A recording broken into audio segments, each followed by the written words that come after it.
maybe one of the blander big-ticket releases of the year, Marvel's Avengers. It's been some time, been a couple days since we've seen each other. I apologize for not streaming yesterday. Very, very busy all day, and busier than I'd care to be today, with a meeting that just kept getting bounced around the schedule, or pushed back and pushed back and pushed back, and might have a follow-up tonight, so anyway, so glad to have you all here, glad to see everyone. Hope you're having a wonderful day. Give me 1 minute. Gonna take a drink before we dive back in here. I have a feeling I'm going to need it.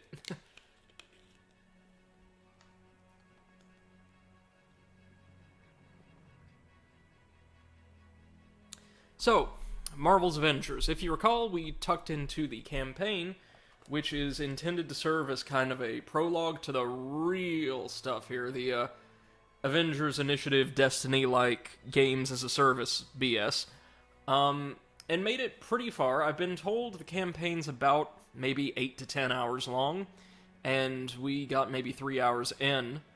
We're following Miss Marvel, Kamala Khan, the one character in this game I really like so far, as she sets about getting the band back together after this game's version of MODOK, Dr. George Tarleton, head of AIM, Advanced Idea Mechanics, that is, framed the Avengers for a catastrophic meltdown of futuristic technology that I guess was sufficiently traumatic to a world where extraterrestrial invasions and despots with super weapons and things like that crop up every other day, that they felt perfectly safe turning the United States into a heavily surveilled corporate police state.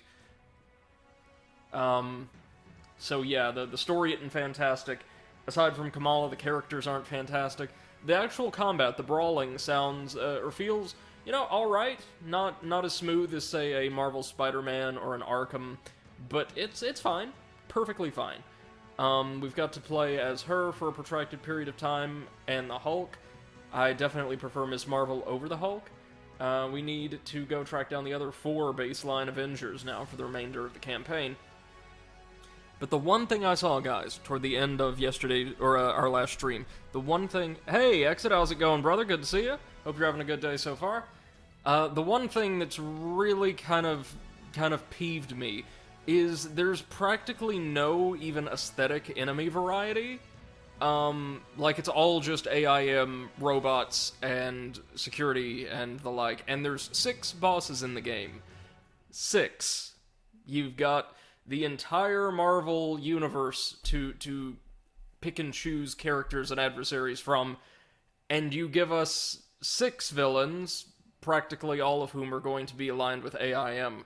Doesn't make any sense, especially when, as we saw in the intro with Taskmaster's Little Mercenaries, you can use palette swaps of the same baseline, like, humanoid enemies to generate other factions and the like. Yeah, next it says 6 villains for now. Well, you see, each additional supervillain's going to cost you at least $4.99, I promise you that. Oh god, not Iron Man. Not Iron Man this early. Hey, MC, glad to see you, man. Finally got out of that meeting, which was... Whew. Hate to. Oh, thank you so much, Exit. I really appreciate that, man. Thank you for the hosts. So yeah, as I was saying, the gameplay, the baseline combat is not bad altogether. It's kind of simple, but I kind of like it. MC says mistakes were made in the video game. Oh, speaking of mistakes, there's Daddy America again. His redesign is the one that really bothers me. I'm kind of used to this Hulk now, but Captain America looking like everybody's uncle is still a little odd for me. So, when last we left off, we had defeated Abomination in a boss battle as Hulk, which I thought was honestly, like the Taskmaster fight, one of the game's brighter points. And Kamala got her own room on the helicarrier, the Leviathan or what have you. This place is kind of a mess. I think they were Couldn't agree more. Storage or something. Exit says that screaming animation there of the Hulk. I can't tell if he's really angry or really scared. Such a stupid expression he has. Yeah, a lot of things in this game go into Uncanny Valley. view was amazing. MC, I saw that coming. They say, defeated Abomination. Why is the disc still intact then? This is what bothers me, folks. I could tell right now. Oh, lovely. It's not a bad game by any stretch. It's an incredibly bland game. And that, at least for the purposes of streaming, is much worse, I find. I should So, go talk to Bruce. we're going to do as much of this as I can take today. Around some more now that some of the doors are working. And then we're going to dive into some more Hellpoint, which I've been dying to get back to since we previewed it after Dark Souls 2. So yes, let's explore our destroyed helicarrier. MC says, yeah, it's not laughably bad either, which is sad. Yeah, it's kind of sitting comfortably in that 6 to 7 out of 10 range with, like, Ultimate Alliance 3. And it's like, man, we got Marvel's Spider-Man, and Exit says, get ready for more tutorializing and mandatory dull missions. Oh, good. Good. I was hoping that the extremely lackluster Hulk mission in Oregon or wherever was not a one-time thing. So far, I think the character that feels the smoothest to play as is probably Black Widow. Black Widow and Captain America, those two feel pretty damn good based on what I saw in the intro. Miss Marvel's really solid as well.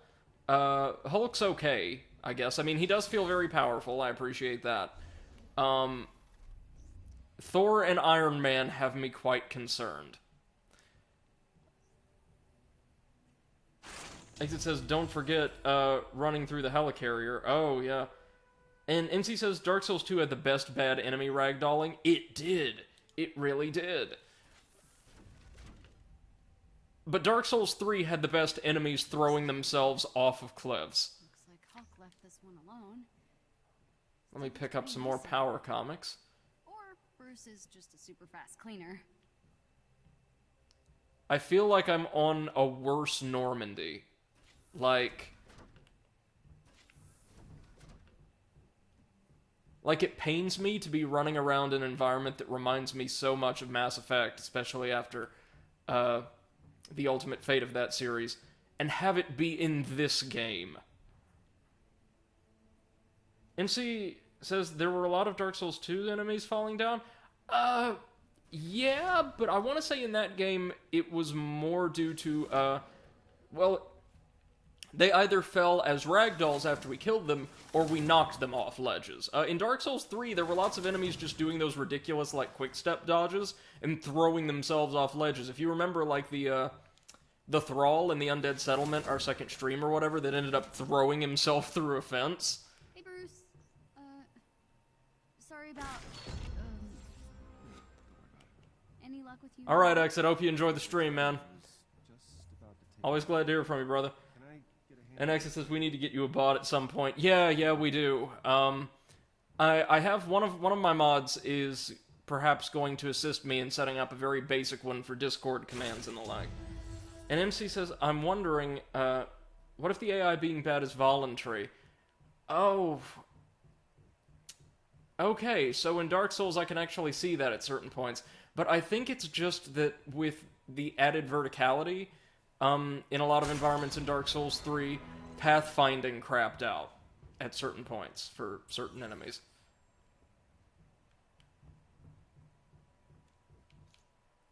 Okay, something cool I did learn is there's apparently a button we can hold, just hold down the left trigger, to automatically equip our best gear. I don't have to worry about that at all. That is fantastic.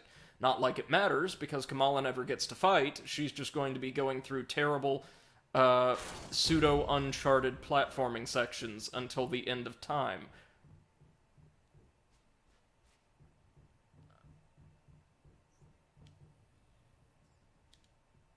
So awesome.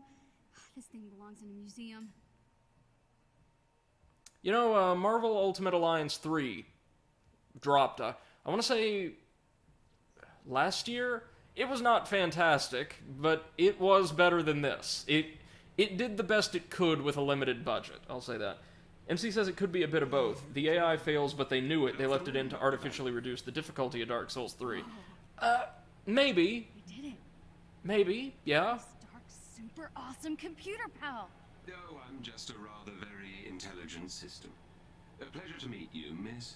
Con. But you can call me Kamala. A pleasure, Miss Kamala. What's going on? The war table isn't getting enough power. The system is on emergency lockdown. Looks like I tripped the security sensors when I was in the lab. We'll have to disable them. I got this. Oh, good. Good, more running around the helicarrier. We've not done enough of that.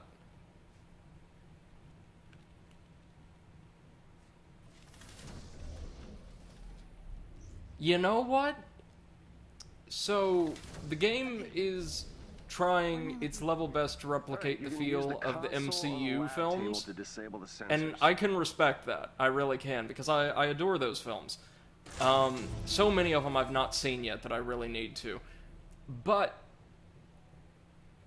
I think they may have failed to comprehend that the ideal pacing for a video game, especially a combat-based one such as this, is not going to be the same as that for a film or a television program. So there's a lot of what feels like padding or the like. I think I made it worse. It's okay. That just isn't suited to this medium. Manually. Look for the little red lights. How the heck am I supposed to reach them? Really? Oh, right. Duh, stretchy arms. Got one. Okay, good. Let's just break some more stuff on our crashed ship. You know, in one of my stories, Iron Man has to shoot out a bunch of streetlights to cover for Black Widow sneaking into a Hydra base. Uh-huh. That's nice.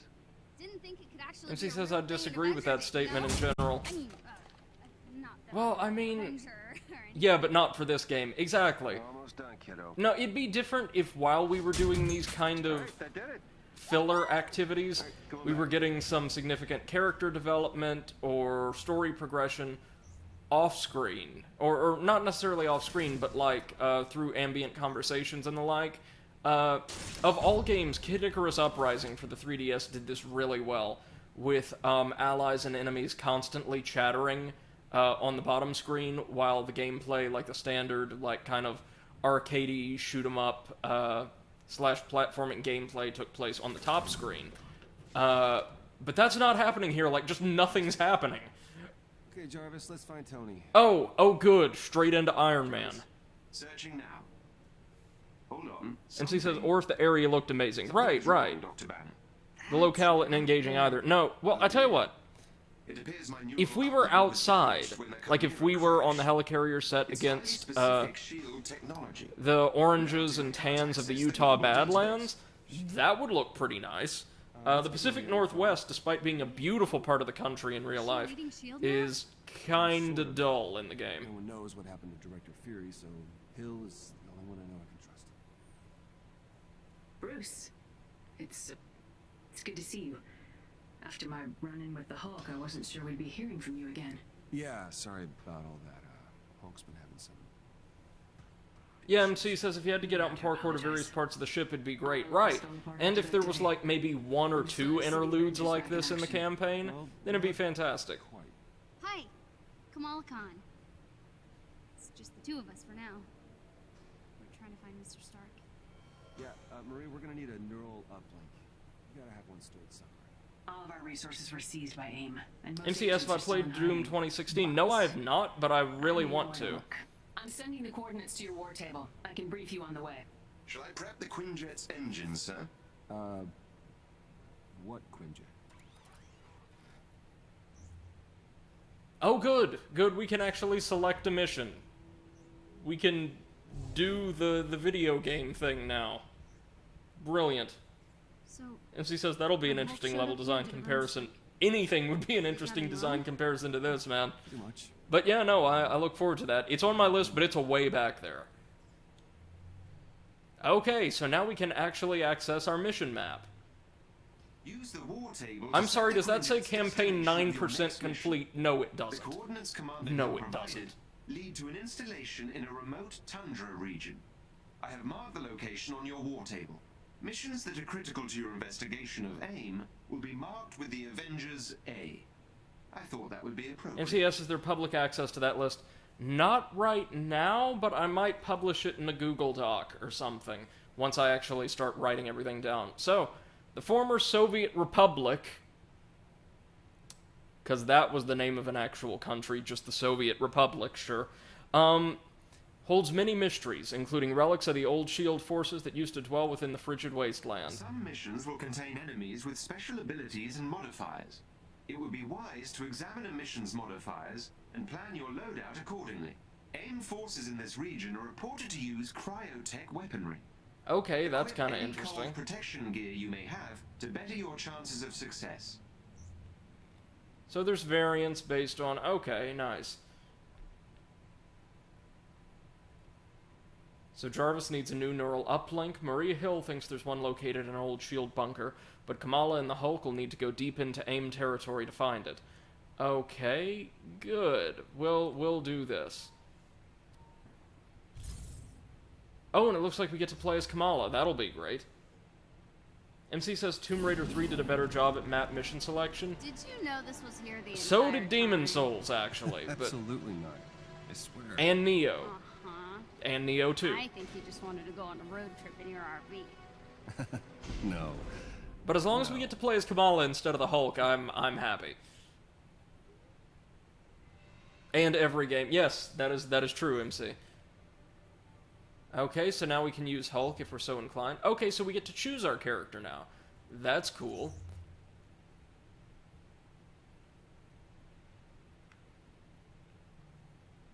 So we can use our level 7 Hulk.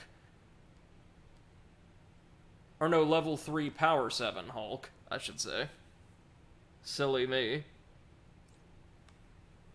Or our level 4 Power 3 Ms. Marvel. MC says, I want to play as a critic of this game. Oh wait, I am. It's... Well, now that the game's opening up a little, I'm no doubt being kind of generous, but I think it could get a little better. Like, I've read a couple reviews, and the general consensus is the game, once it finally opens up, is like good, mindless fun, but not anything fantastic, which is fine. Just fine. Alright, and our companion Okay, is... Hulk, Yeah, the we've Hulk, gotta why find not? that neural uplink. Maybe Mr. Stark can find us some more footage of what happened to Cap. At least I sure hope so. Like, she's a great character, but she cannot carry this whole thing on her own. And she's kinda, sorta having to.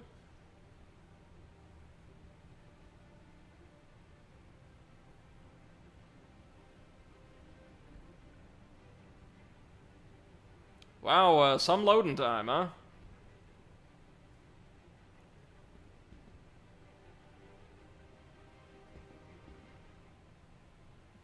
Alright, here we go. Giving you access to SHIELD secure frequency. It should lead you to the bunker. Hang on. I'm getting some interference. Something down there is blocking the tracker.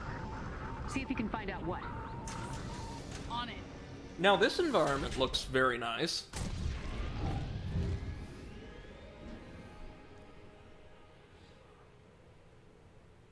Keep an eye on him, Kamala. AIM hasn't found the bunker, but they've been looking very close to some things that we need to...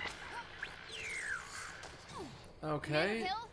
So let's move to the rather ostentatious AIM bunker. Oh wait, we got a skill point. Never mind. Let's improve Ms. Marvel stuff. And god, yeah, the skill tree's a bit too big, but like just for getting new moves and all, I think it works just fine.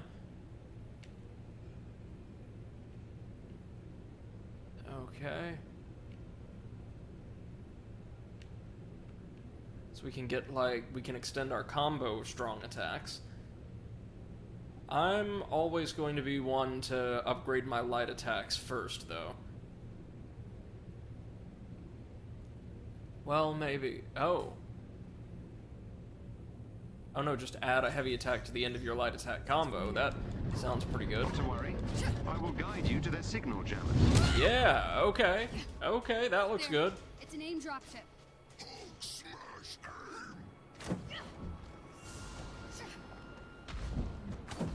That obstruction ammunition should be around here somewhere. Keep an eye out. Oh, there's a stockpile Look somewhere for a chest around this thing. containing special resources Oh, there it nearby. is.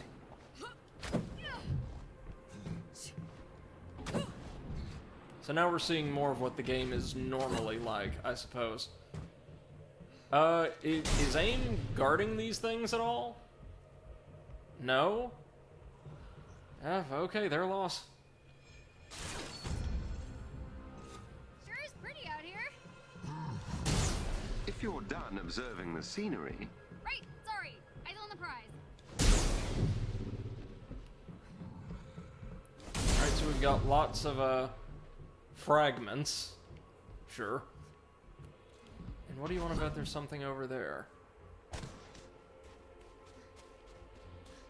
Is there like a single AIM guard out? There we there's go. an elite AIM unit near you. Defeat Oh, them, good. and you may gain something useful. An elite, exo walker, right?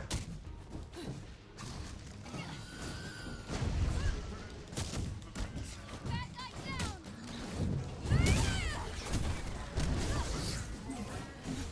Okay. So it's a cryo-centoid. Let's use that ult.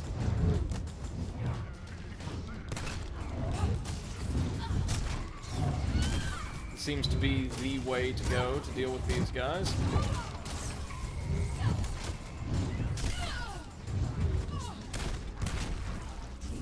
Yeah, so combat feels as good as it did a couple days ago. I mean, if I'm being quite honest, the combat isn't bad at all. I like punchy, simple, like, mindless fun combat, much as the next guy. Now, let's see. Do feel, though, like if this was an AIM base, there should be a little bit more activity around here.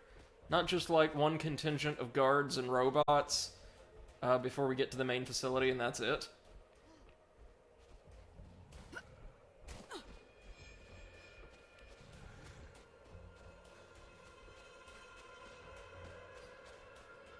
You'll have to deal with whatever's disrupting the signal before you're able to track down that bunker. Sorry. Carry on. Look for a chest with gear nearby. There we go. Okay, so there is lots of stuff to explore. MC says, speaking of critics, quote, aims for the man shunned by the brave new world.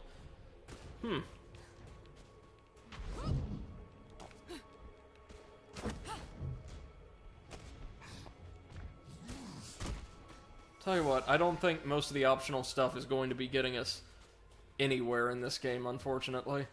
So, let's just make for that facility, shall we? Oh, that's from Metro Last Light. I mean, this poor thing feels like it should be shunned by everybody.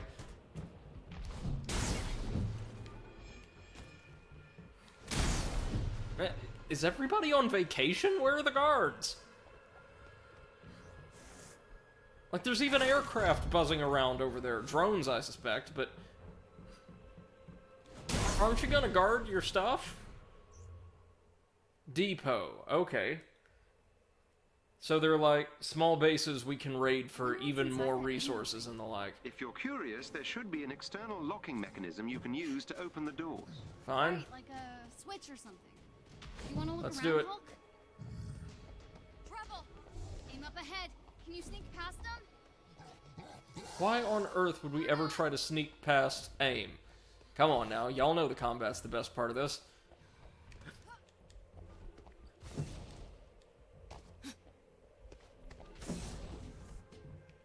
Okay, so we're looking for a switch or something. It might be down on the side of the building, but first things first.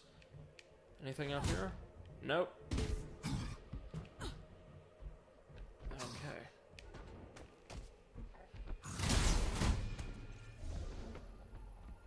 Well, we destroyed something inside. Oh, hello. Oh, it's this right here. It's like just a pressure plate. MCS, do you have the Metro series on your list? At some point, yeah, but that'll be quite a ways away. Door we've got a fair few Souls-likes and things to get through after this. I'm trying Avengers out of morbid curiosity more than anything else, but like we've got Hellpoint, we've got Mortal Shell, we've got Sekiro, which I'm really excited to share with you guys. It's absolutely fantastic, a beautifully designed game on the whole. Then I was thinking about playing the Arkham games, and then we should be in business. The Arkham games, largely because I would love to show you guys what fantastic superhero games have been able to be created over the past couple of console generations. There is a chest with gear close by. Oh, is there? Are there enemies nearby, or, you know, content? Anything at all?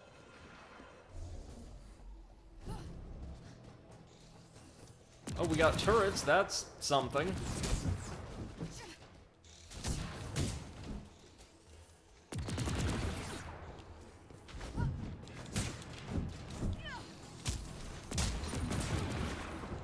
Okay. Just knock that thing a couple times and we're good to go. Alright, kids, where is aim? Oh, there we go. It's a cryo trooper. Miss Khan, the shield signal is being blocked by a local AIM security node. I'll need you to get me close to the node so I can disable the disruption. Okay, so these are just standard AIM soldiers with some cryonic weaponry. That's fine. Oh, so we're having to capture the point, eh? Alright, King of the Hill it is. Well, we got the perfect character for attacking them at range, don't we?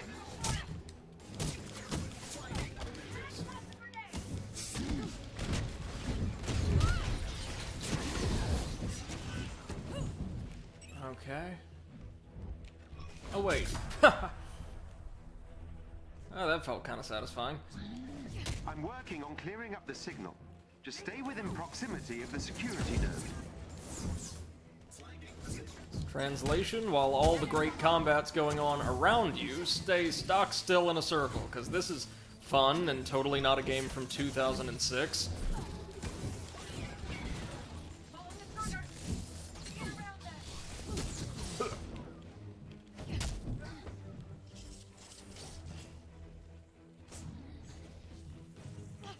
How you doing, Jarvis? Making progress. We're getting there, slowly but away surely. from the security node, please.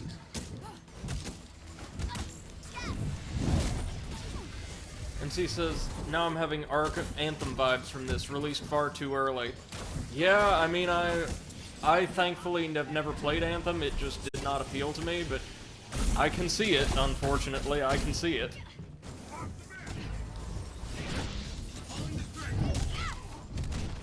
Like, the base systems here are just fine, really. But that's about all. I've almost taken control of the security node. There we go, let's just slap a giant mech to the ground. Again, that actually feels pretty good. Landing these big attacks, they do feel punchy and significant. And like something you'd expect to see in a really good superhero game. It's like everything around it that's the problem here.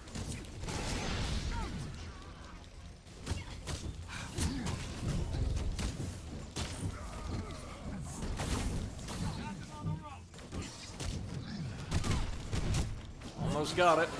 There we go. So now we just have to clean them up and unfreeze ourselves, I suspect.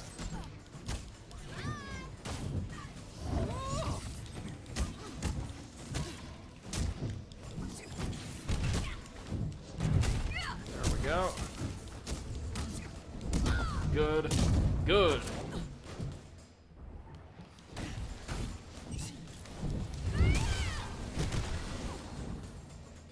Now all that's left is one cryo keeper, it looks like.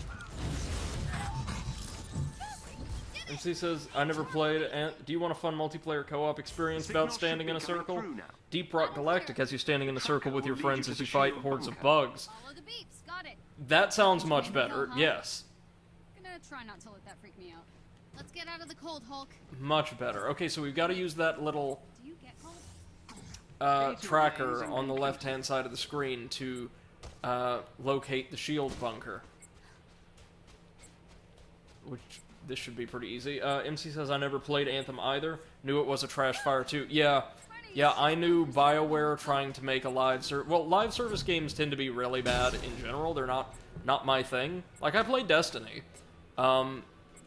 And the gunplay and the enemy design was just fine. Like, I enjoyed Halo as a kid. I enjoyed the mechanics, like the core of Destiny as well. But all of the live service mechanics are what ultimately resulted in an experience that was very unsatisfying for me. And that was Destiny, like, objectively one of the best live services out there. And Anthem, asking the BioWare guys to make a live service game in that style was just begging for failure. Nice work. And yay, that is exactly what happened. Exactly what happened. But yeah, Deep Rock sounds like fun. I've done a little bit of research into it, and it looks like a fun way to spend an evening every now and again. Instantaneous access to all the information in the known universe. Alright, so we proceed to, I guess, our next destination, the next mission in the chain or what have you.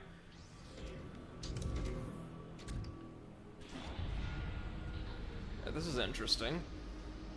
Like multiple interconnected areas with Not having an uplink, I mean. miniature missions in Like each. losing your memory? I'm not sure It's what not a the human terrible equivalent structure would be. for a game, I don't think. I suppose it's like being locked out of the library. Oh, like when Ami shuts off the Wi-Fi.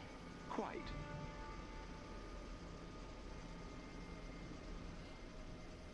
Speaking of BioWare, big-ass elevator ride disguising loading.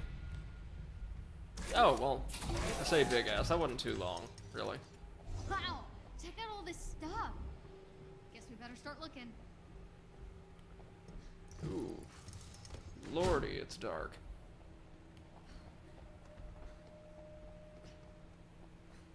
Got some gear in here.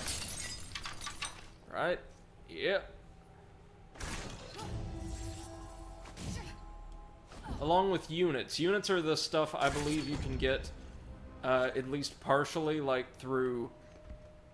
No, it's not units. It's credits that you can buy as, like, microtransaction, cosmetic fuel.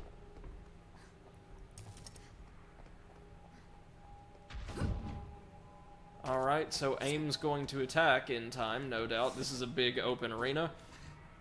But first, if they're going to show me gear like just a stone's throw away, I mean, I can't pass that up, can I?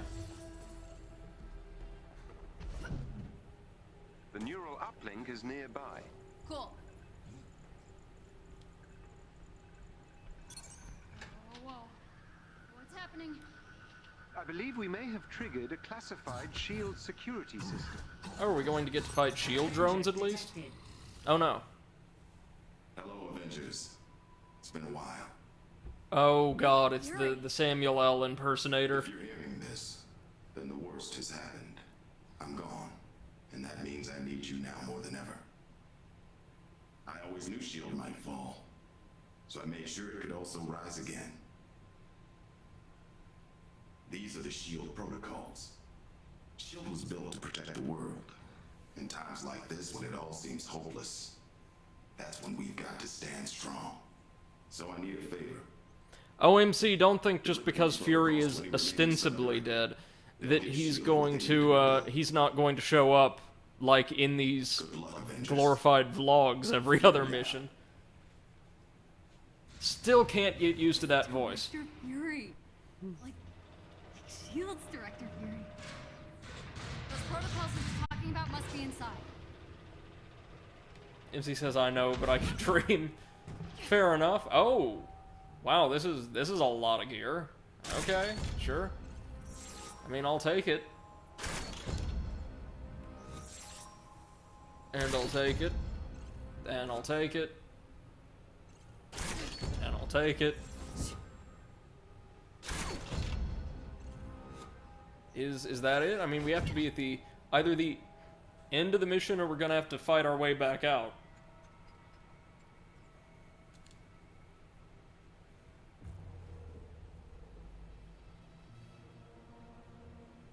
MC says, I wish games would stop with the chest trope. I don't mind chests. I really don't. Oh. They must have found the Okay. inside. Protect the uplink. I think Well, I can upload admittedly, the these protocols guys to a look cool. secure Again, server. We've got to get looking this for data things back to the praise, Chimera. the enemy designs, limited though they may be, do look very cool on the whole. Like, I like the aesthetic design of a lot of these guys. Like, these guys certainly look a lot better than, say, the generic Ultron troopers a lot of games would use. Oh, my inventory's full. Oh, they didn't. You've gotta be kidding me. Limited inventory slots and all of that, really? Ugh. This game. It doesn't want you to like it. Like, it's fighting against itself.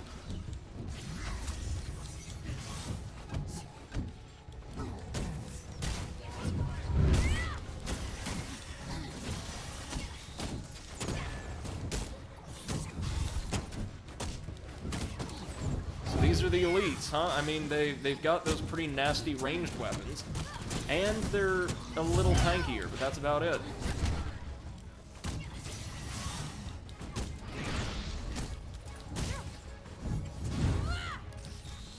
Okay, so, like, red attacks can just punch right through our defenses. Good to know. Goodbye. The files are secure. And we got your uplink. Nice work, Hulk. Give him a high five. Let's get out of here.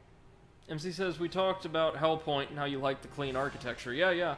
You'd think that chest would at least be in a side storage area, not in the middle of everything. Yeah, no, the pseudo-randomized, or extensively reused version, nature of design assets in this game probably isn't gonna be for the best.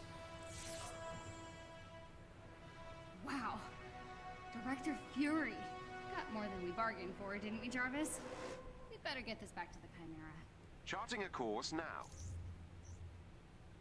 Inventory slots full. Good. Then let's equip our best gear. And melt down everything else.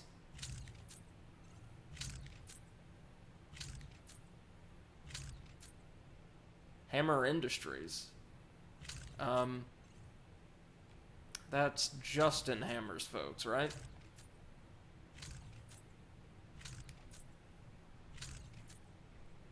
It's my favorite part of every game like this, inventory management.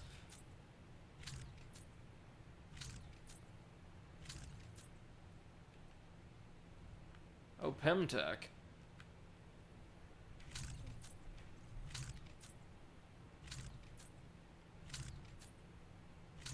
Have we unlocked any alternate costumes or the like at all? No, of course not.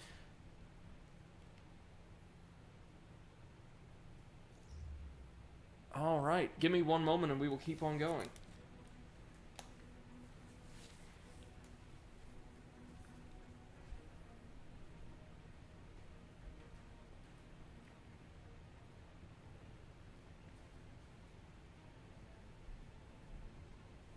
Okay, sorry about that. Just had to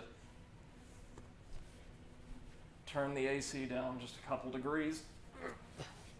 MC says, and they don't even have a multi-item cleanup. Yeah, no, that's annoying as well. I think Assassin's Creed Odyssey had the same exact problem. I'm learning, as I, like, grow, that I kind of hate games with tons and tons of randomized loot.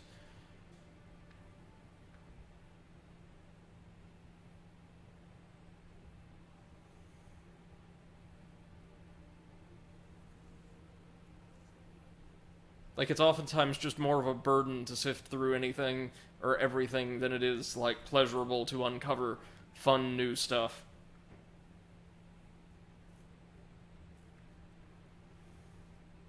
MC says there's something I learned in UI design that basically made night and day when it comes to making good interfaces. The neural uplink What's has that? been successfully installed.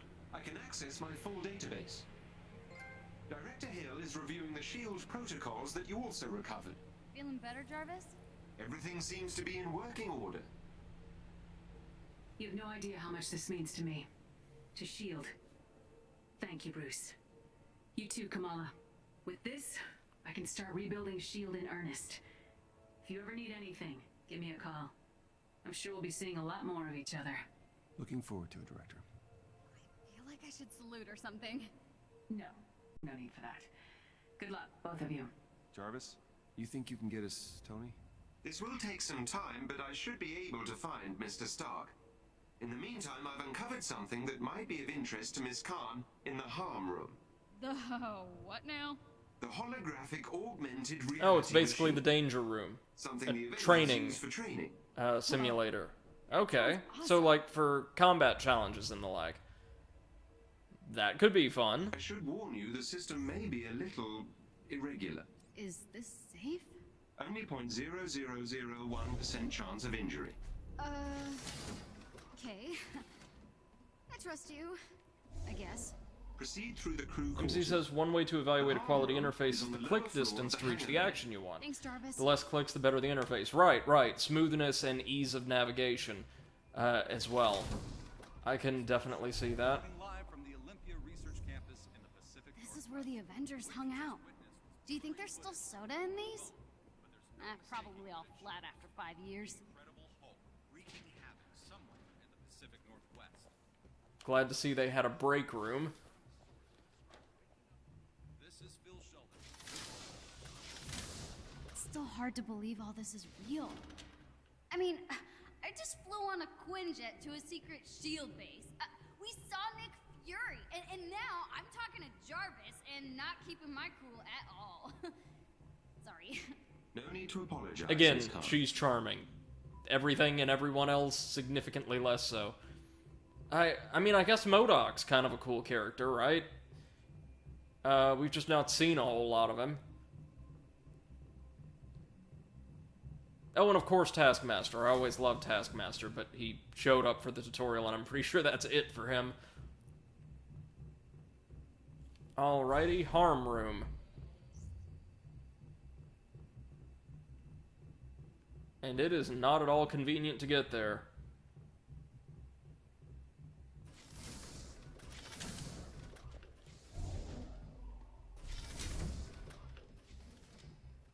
Medbay, I assume?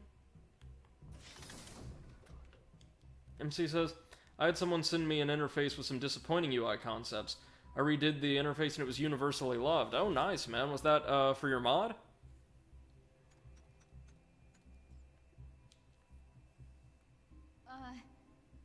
Ready. Powering up. Okay, let's check this out. Whoa! Oh, no. Welcome to the holographic augmented reality Oh, machine. no. I'm Iron Man! Indeed. I've patched in Mr. Stark's old combat simulator. I hope you Okay, don't we mind. are Iron Man. Kidding? I am Iron Man! Do your work, Oh, MC says, guys! no, that was an outside project, though everyone likes my interfaces for the mod. Nice, right on. Okay, so, let's be Iron Man. Let's see what his actual combat feels like now that I've got a chance to play around with it. Well, I love me a good arena setting, so... Excellently done. Okay, so when Iron Man isn't flying, actually, based off of that quick little, tutorial, he's not bad at all. He's fast and reactive. Come on, Synthoid. One thing I did appreciate, I was looking into, like, the enemy database, last night, like, the lore of the enemies we defeated. Most of AIM's, robots, the security guards, totally notwithstanding, have, like, more mundane civilian uses. Like, they're designed for and sold for things like construction, or, fundamental basic repairs, or, medical applications. And they just so happen to have these more or less secret combat applications. I like that. Wait, are they just now teaching me how to do combat? I think well done. What?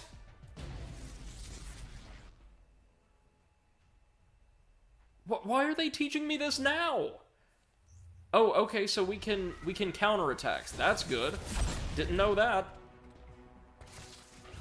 Do now, though. That's gonna make this a whole lot easier. That was splendid. And she says, I never had to explain any interfaces for OnLink now that I think about it. People always ended up using them naturally and pointing them out. Nice. Well done.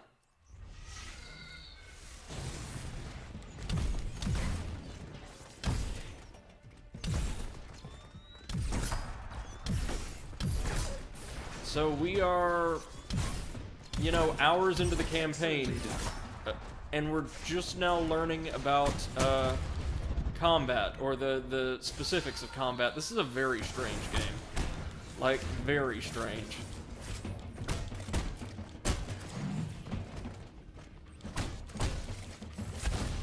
That will do, I think. Alright. I mean, I'm glad to know finally that there's a block and counter button. Oh god, here we go.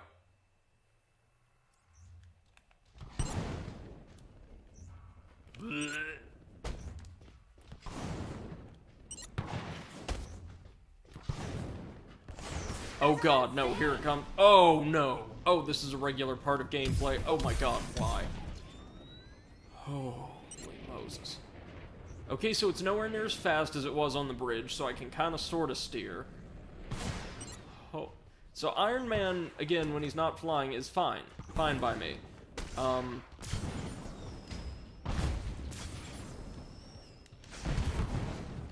Okay.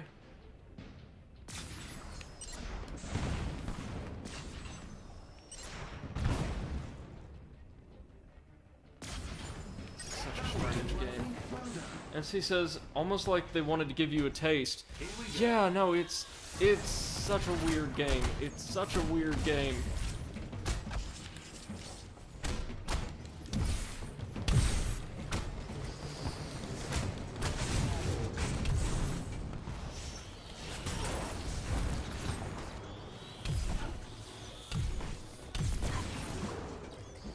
Okay, hold up, hold up.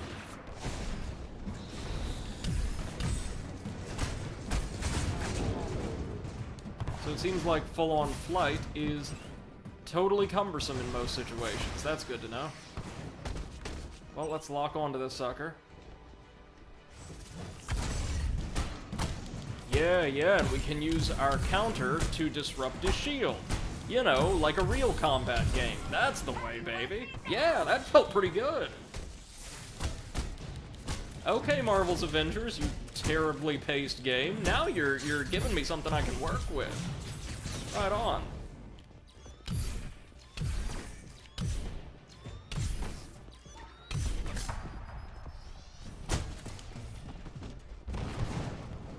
Alright, and one more.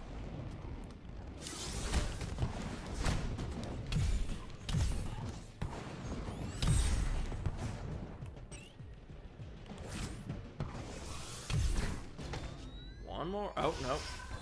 Not one more. Oh, we got us an EXO.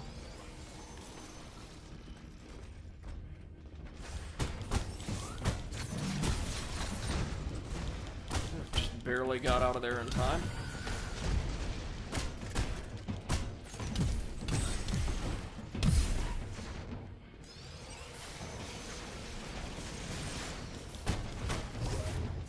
Okay, and since their attacks have red outlines, we have to dodge them. Hold on. He's got support. 1 second. Yeah, okay. Iron Man in, like, nice wide open areas like this doesn't feel too bad. I wish I could stop going into full flight mode accidentally, but hey. Wait a minute. I've got a shield. For the most part, if it would ever stop firing.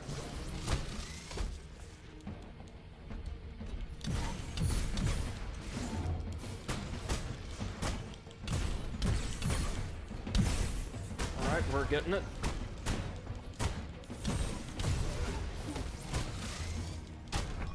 There, not bad. And she says, I hear another issue. What? What's that? So we've unlocked a bunch of harm challenges. Oh, the sound effect design is so generic. A little bit? Yeah? On my way. at the very least, attacks landing on enemies, if nothing else, sound suitably weighty and not all that bad. But a lot of the rest is kind of meh. To his current whereabouts there. Never heard of it. He really does not want to be found. Indeed not. The estate was located in a remote area of Nevada. I can provide you with the precise coordinates. Okay, investigate the old dilapidated Stark family estate. That doesn't sound terrible. Dr. Banner. Iconic mission chain available. Oh, so like each hero has their own unique quest line. That's interesting. Okay. It's interesting and not horrible. I mean, I feel like I'm damning this game with faint praise, but I'm being totally sincere. Where's the harm challenge thing? Hulk training, harm challenges, and the Incredible Hulk mission chain. And it does get you, like, an iconic Hulk suit, so that is something. NC says, nah, the idea is good. Yeah, like...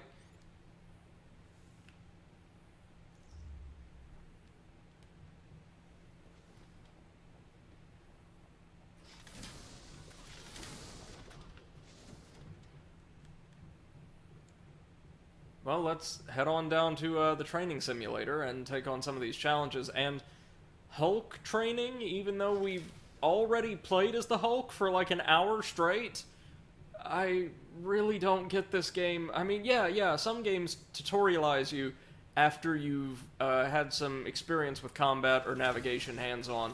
That's normal. They give you a more in-depth tutorial. But, like, we've played as these characters for a long time. MC says, but I expect total failure from the actual plot line. Yeah, agreed. Wait.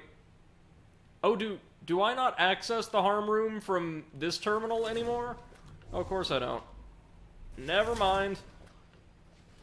We've probably got to access it from the war table, right? That would actually make this a lot easier then. You access all your missions from the same place. And yeah, I'm thinking we do like 2 hours of this, so a little bit over an hour more of Avengers, then an hour and a half of Hellpoint, just to ease us back in. I'm interested to see if with that gnarly little, like, rebar sword thing we found, we can take down one of the, like, robotic Black Knight-esque fellas. You know, the strange ones that were, like, dragging their swords along the ground to attack?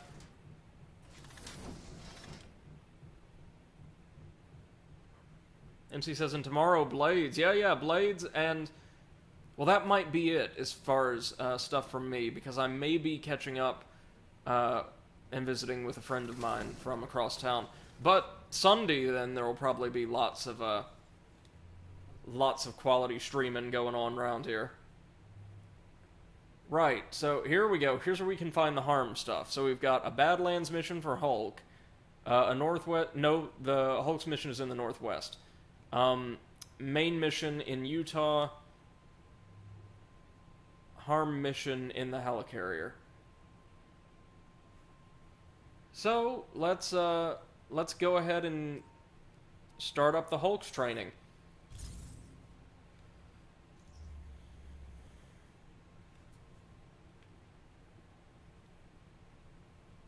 That helicarrier looks like it's in much better shape than ours is.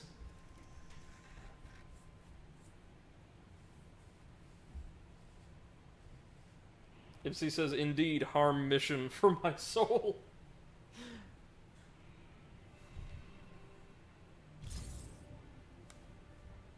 Again, it's not bad, it's just really not good yet.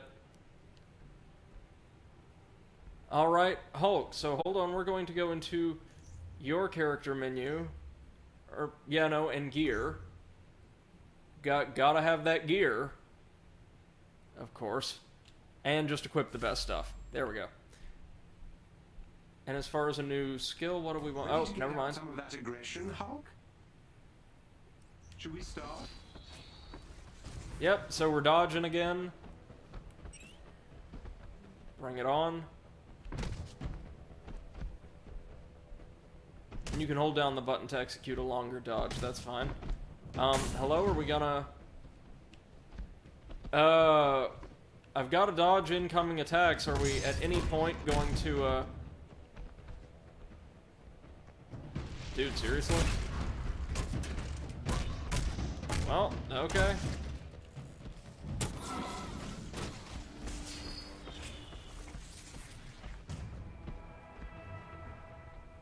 Are you kidding me?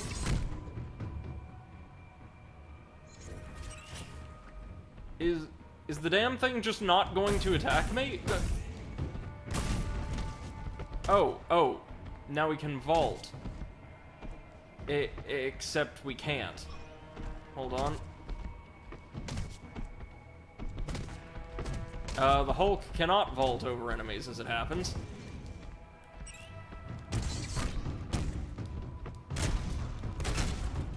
As he says, if you want to see a better textbook, or no, mediocre's worse than bad, you can learn from bad.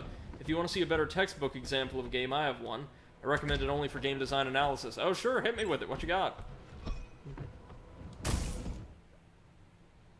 Let's reload a checkpoint, seeing as how it wasn't working.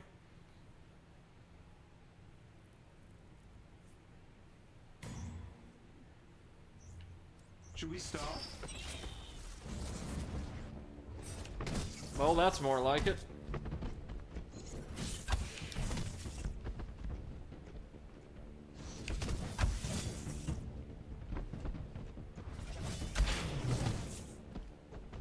So hard to get a perfect dodge as Hulk because he's so big.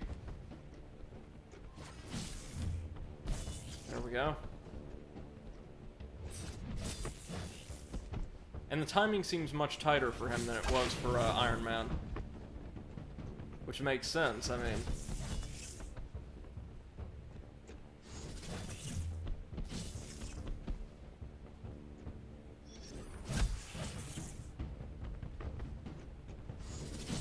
I would say that is worthy of the Avenger name, wouldn't you?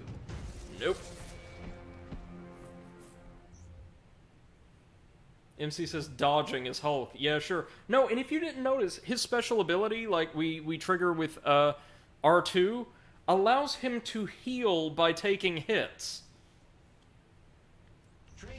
Like, it effectively makes him friggin' invincible. He heals whenever he deals damage in this state, and whenever he takes damage. Oh, but he can counter with it as well. Okay. I see. I see. That was splendid.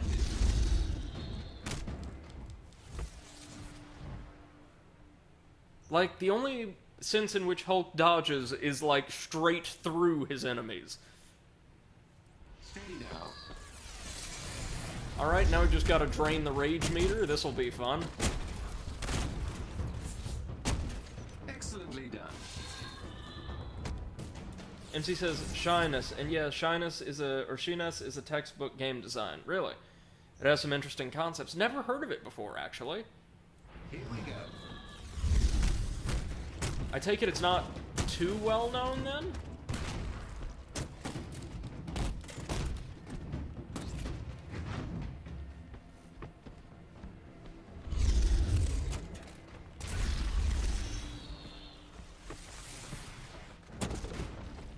Alright, just gotta use our rage to get our health back. Or our willpower, excuse me. There we are.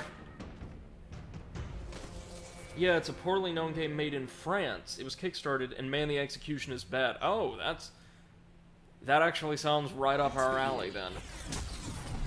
Okay, so now we can use our armor. Oh, and this apparently taunts enemies, so it, like, gets aggro on Hulk, as if it wouldn't already be there if he's with other heroes, but okay. MC says, and really, the story is more interesting than it is here. Not tired yet, Hulk. Okay, let's try something new. I mean, I'd imagine so. Okay, just clear some waves, and yeah, like, beating down the little chaff enemies as Hulk always feels good. I'm not gonna deny that. It's Especially throwing them into walls like that.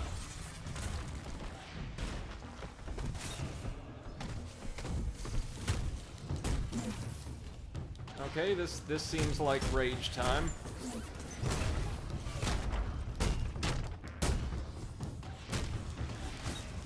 There we go. Oh, a Purge Keeper, like a Plague variant. Well, you're new.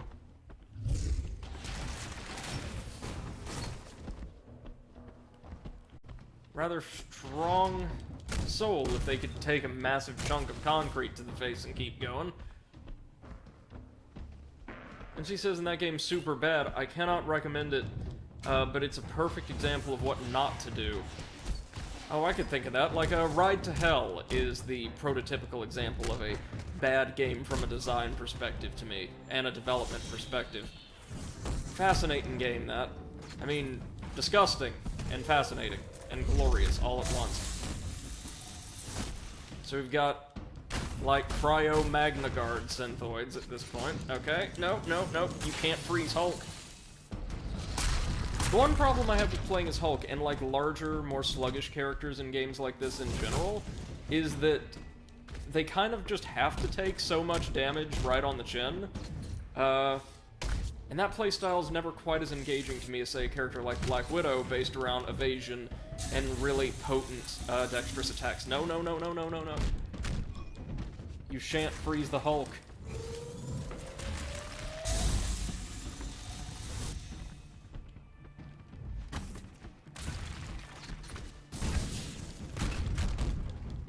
Almost got him.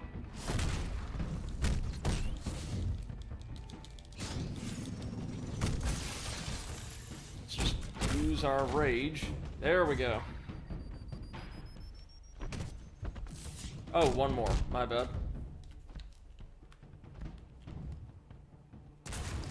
That was splendid.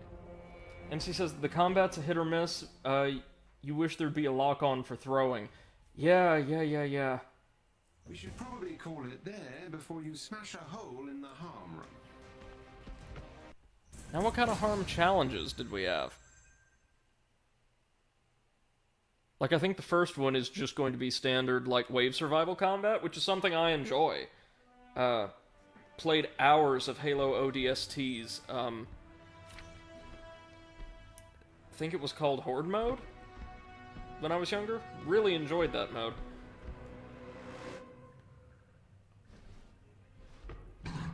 Alright. So you could just, excuse me, mainline the main campaign if you'd like, or go back to our mission select. And yeah, if I can choose a hero, I'm going for Kamala. Because again, Hulk is fine. I don't have any serious problems with his gameplay overall, it's just not my speed. And we'll go to the harm room. I do like that they don't boot you back to the helicarrier between every mission. I do really dig that. So we've completed that. Harm Challenge 1. Okay, perfect.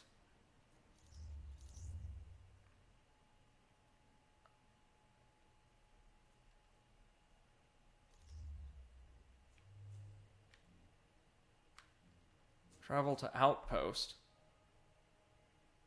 Oh, right. Like, just go back to the overworld, I guess. Okay, Harm Challenge, let's do it.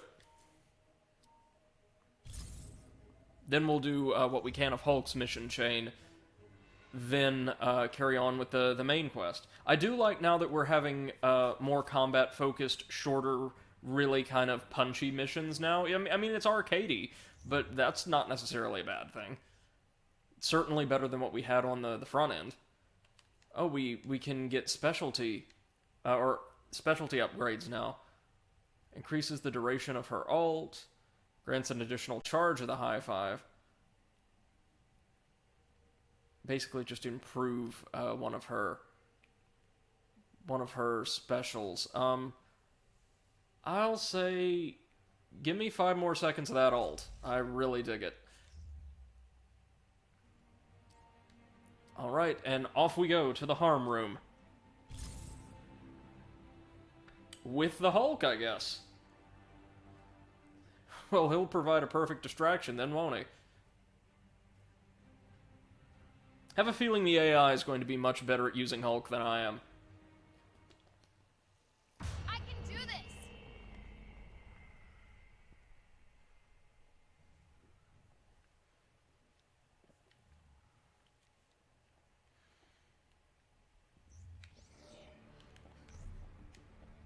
Okay, so just eliminate all hostiles. Come on, guys! Oh, we've got turrets. Great job, Dave!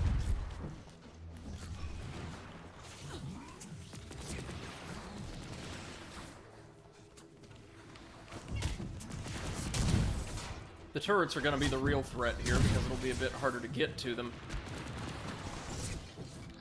They don't deal a ton of damage, but God, there's a lot of them, isn't there? So we'll let Hulk handle the synthoids while we take care of the turrets. Seems like the best way to do it. That was technically a perfect dodge, okay.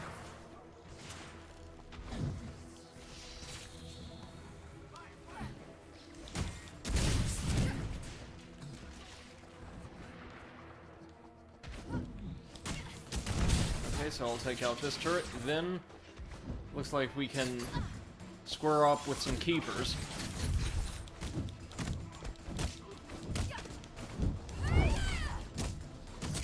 Yeah, this isn't bad. It's a little simple, but certainly not bad. Oh god, 10 waves? You serious? Man, okay. Well, I wanted combat, so here it is.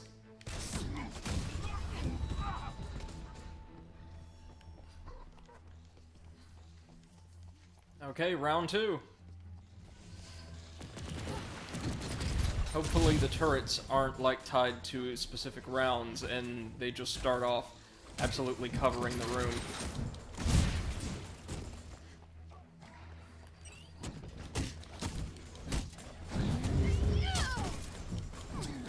We're making mincemeat of the synthoids.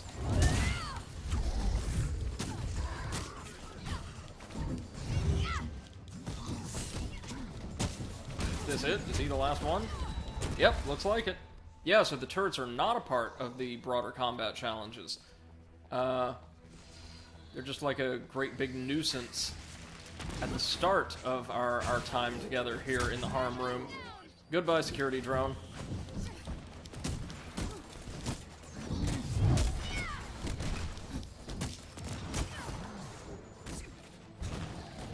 And goodbye, security drone. Have the drones ever caused us any serious, like, harm so far? I know there was, like, a plague variant we met around the helicarrier the first time, but that was about it. It's not like those did much anything to us. Blitz proto-synthoid. Okay, so, flame elemental synthoids, then. Okay, so I bet there's going to be fire, ice, and lightning, or I guess in this case, maybe lightning and plague elemental enemies? We've already met the cryo enemies, of course.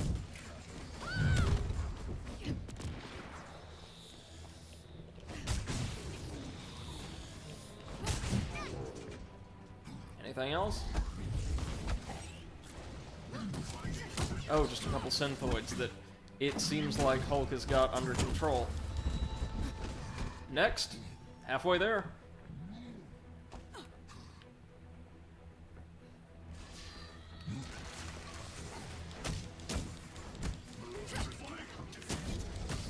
So according to the database, the proto-synthoids are designed specifically for combat applications, which makes them then somewhat more daunting to face than the regular synthoids, who are mainly created for civilian use.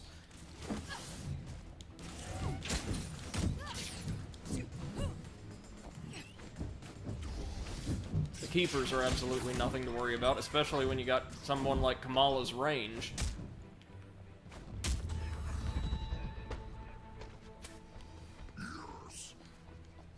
Alright, 4 more. We got this. We got this.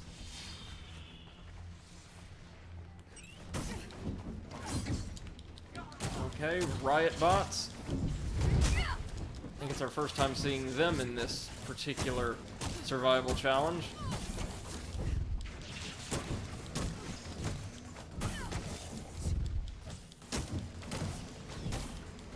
Oh, finisher? Oh, well, we had a finisher.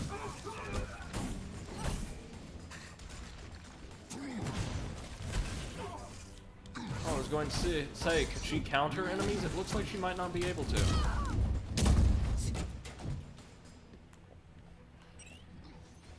Oh, well, hello. Oh, well, that was rude.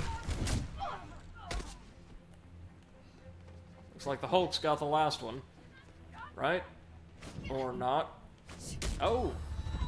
Did you just dodge my fist? Nasty. 3 more.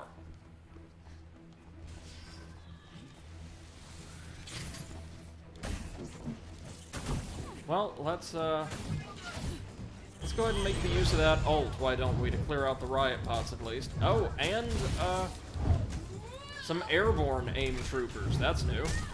But again, a lot of these humanoid enemies are like the same pallets used, or pallet swaps of the same basic models used for Taskmaster's mercenaries. Which begs the question, if they're willing to use pallet swaps there, why not do the same thing for just a few more villainous factions, eh? Variety, even if it's just from a presentation standpoint, can really make a game like this sing. Swatting those guys out of the air is probably never going to feel less than satisfying, though, if I'm being honest.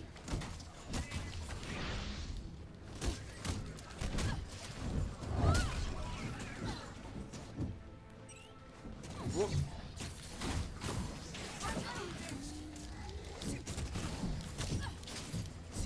And yeah, the arrow keepers are flimsy, flimsy, flimsy.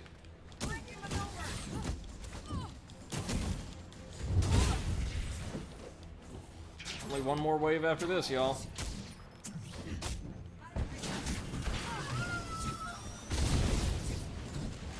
Kind of reminds me of the Boba Fett fight from the, I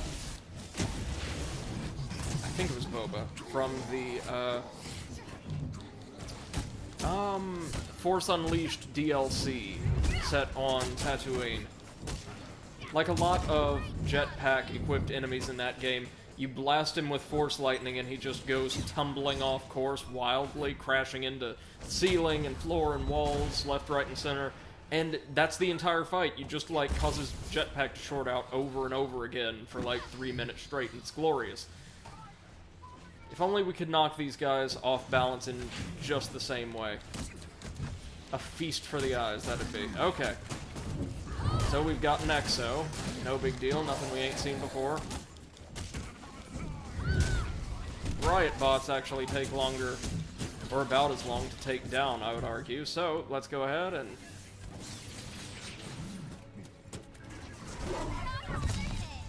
There we go.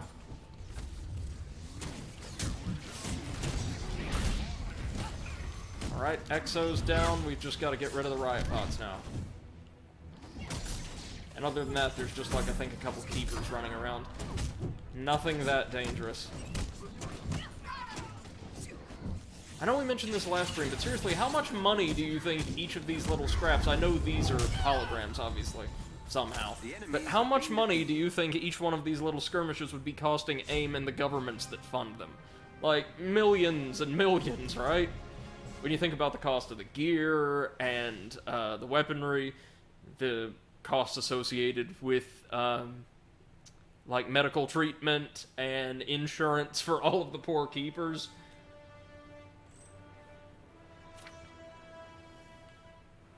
Oh, we got a comic. That'll do. Alright. Back to mission select. More specifically. MC says this makes me think of a neat anime I'm catching up on. Really? Wasn't expecting this to remind anyone of, well, anything, but... Oh, we've got another harm challenge? No, we're not doing more harm challenges yet. It is Hulk time. On Bruce's orders, Jarvis has detected residual gamma radiation coming from a remote AIM facility. The Hulk is tasked with investigating the readings and stopping whatever AIM has planned. Condition green. Okay, sure. I did not go back, but okay.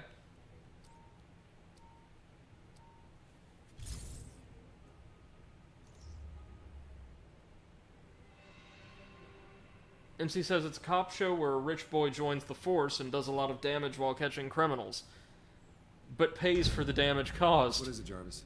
Per your advice, I've been scanning for residual gamma Isn't that radiation. actually a thing in some comic book universes where, like, supergroups like the Fantastic Four or the Justice League actually have small budgets on hand to disperse just in case they cause ridiculous amounts of property damage? I gave her everything she needed. I'm sorry, Bruce.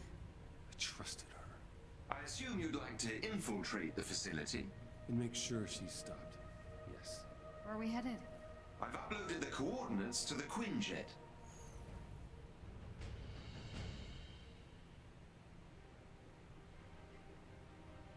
Alright, let's do it. Hulk time.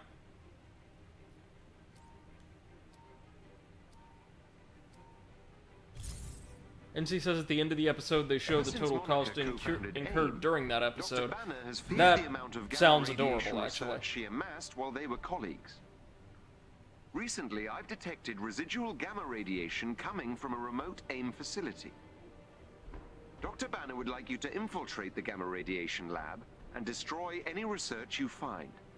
Okay, so we're like destroying an entire facility in the forest. Okay, that's Hulk. That sounds like it could be some fun. Yeah?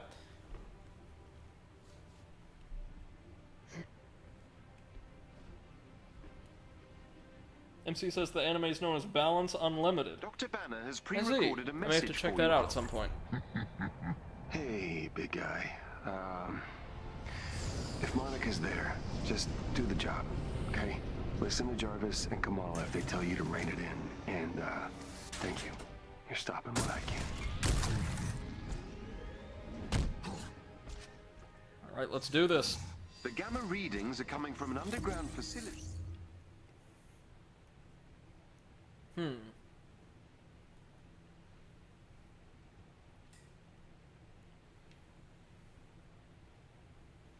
Let me see, a more powerful mid-air slam. That sounds awfully Hulk-like. Or, takedowns boost the energy of the range meter. I'm thinking right now.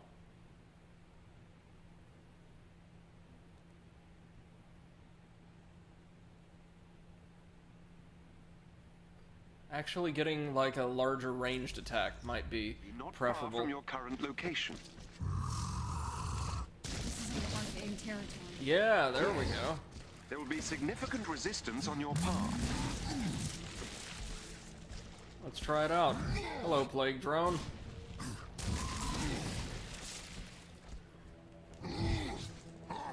Oh! Holy Moses. Okay. I can get behind that.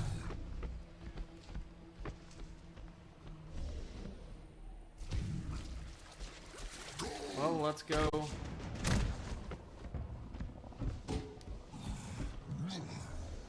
Deal with these little There's a question chest with gear close by. markers. Oh, hello, AIM.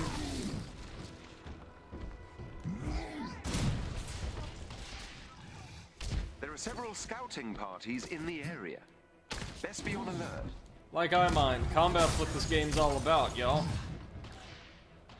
We have successfully irradiated the Purge Keeper. Very nice.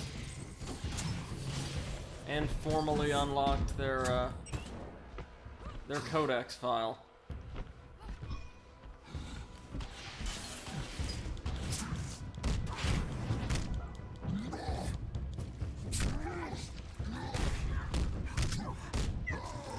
There we go.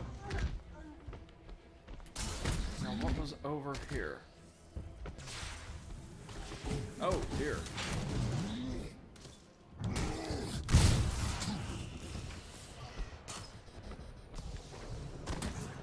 Oh, drones. Right, okay. MC says it has an AI hacking banks to get the cash, from what I saw in the brief Balance Unlimited animation. Actually reminds me of a very early game mission from Mass Effect 1.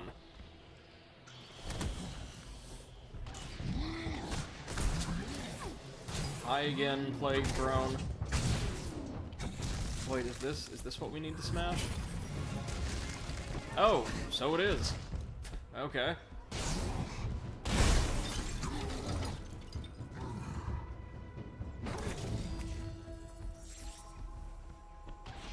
Oh, we got some kind of lore in that little chest, which is interesting at the least.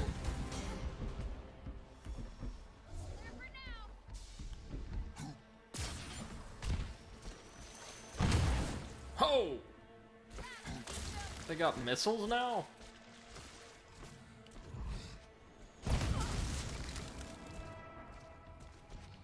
Oh, there's the missile turret.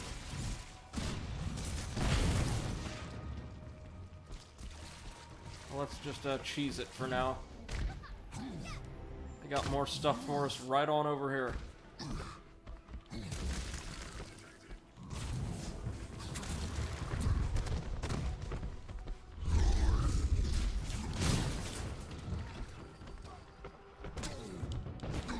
Game sure does like its turrets, doesn't it?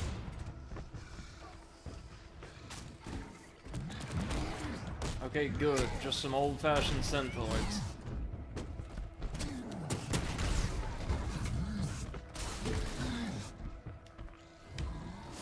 And down we go. Yep.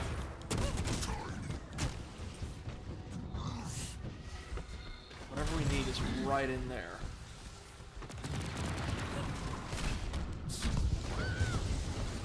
Plague proto-synthoid. Oh, that sounds lovely right about now, doesn't it? MC says, tracing a rogue AI doing crimes. Yeah, I remember that mission. Yeah. The one that was trying to siphon enough money to, transport itself off-world inside, like, the databanks of a freighter or something. Very early game, I believe.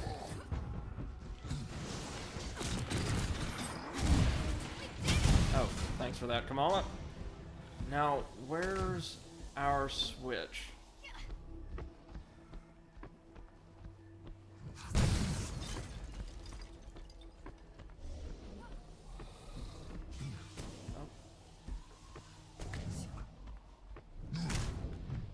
Oh no, that's explosive.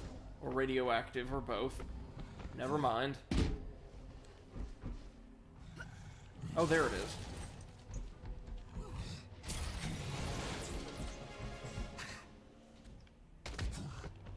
Love the little audio stings.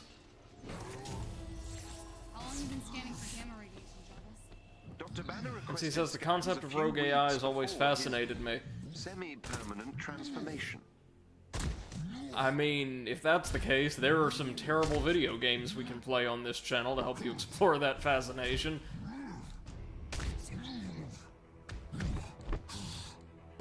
Sorry I'm so quiet right now, y'all. I have no earthly idea what to say about this game as we go through and play it. I am at a loss. It's fine. It's exactly what you see on the screen. There's nothing to say, really. Oh, even more optional stuff. Okay.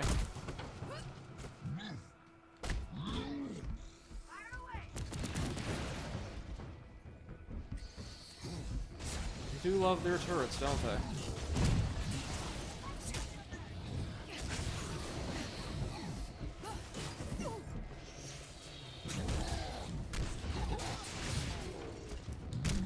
Oh, hello.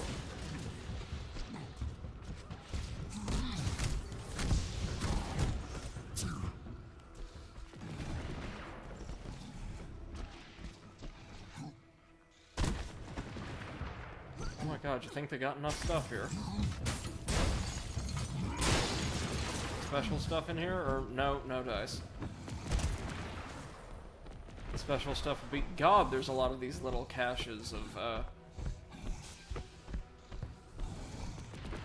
gear spread all around.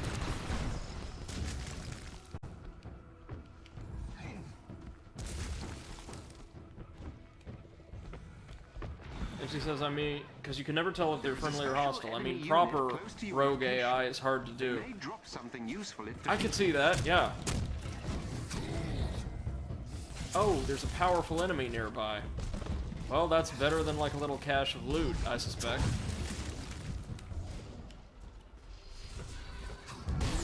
Oh, it's an elite synthoid, yeah.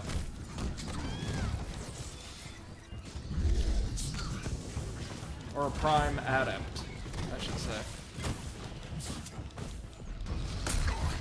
Alright, let's take that armor, please.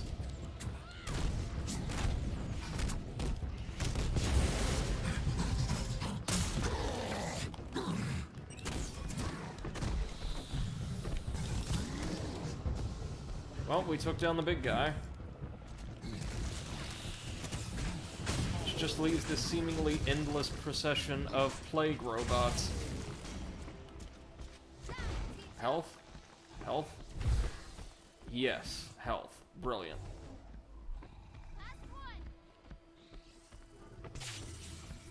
Alright, 2 more.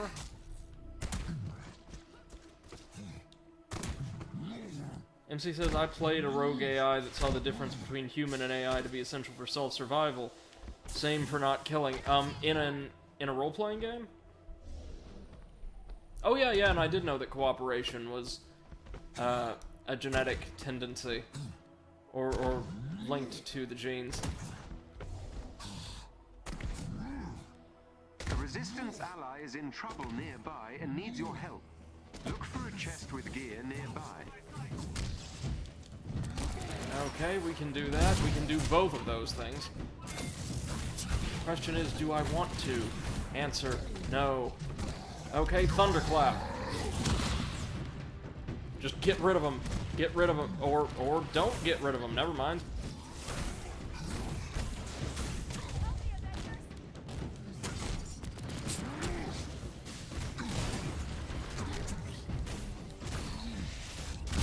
Alright, just need to hit these pressure plates. We can get in there and free our comrade? Question mark?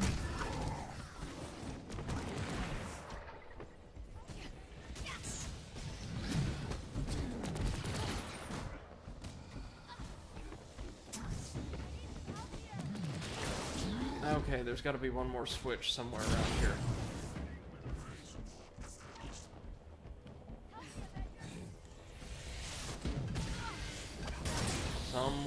Somewhere. Or no, we might just have to hit these in quick succession. Come on. If that's not all of them? Oh, Lord. Well, it would be great if we could do this after clearing out all of the AIM forces, but I have a feeling they're not going to stop coming.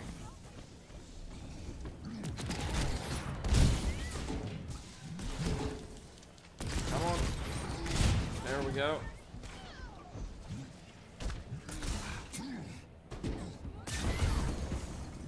Oh my god, the turrets even respawn? Are you kidding me? Oh, alright.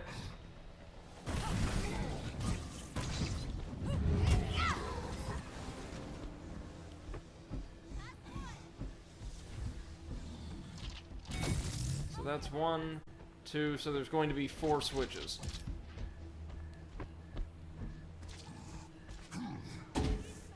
Oh, hello.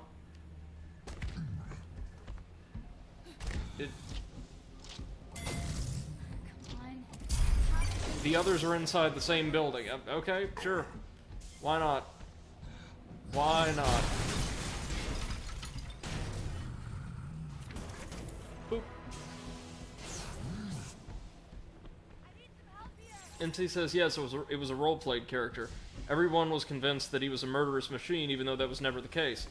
It's gonna be a bit of the same for Adder, I feel like. Well, I mean, the group in Blades is not exactly opposed to wanton acts of violence, maybe my character being the sole exception. So I have a feeling there's not going to be the same level of judgment there. There you go. You're free now.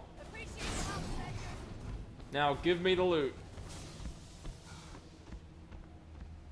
Alright, we've done absolutely everything. Time to go find our high-value target and destroy it.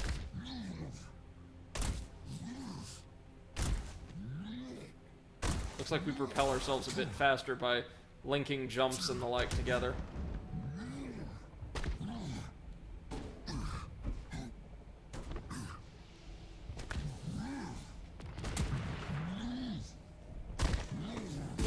Oh, hello. Time to take out those A guards. dread bot. Well, that's new. Don't let him inside. Look at this thing.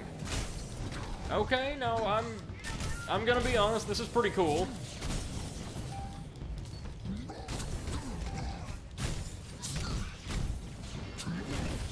We've successfully irradiated the machine, which is hurting it somehow. Don't ask. Hit it with some armor. There we go. Oh, and it looks like its weapons have their own health bars, which is cool. We can destroy specific parts of the enemy to weaken it. I like that. Get rid of some of these guards while our armor's still active.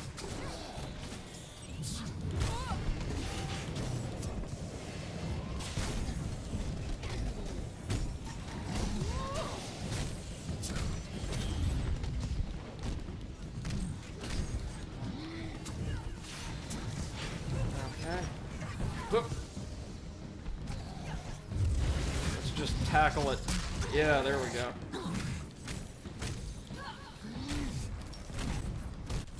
Oh, we can perform a finisher on it? Yeah, why not? Let's go for it. Oh! Okay. I mean, I can hardly see for all the visual effects, but that was cool, I guess.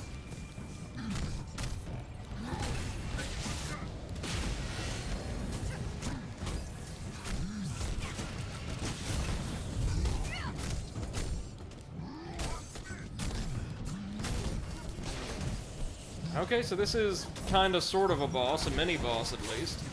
And it's not got terrible design either, to be honest. And down it goes. Along with seemingly all of the AIM forces in the area, just poof. Well, okay, let's head on inside then. MC says, no, there's not going to be the same level, but when you have someone sounding threatening, there will be trust issues. That depends on the circumstances. And speaking of violence, I wondered if anyone else thought of healing the dying bluecoats. No one in our group could, as far as I'm aware. I can all but assure you that my character couldn't.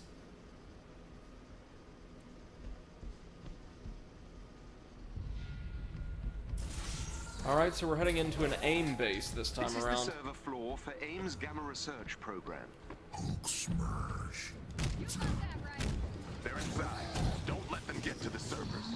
There is a chest with special resources close to your location. MC says you could do a study check even at a disadvantage. I mean, it probably wasn't worth it, to be honest.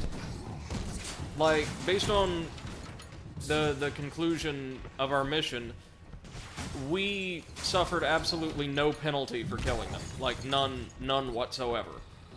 Despite none of us getting successful checks until the very end, like when we all got exactly the rolls we needed. It sounds like the mission went as flawlessly as it could have in story.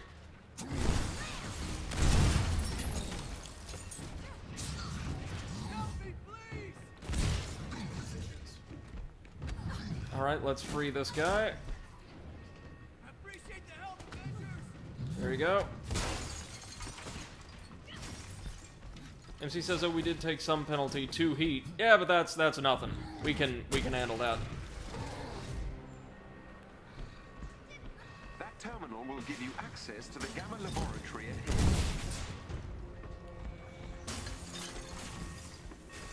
Okay, all we need to do is get past these turrets, which are just friggin' everywhere, as usual, and crack into this this terminal. Research data is housed on several servers to prevent loss during power failures. You will have to destroy them all to prevent further experiments. Okay, so we're just taking out a server farm. That's easy enough. Across the board.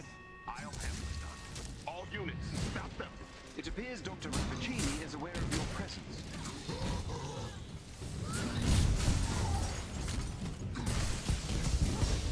Almost there. And so it looks like for Hulk's mission chain, he's kind of going to be working against his, I guess his ex, the woman who's, in charge of developing that restorative serum for MODOK now. Back in action. Okay, we can deal with this.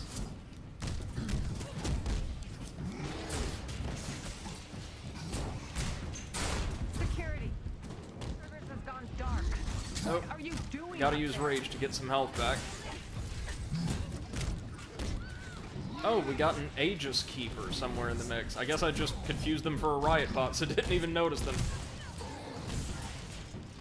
MC says, heat and wanted status are really bad. In the previous blade, that heat stacked up real quick. And I can tell you there's no way Adder can reduce the heat.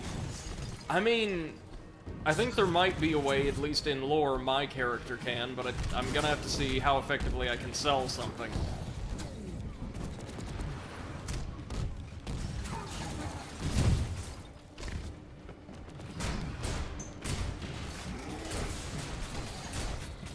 Like, as you'll see pretty quickly, since, believe it or not, I'm not the most mechanically adept person when it comes to, like, really intricate tabletop systems. Most of the solutions and tricks I can come up with are going to be, coming purely from a lore-based, perspective. And seeing as Spooky seems to be a fairly permissive GM, as long as we stay within the established canon of the setting, I feel like I can make some things work.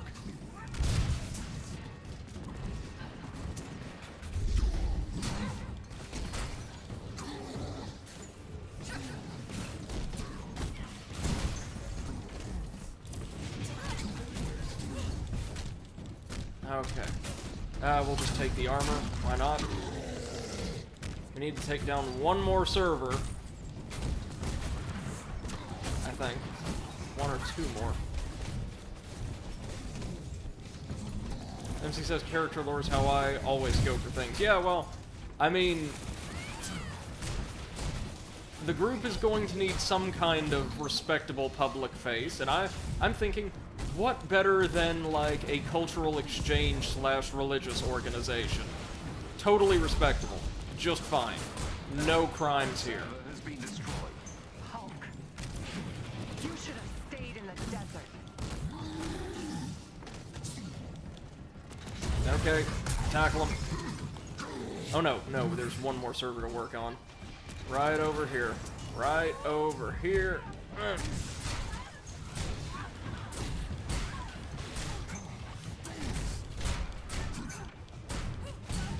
And this is a pretty durable keeper.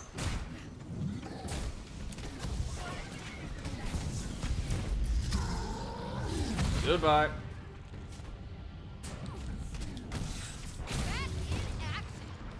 And now we've just got to clear out the stragglers. Okay. Or straggler, I guess. Destroy my work. Give her what she wants. The elevator has been unlocked. You may proceed down into the facility.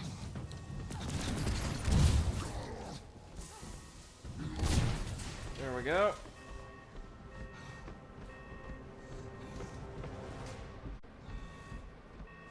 Alright, deeper and deeper in.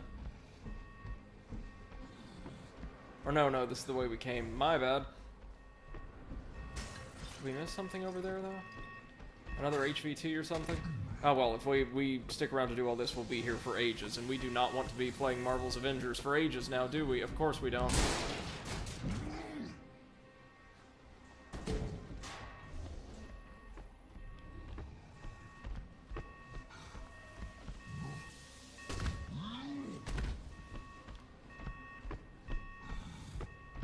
What we got over here?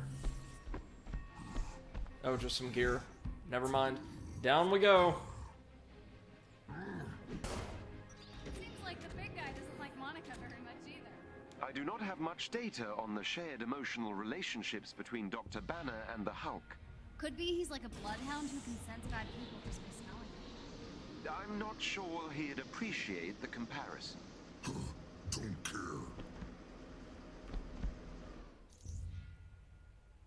Let's, Oh, first off, let's take some upgrades.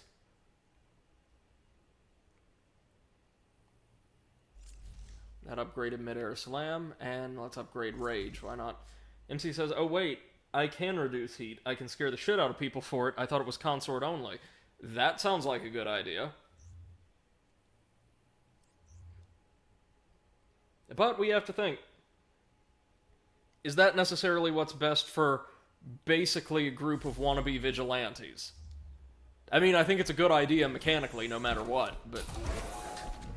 Alright, time to find Mom. You really are that gullible, aren't you? Wait, what? Barricade the door. Protect the research lab.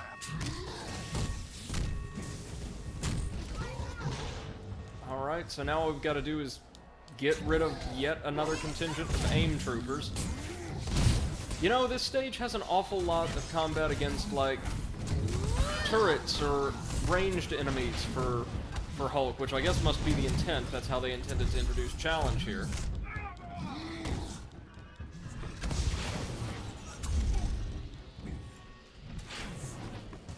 Oh, hello.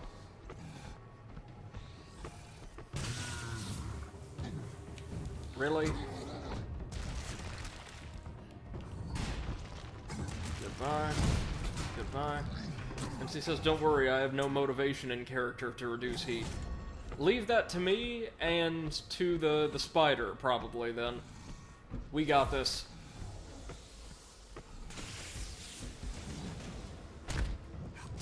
One thing I was honestly not expecting going in was for my character to end up being, like, more or less the prime point of contact between us and the outside world. I really dig that, but wasn't expecting it. Okay, we've got an Exo. Our pleasure, Doctor. She's such a coward. We got this. Goodbye.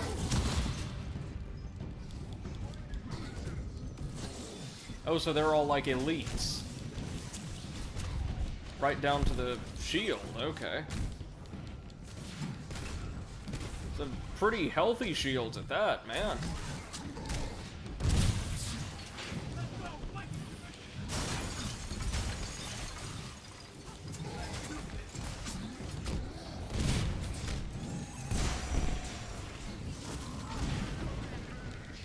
Oh, how dare you. Alright. Bone Shaker armor.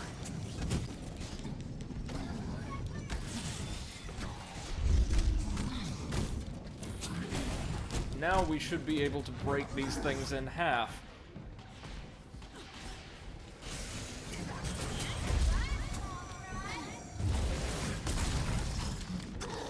Oh, wow.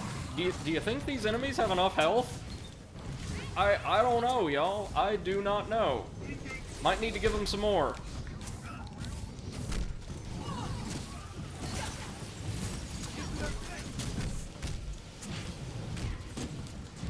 I mean, I get it's technically the closest thing to a boss they're going to give us for most of the game, but Jesus! Oh, this is a mess.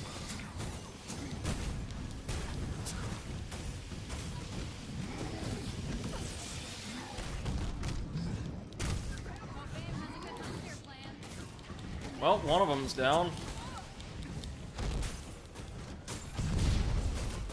Oh, wait, we can finish that one. Yeah, okay, go for it. Or it had so much health it didn't count as a finisher, but hey, got kind of close-ish. Once the prime synthoids are down, the rest of these should go a bit easier. Oh my god, the damage that mech did with its Vulcan cannon was insane.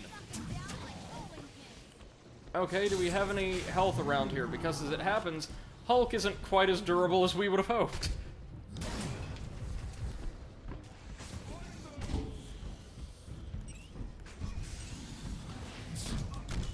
Okay, now that they're unshielded, the Keepers should go down really easily, and indeed they do. Sore loser much? Ooh, they've also got reinforcements out the wazoo.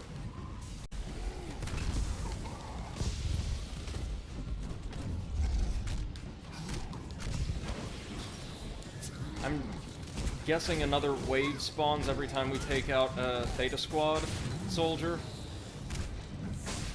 Well, alright, we're almost done though. Just one more Keeper whose shield is almost down, and the Exo.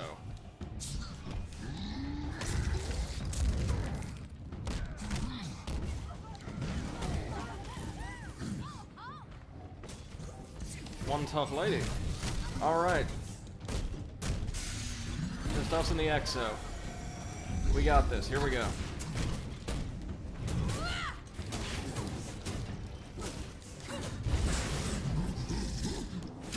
And finisher?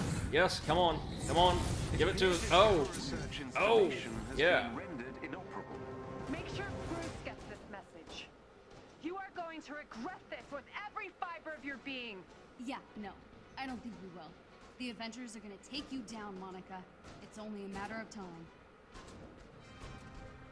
So are we going to fight her at some point then?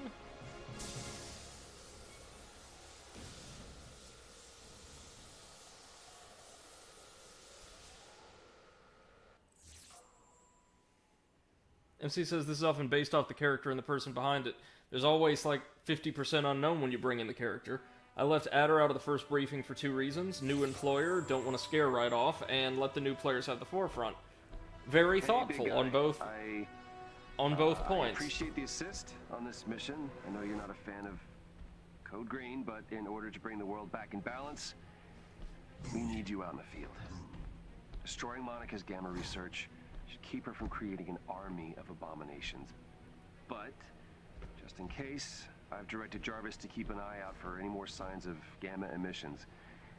If she brings another lab online, you'll be there to smash it. Okay, so Hulk's mission chain is probably just going to be doing that over and over again. But it is what it is. Do we have another Hulk mission, or is that it for now? Yeah. MC says, let me smash. Well, not anymore, because we are actually finally done. With Avengers for today. Thank you, God. And instead, we are going to be popping right on over to Hellpoint. You know, that sci-fi Souls-like with some really interesting concepts behind it.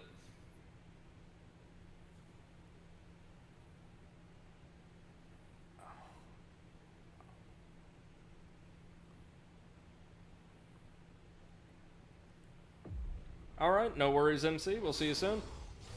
Now, when last we left off here, we had taken down the alien slaver at the end of the tutorial area. And gotten just enough, more or less, dex and intelligence to buff our character out a little bit and wield this, like, gnarly-looking sword coated in flesh, and made of rebar, that ought to make the game just a little easier on us. So we're going to go ahead and start this up. Dive back in. We were in the Great Halls. Yeah, that sounds about right.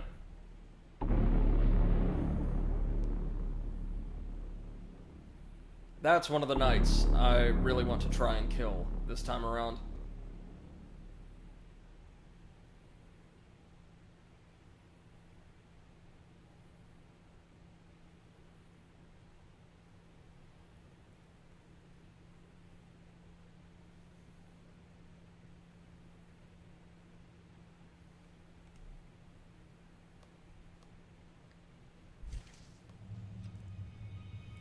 And yep, here we are, right back in the Slaver's boss arena. And again, remember that this game was made by a small team, and I want to say pretty recently. There's our gnarly new weapon. How do we run again? Okay. hold down LT. So now that I can, I want to try... First off, try out our new weapon. On some of the thugs in this area. Oh yeah, that deals some nice damage. Nice, baby, nice. Oh! One of them with those cool little, sort of wrist-mounted guns. I want some of those. I want guns, and I want to see what magic's like in this game. I know you can, like, harness the power of the void in the style of the alien slaver boss. So I'm really interested to see what that would, you know, look like.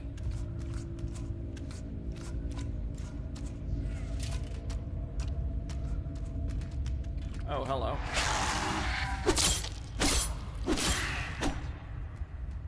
Audio balance might be a little different here. Be sure to let me know if it's off in any way. Here we go. Let's try fighting this thing now that we've got a checkpoint right over there. Oh. Let's pop a heal.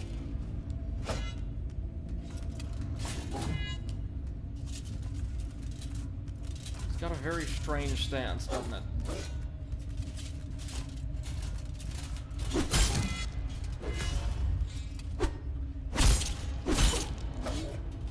Okay. It can also use a magic attack to, like, summon little geysers of star energy under our feet. Might want to look out for that.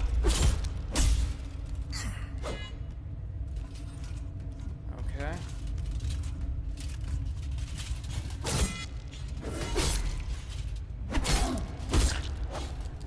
Oh, did it technically count that as a hit?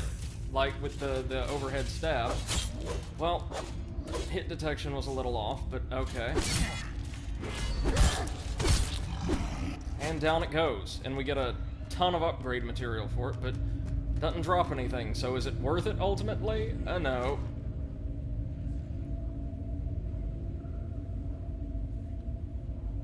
So let's go heal and explore the rest of that hallway. I think there might have just been 2 locked doors, but I want to confirm.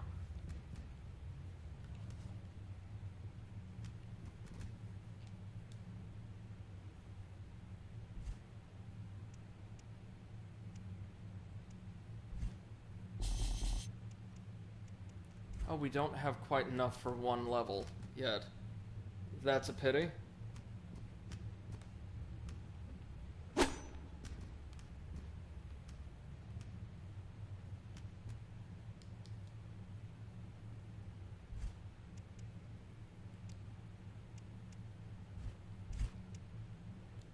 Okay, so we can't recharge our health packs and all that at breaches. That could be problematic. But, never mind. We'll explore anyway. As I said, I don't think there's a whole lot else to see in the embassy right now. We got, like, the ceremonial dagger or what have you in one of these side rooms. Oh no, hello. One of them did drop something. Okay. So some Axions. That's nice. We'll take them, I suppose.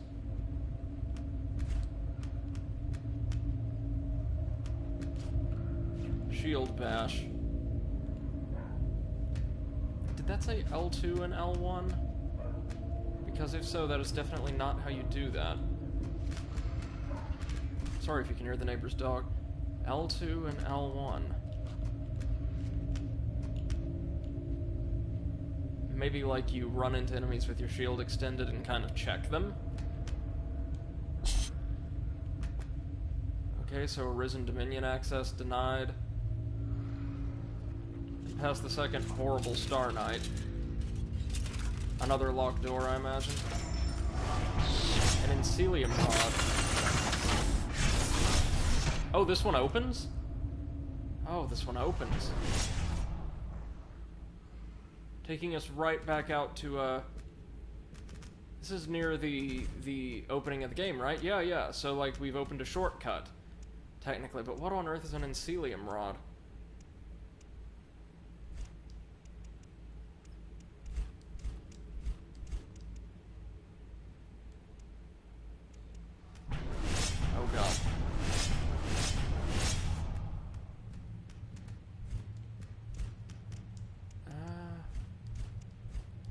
just be a consumable?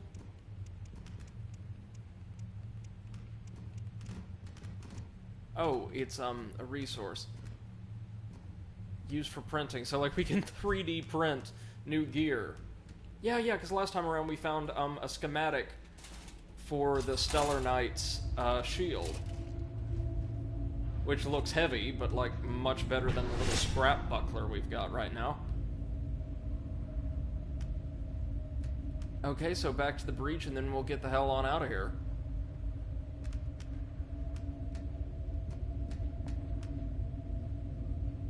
I don't know why, but our character reminds me, for the life of me, of, like, a character from one of those 3D animated Eurodance music videos that were so popular in the 90s.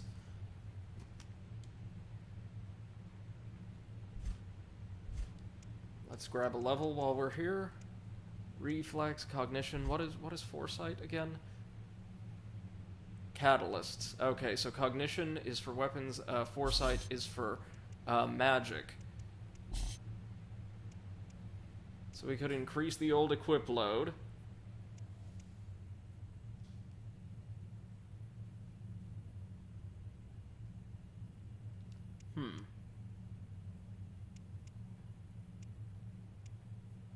Let's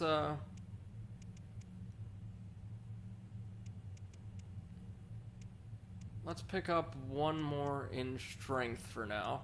Or no, one more in reflex while we're here. Why not? Maybe? Or no, strength. Yeah, why not? We'll try to get maybe strength up to 3, then cognition up to 3, then foresight up to 3. Like, get all of our basic stats. Seeing as how I don't know how all these systems work in this game yet. What is this?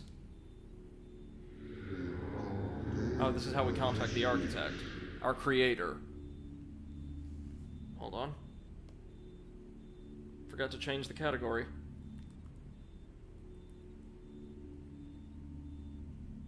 Hellpoint, there we go.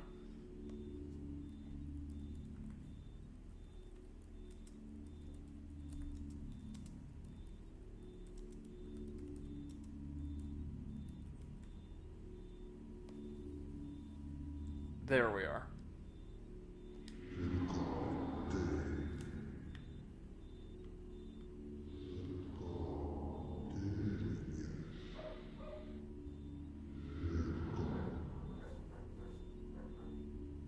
Right, so this is like not just a space station, it's a gigantic city. Oh, the author. The author, that's his name. I keep getting it wrong every time. It said immune specimen, so there's some kind of plague infesting the place? Because we know, like, all of the like, thralls we fought throughout the tutorial area were, like, corpses that were cybernetically augmented and reanimated by this, this alien race, the demons, I think. So, okay. Exercise your free will and quench your thirst for truth. I know it dwells within you, pushing forward. Okay, we can ask questions. What am I? So we are human? So the author obviously isn't. Or no, we,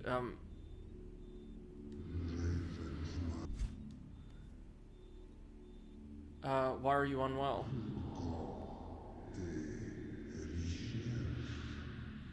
So he's still sane for now.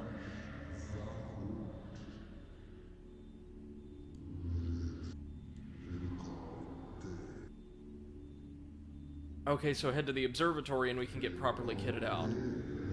And so he just needs us, our goal here is very simple, just explore the station, find out what's going on, and report to the author.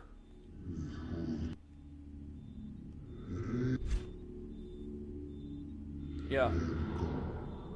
We're not gonna question him yet. I'm suspicious of him, of course, but we'll play along for now.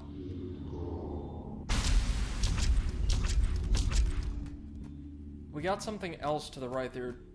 2.5% something. Can we do anything else? Insufficient data.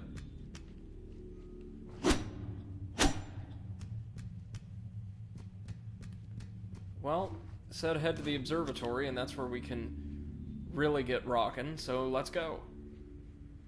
Hello? Omnicube. There we go.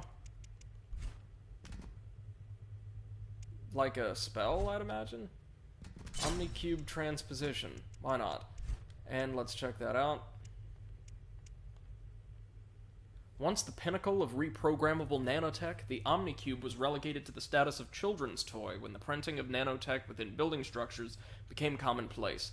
Some still find it useful for tasks such as mining or exploration, so it's going to be like magic, basically. An Omnicube program that uses axions to bring the user back to the last quantum anchor or breach visited. So, for a cost, it'll teleport us back to a safe place. Did we equip our Omnicube program? Yeah, we did. So what do we have to do? Do we have to whip out the Omnicube itself, or how do we use Omnicube programs? Oh dear. There it is.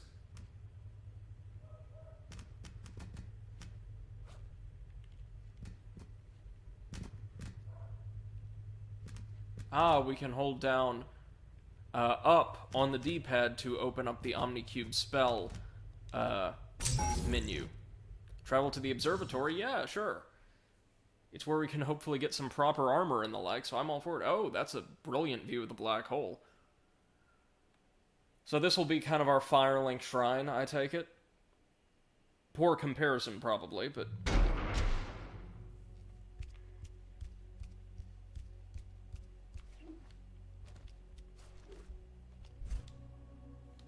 2051, the first exiles. Here's to the memory of the 1,300 pioneers, workers, researchers, and leaders who left Earth centuries ago to give birth to the people of the stars, capitalized.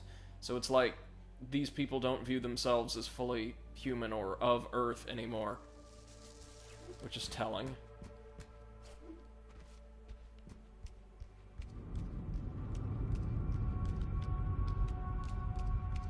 So we've got two different sigils here. There's the one we saw back in the embassy, like on the red flags, and then there's this new one, the cube with all of the different sort of designs jutting out from it. That's a window that'll open to allow us to see the black hole, no doubt. Oh yeah.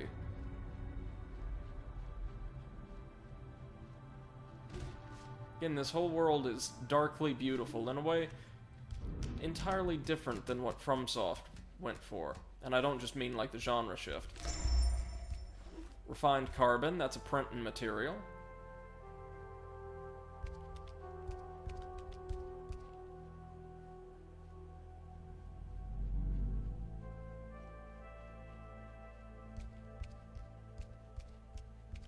I'm curious to learn more about the developers here, because I imagine, just based off of what little we've played so far, give them a bigger budget, and they could do some phenomenal things. The gallery is closed. Okay. This is a really cool little hub area. And what's up here?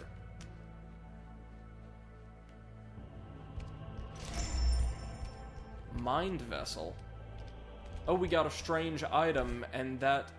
Oh, that little percentage tracker on the right-hand side has the author's marking, so I guess that's the amount of the truth or the situation we've ascertained thus far. Yeah. No, I didn't mean to use the dagger. Get me my poker. Hey, welcome back, MC. So this is really cool. Our mission is just to explore this space station, find out as much as we can, and report back to the author, ostensibly, at the end. And we actually have a tracker, a percentage counter, indicating how much we've been able to learn. Like, I just found this mysterious mind module. A reflective onyx cube that emanates a peculiar warmth. The letters on it appear to have been scratched off. Now, since we can get mind modules too, I would imagine that this is, like the data from a transhuman or something. Someone who became as a cyborg. Or whatever these things are.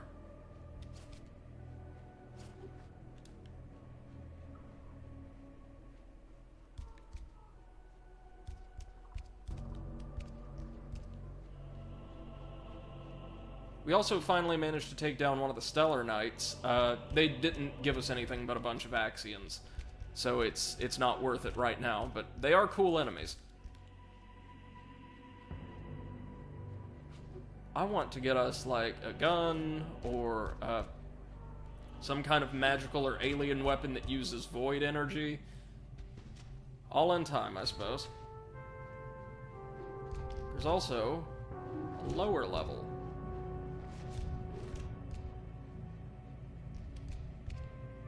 Again, like, they obviously didn't have the budget for, like, top-flight graphical processing technology, but man, they outdid themselves when it came to style, didn't they? This whole world is, like, so enthralling. Axions, good.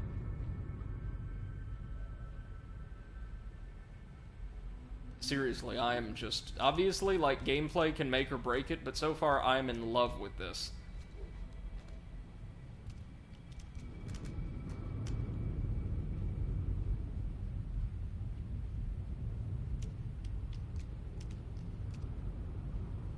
And I may actually be streaming really early tomorrow, like, ahead of Blades.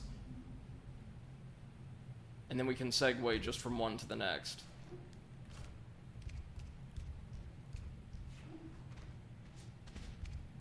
What's this? Tiny little disbursement of Axions.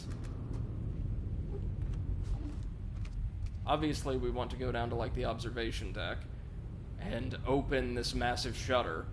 But first, let's make sure there's nothing else. I want to go see, is that a fire or some kind of glowing item over there? There's no fire anywhere else around here, so it bears exploring. NC says might not be watching tomorrow. That's totally fine, man. Don't you worry. Prepping for Blades? Well, how do you go about prepping for something like that? Like, do you mean just getting all your stuff together, or?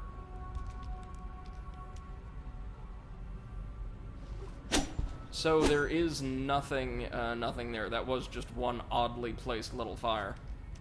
Oh, wait, there's an item over there I missed several times now. Silly me.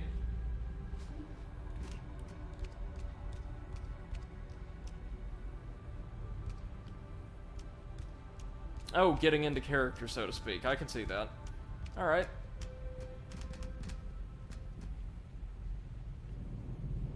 Huh. So we can't access this area yet, it looks like.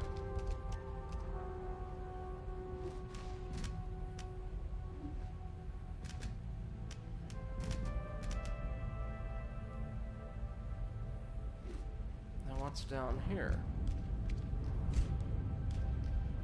Oh, it's a bunch of tutorial messages. Oh, hold on. When a conductor is attached to a weapon, a new elemental ability can be activated temporarily. This is foreboding. Ew. Nice. So I bet that's going to be a new area. Dodge attack, dodge. Lock on. Hold on. Dealing melee damage will fill up your energy and restoration gauges. Good. Change weapon ability. We don't have any. Foresight is required for occult arts and resistance. Catalyst type weapons scale with foresight. Cognition is required for tech equipment and resistance. Firearms scale with cognition. If the black hole is present in the sky, enemies will become more powerful and drop better rewards. Hordes of enemies can appear during an accretion storm, as well as powerful demonic entities. Ooh. I did read about that. MC says, and little factoids about the character, like poor sense of smell. Right, I gotcha.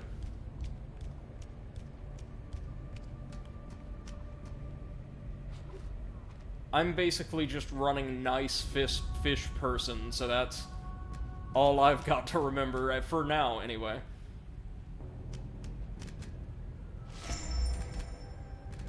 Armor! Actual, honest-to-God armor! Finally! Alas, no one knew about the victory, and so that night they murdered their hero just as they needed him most.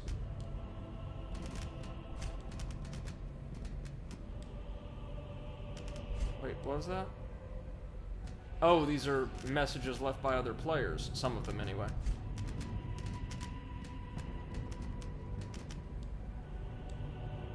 Come on. Okay.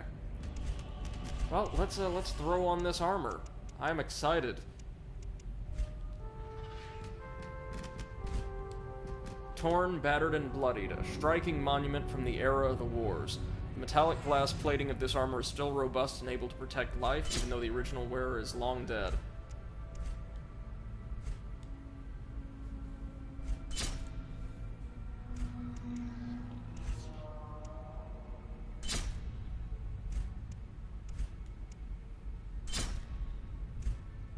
So it's heavy. Oh god, it's real heavy.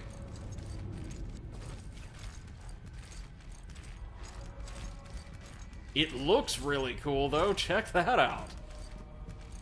Nice. Tell you what, why don't we, unequip the helmet? There we go.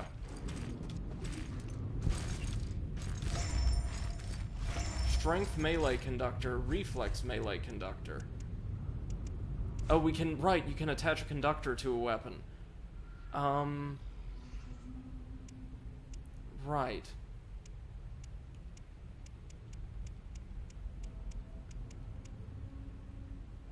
How do we...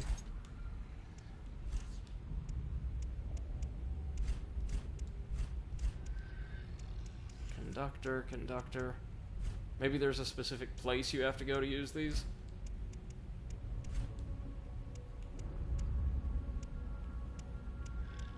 Keys, Omnicube, Upgrade chips, yeah. Upgrade stations, yeah.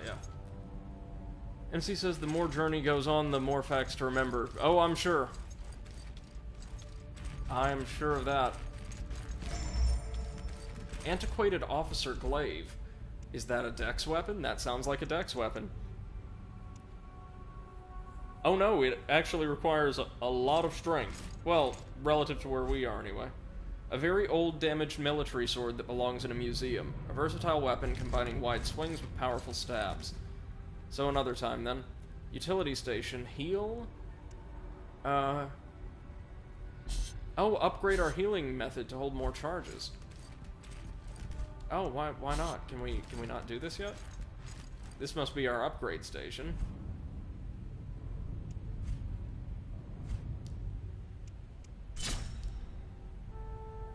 Oh, so we need a lot of stuff to prepare a Sentinel cross shield properly. We can also dismantle stuff we don't want anymore. Oh, this sounds like it might actually be a really complicated game. Oh dear. We're also going to need to increase our equip load as we go on. As even this basic armor seems to be kinda heavy for us. Not like prohibitively so, but not far off. Okay, let's open up that great... Oh, weapon editor. Here we go. So we'll take the Victim's Poker and add on the Reflex Melee Conductor. Increasing its damage, yeah, I'll confirm. It cost us some Axions, but that's fine.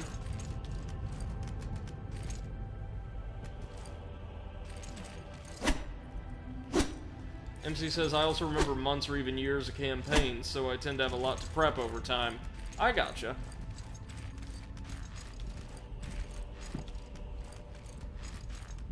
Obviously, we want to go near the discolored wall, or the wall with the purple glowy effect later on.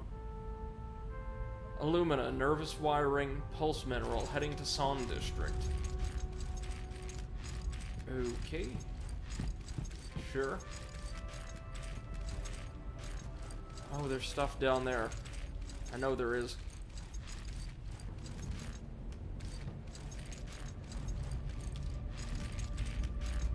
Here we go.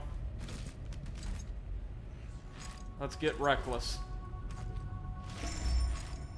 Carbon. Always down for some good carbon.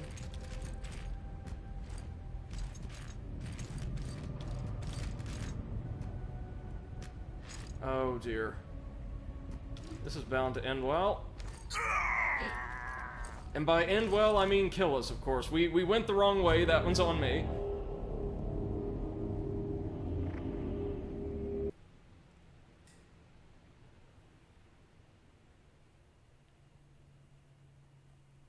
Fighting with a weapon for a long time will unlock passive and active abilities. I see.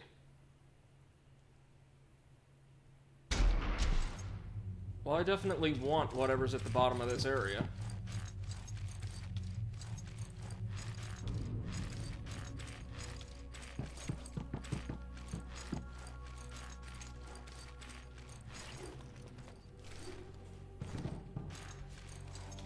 Well, that's awfully kind of you, MC, making sure you're always ready to help newer players.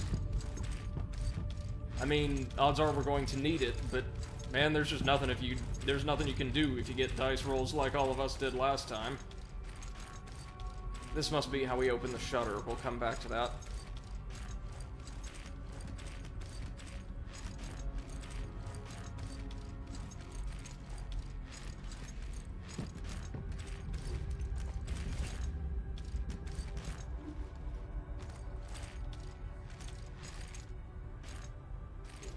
Here's our Axions.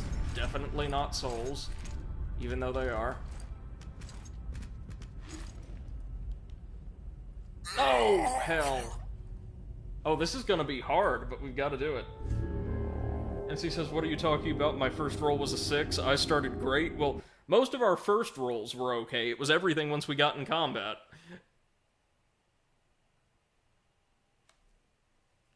The entire rest of the stream is just going to be me trying to get that goodie. You know there's good stuff down there, though. Like, really good stuff we normally wouldn't be able to get until later in the game.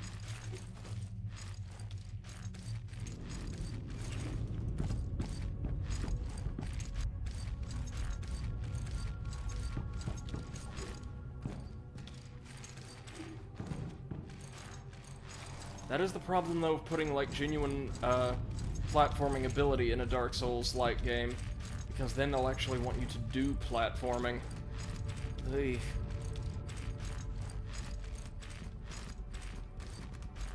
Hello? Me?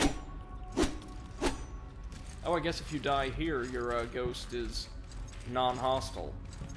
That's kind of nice.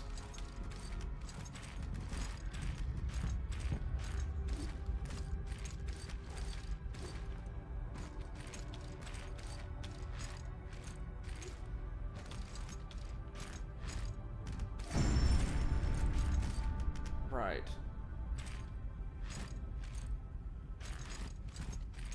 No easy way down there.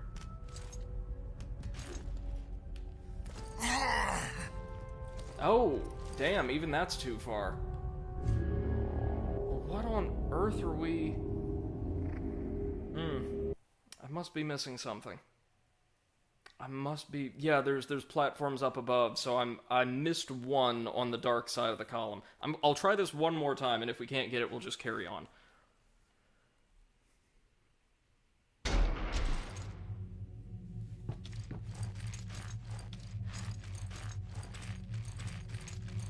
I do like our little cape. That's nice. Also possible that it may just be something we're intended to come back for later, since this is like a central hub area, but still.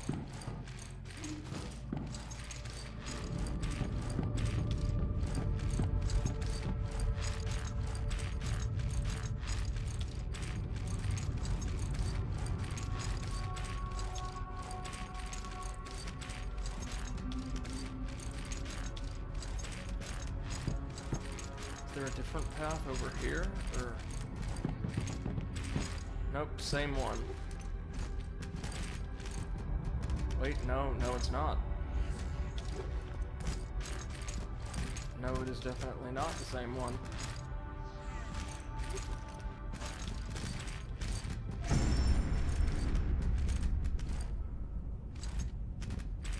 Problem is I can't see shit.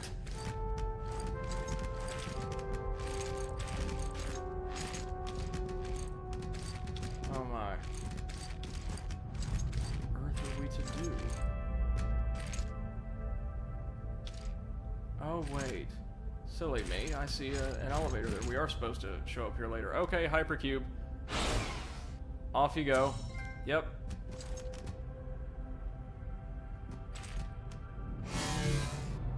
Take my Axions, just get me out of here.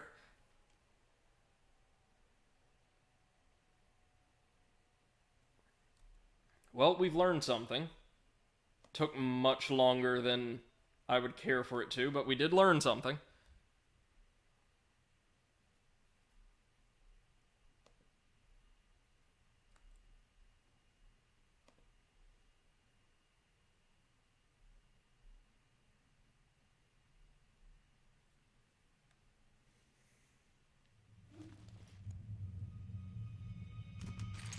Right, it spits us back out in the embassy, and off we go back to the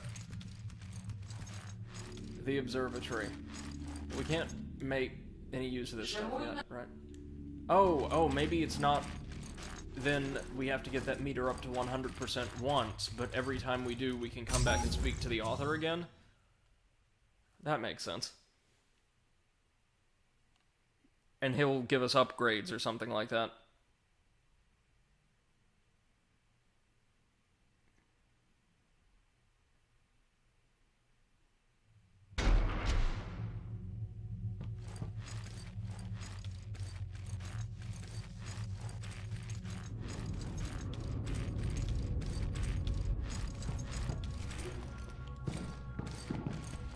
Alright, so now it's just down to that weird flesh-covered door, or flesh-covered area, and the door it surrounds. Oh, and can't forget, gotta open the shutter. You know, the whole reason we came here, and also something that might help us get those goodies. Event horizon. Yeah, that makes sense. Oh, this is gorgeous. Check it, check it. This will also allow us to keep an eye on the status of the black hole. Oh, and a giant breach. Lovely. Lovely. And it'll now transport us anywhere we like. So the embassy is the only place we have now, but that will change, no doubt.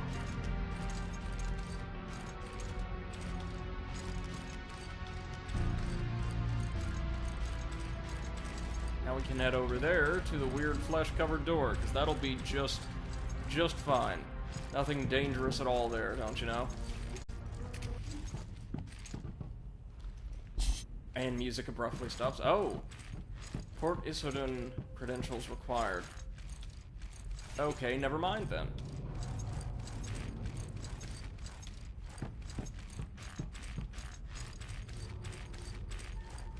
Okay, anywhere else we can go from here? That'll certainly make it easier for us to see our way around the platforming puzzle.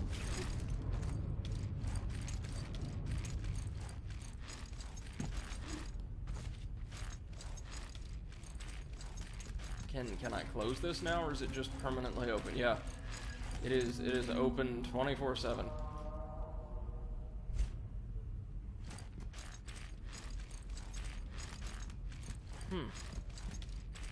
Okay. Did anything change down here?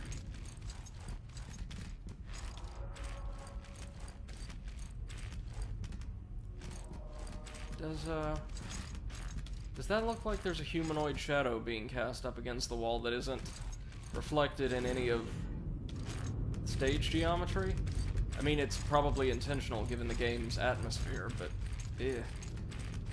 eerie. Oh, please, God, don't tell me I'm intended to do the platforming puzzle now.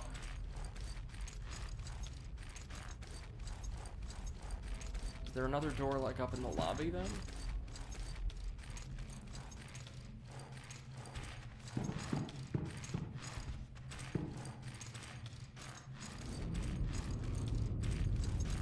Has to be, right? No. Okay, then let's think. Where on earth could we possibly go?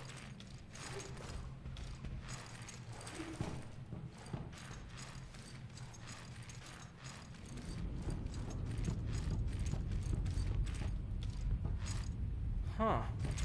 I am totally stumped. Give me a minute. We'll find our way there, don't you worry.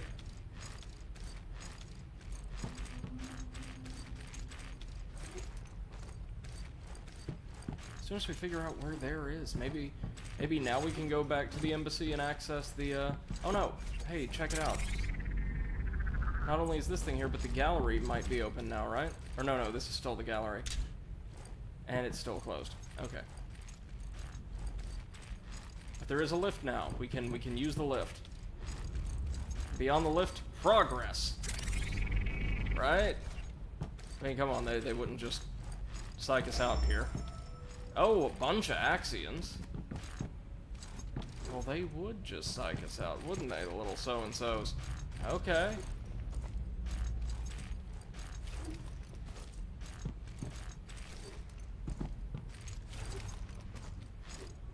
Oh, no, damn it. Okay, we're good. We're good.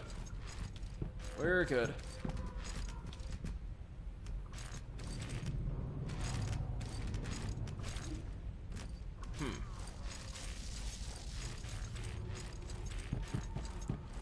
It's gotta be the embassy, then.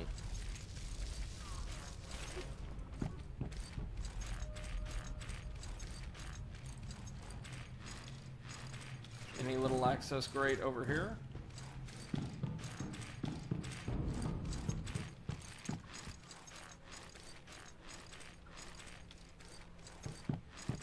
No. Sorry, I know it's not the most engaging gameplay in the world, but I'm trying my level best to suss out where we're supposed to go. Without getting myself killed this time, of course.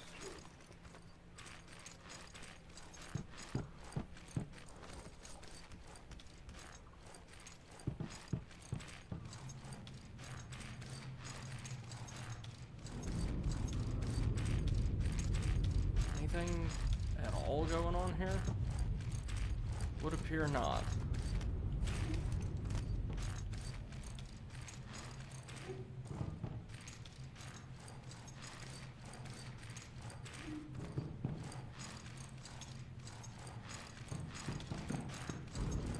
We need to scare up those credentials to access the port.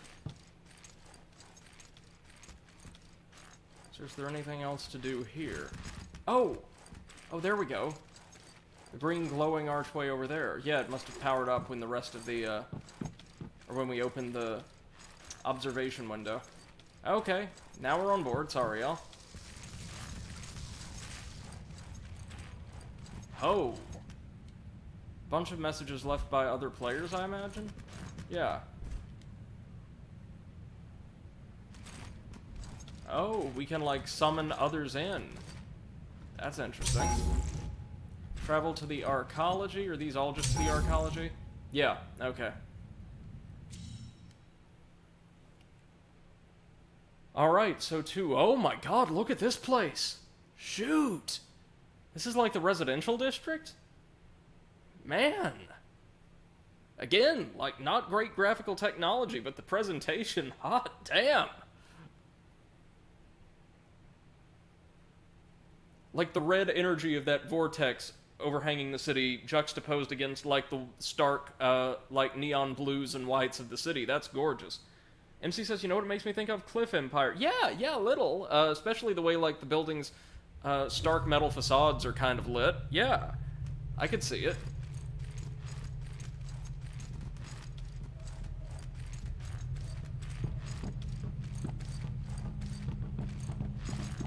So I've tried to avoid spoilers for this game as best I can, but I do know what two bosses in the game look like. That's it.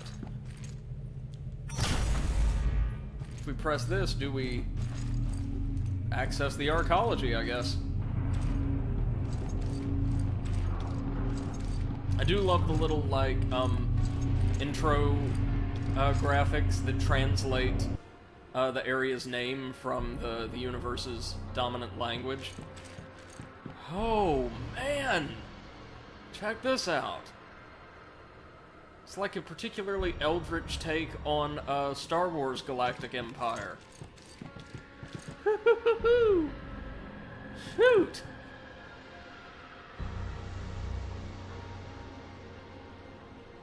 well, we know exactly where we're headed, right? I mean, there's only one place. I mean, this area may have multiple bosses. I hope it has multiple bosses.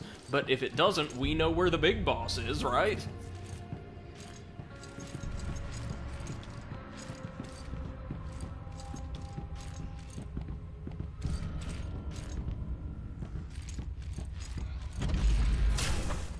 Alright, now there's got to be a breach nearby, right? And so he says, building the Beacon of Hope was a great ending for Cliff Empire's campaign. Nice, and they got the concept of level design right, even if taken from Dark Souls. No, they did, and honestly, with, kind of how revolutionary the Souls-like, yeah, here's our breach.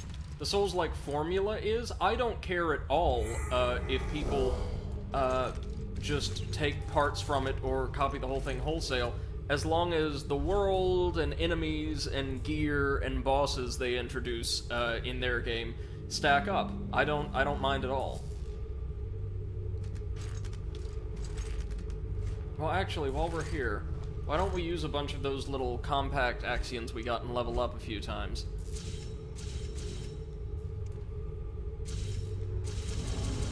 In fact, let's use all of them. All of them. So we can get 3 levels out of this. Let's take, 1 more strength, 1 more cognition, and, tell you what, 1 more strength on top of that so we can use the glaive if we, well, no, 1 more reflex or foresight? Or load. Equip load would help. Oh god, levels are expensive in this game.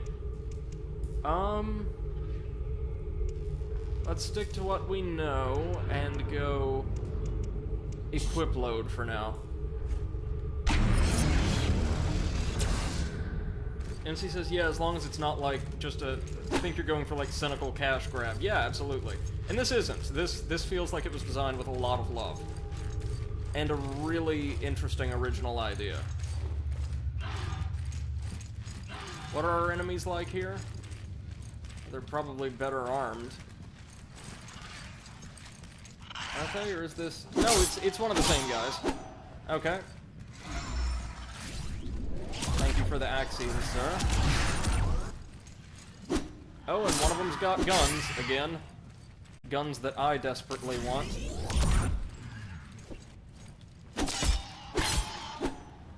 Man, upgrading this weapon just a little makes it kick all of the ass, doesn't it? Yeah, man, I dig this.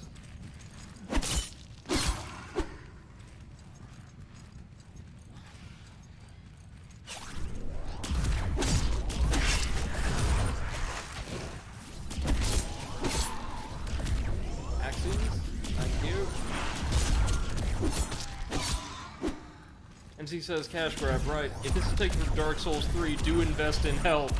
Oh yeah, no, I will. I will. Man, did you see the difference? Like, just a few points in Vigor made, both in that game and Bloodborne? Now, correct me if I'm wrong, but in Dark Souls 1 and 2, as long as you had enough health to survive a couple hits normally, it was your armor that mattered and not the health, right? That wasn't just a mistake on my part. That is something that seemed to change drastically right around Blood... Oh, hello. A railgun? Shoot! Literally. I bet we don't have the cognition to use it, right? No, 8 cognition. A very ancient electromagnetic projectile launcher, badly recreated and deserving of retirement. These firearms were useful to take out enemy personnel without damaging the surrounding infrastructure. That is correct, okay. Our first firearm of the game, and it's a friggin' railgun. I'm on board. The one thing I will say so far, and this might be something I can tweak in options, is the game does look a little dark overall. Lights, there we go. Let's increase the brightness just a little, because this is it's a pretty dark game. Let me know if it looks too bright now, but I think it needed it. Maybe, hold on.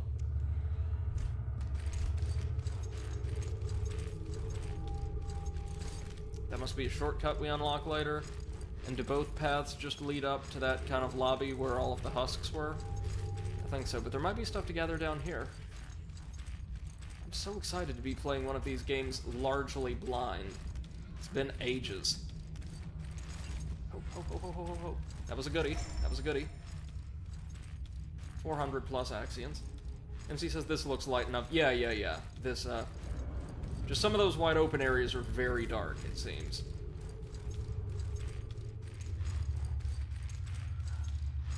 And I mean, I get it. Cold vacuum of space, but a game like this, you want your players to be able to see what they're doing. So they're all dead. Oh, hello. Blessed migrants and pioneers, we welcome you. This arcology was built for the world's finest hour. May we find clarity. Well, that's not ominous at all. Some kind of ad for food cubes. Lift.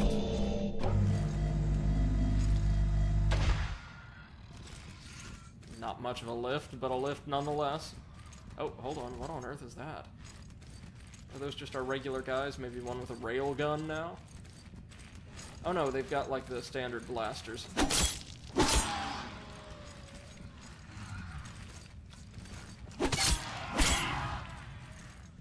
I really dig the sword, or the prod, or what have you.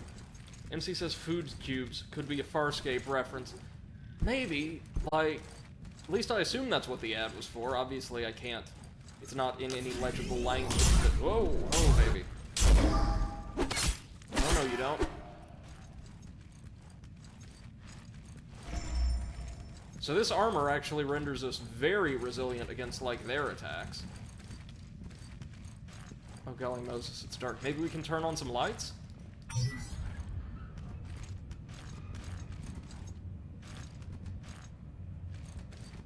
No, but we can open some doors. Ooh, yeah, it's dark. Raw encellium and some carbon. Useful for when we find more recipes, I'd imagine.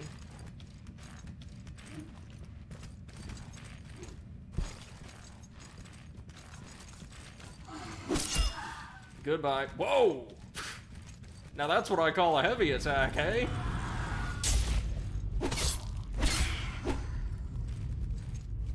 MC says, as much as I like the level design, the little, like, switches I cannot stand. I think they're alright. I mean, you lied. Oh, I guess they're talking about, like, the really hopeful message of, like, welcome found on the other side of the door. Lucian, come home. Anita, come back home. Oh, no.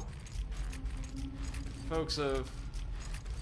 Is it Terra Novo or something? We're using this place probably as a faux storage facility for the victims of absolutely horrible experiments, weren't they? MC says they clearly want a functional feel in the architecture. Yeah. You killed us. It's all over. Oh my god. Open up. Some of these written in people's own blood. Oh my god, well they really do a great job of setting the tone. And remember, these people, well, they aren't really people anymore. These are just reanimated husks controlled by something called demons. They're technological, I think. They're not related directly to, like, the alien slaver we killed at the end of the tutorial area. Really cool first boss, again, by the way.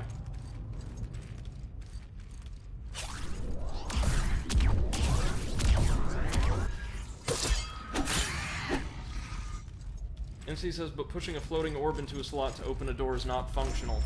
I think the way it's supposed to work is, like, it scans our DNA or what have you, because the author did mention we're the only, or we're, like, one of the only, like, pure human creatures left, or beings left on this entire, space station, and, like, then it interfaces with a system or something on our behalf. Of course, the actual reason for it is it looks cool, but... Axions. Is that a boss gate? That is a boss gate already. And there's our boss. Some kind of horrifying space chimera thing? Oh. Shoot, there's gonna be lots of bosses in this game, isn't there? I'm okay with that. I am A-okay with that. Daring Effigy. What is that? A bizarre statuette of a figure intensely staring forward into emptiness. Its courageous display inspires audacity. Can be used at a breach to intensify challenge. Kind of like the Path of Champions Covenant. I see. NC says, this is what happens when you become a game designer. You see flaws in everything. Exactly why I wouldn't be a good designer, because I think everything is just really cool as long as it has a gnarly visual design. Man, if this game is loaded with bosses, I'm gonna be one happy camper. Now that thing looks,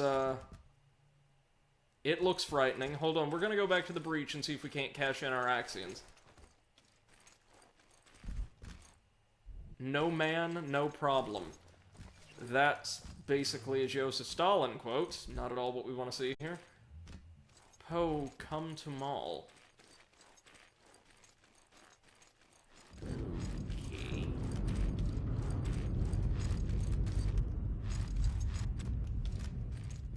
MC says, nah, you do the same for a textbook in your field. Kinda, sorta, honestly, but I have a feeling I'll be terribly unpopular amongst, like, the professionals in my field, because I do, when it comes to student work or the like, have a terribly permissive and pluralistic approach to quality. Not enough Axions yet. Well, let's consume some Axions. And get one level. Oh god, what should it go towards? Probably more strength first, to help us, get more physical defense. And use the glaive if we want. What does energy change? I guess our mana, basically. Mobility.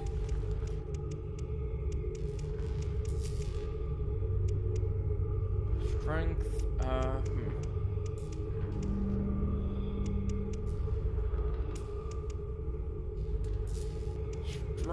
reflex. No.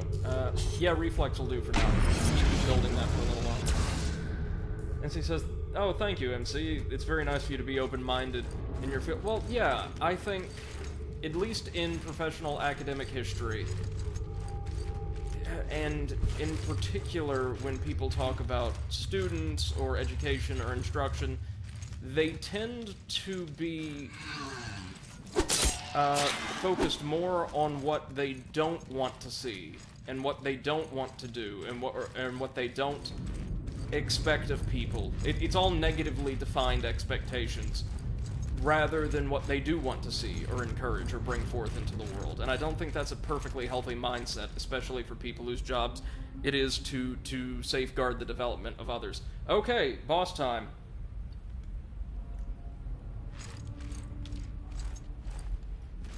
And our boss is the Celestial Beast. Oh, that's cool.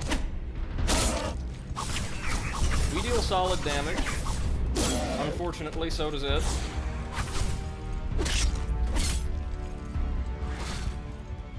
This is pretty cool. It's like, some kind of neon 80s manticore.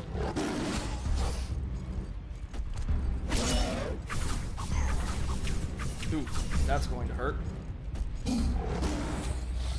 Its attacks aren't super easy to dodge, but they are all clearly telegraphed. Probably could use some more stamina at some point, hey? Ooh, yeah, that hurt.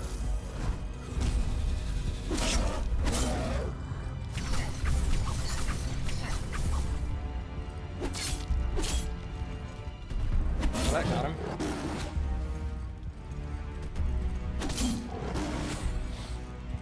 The pounce is the attack we've really got to watch out for. It deals insane amounts of damage. But everything else seems more or less manageable.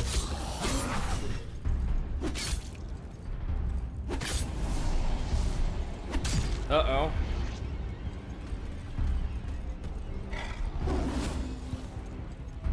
Is that like a cloud of toxin, or nihil, or void energy or something? Yeah, as like an early game boss goes, this really isn't bad. Let's heal up again, because we need it. Oh, that's new. Goodbye. Vanquished, and we got the Celestial Trophy. NC says, yeah, that's what I saw, and it's terrible. Once I was around the teacher's room in elementary school and could hear them talking shit about students. Yeah, And there's not a faster way to make me very, very angry than to see educators engaging in that kind of behavior. Now, to be fair, when I have students submit, like, papers that have really funny mistakes, or, like, kind of amusing wording or the like, I feel no shame whatsoever in laughing at it or sharing some of my favorite excerpts with, like, friends and the like, hey, I read such and such today. But I don't believe that reflects poorly whatsoever on the knowledge or capability of the student in question. It just means they gave me something that amused me in some fashion or another. And I've gotten lots of papers like that from very good students. Yeah, MC has it just right. Laughing at the content is not laughing at the person. Not whatsoever. And I have never and will never disparage one of my students for not knowing something or not being as capable in a given field as I am. That's what I'm there for, to help them grow as much as they would care to. So if they don't meet my expectations by the end of a given term or what have you, the way I see it is I've not done my job, not necessarily that they haven't done theirs. And it's different, of course, if, say, you don't go to class or turn any work in or any of that whatsoever. But believe it or not, despite what talking to some teachers would have you believe, cases like that where students don't try at all are very few and far between. But that said, let me get off my soapbox, let's stabilize the breach. And, real quick, let's talk about that battle, the Celestial Beast. I think, again, as an early game boss, not bad. It forced me to use both of my, my healing items, and had attacks that were very clearly telegraphed, but covered enough distance that I had to react to each of them. And it had a reasonable amount of health, considering how much damage we deal with this sword, so not bad at all. I quite like it. Now, what was this keycard we got? Grants access to one district of the arcology. Alright, and here we have the customs bridge. Well, let's infuse. Oh, and that'll allow us to get a point in strength and a couple points in foresight. No. Strength, load, foresight. Let's try that. MC says that boss was a reflex-based boss, whereas the previous was more movement and positioning. Yeah, and the Slaver, if you recall, could actually freeze us with that void status effect. It could kind of enfeeble us with.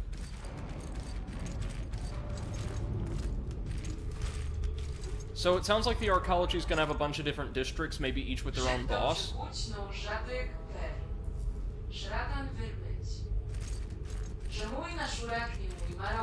Would we like to use our access passport? Sure. Oh, dude! We get to pick?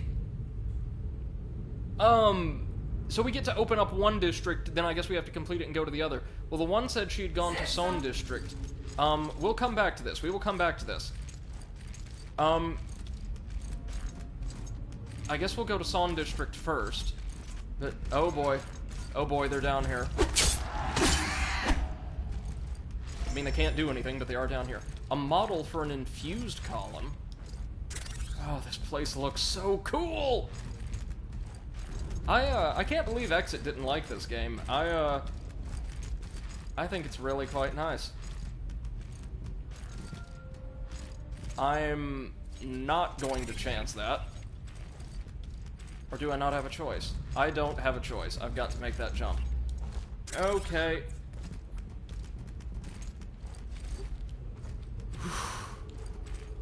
In a Souls-like, jumping over pits like that is never going to make me feel comfortable. Tell them what a child would want to hear. Then the meek can overthrow the strong as they sleep. So clearly there was some kind of social tension in this place before everything went to hell. Bunch of Axions.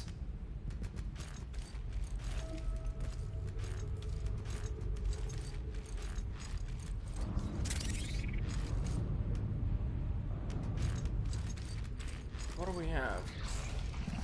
Oh my god! What is that?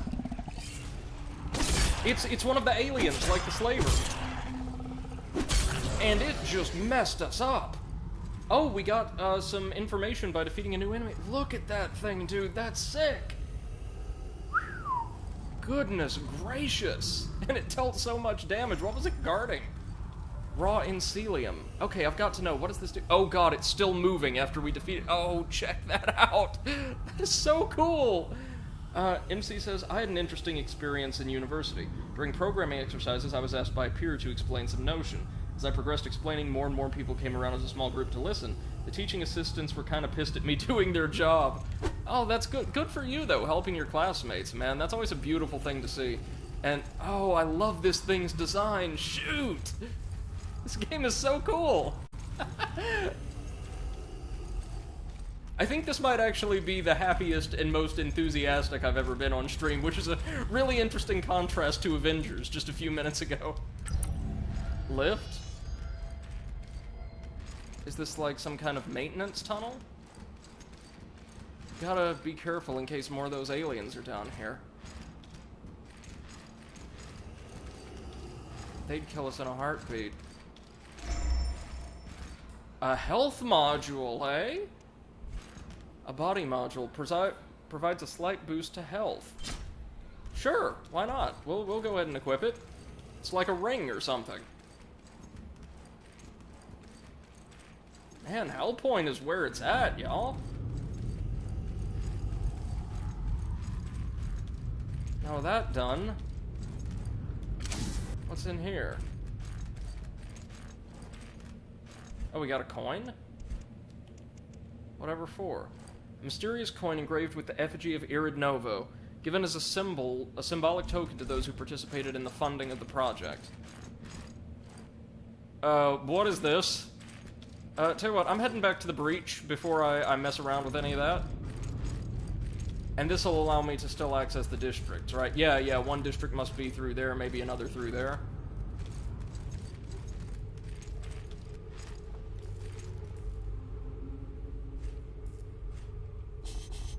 Oh no, we need like almost 2k Axions. Never mind.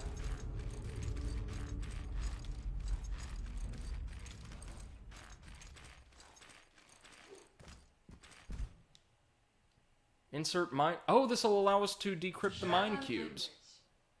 Accessing mine vessel. Content Renegade. Body envelope not found. Interface with Renegade? I don't know what it's going to do, but sure. Waking up Renegade. Subject stress critical. Administering sedatives. You are now speaking to Renegade.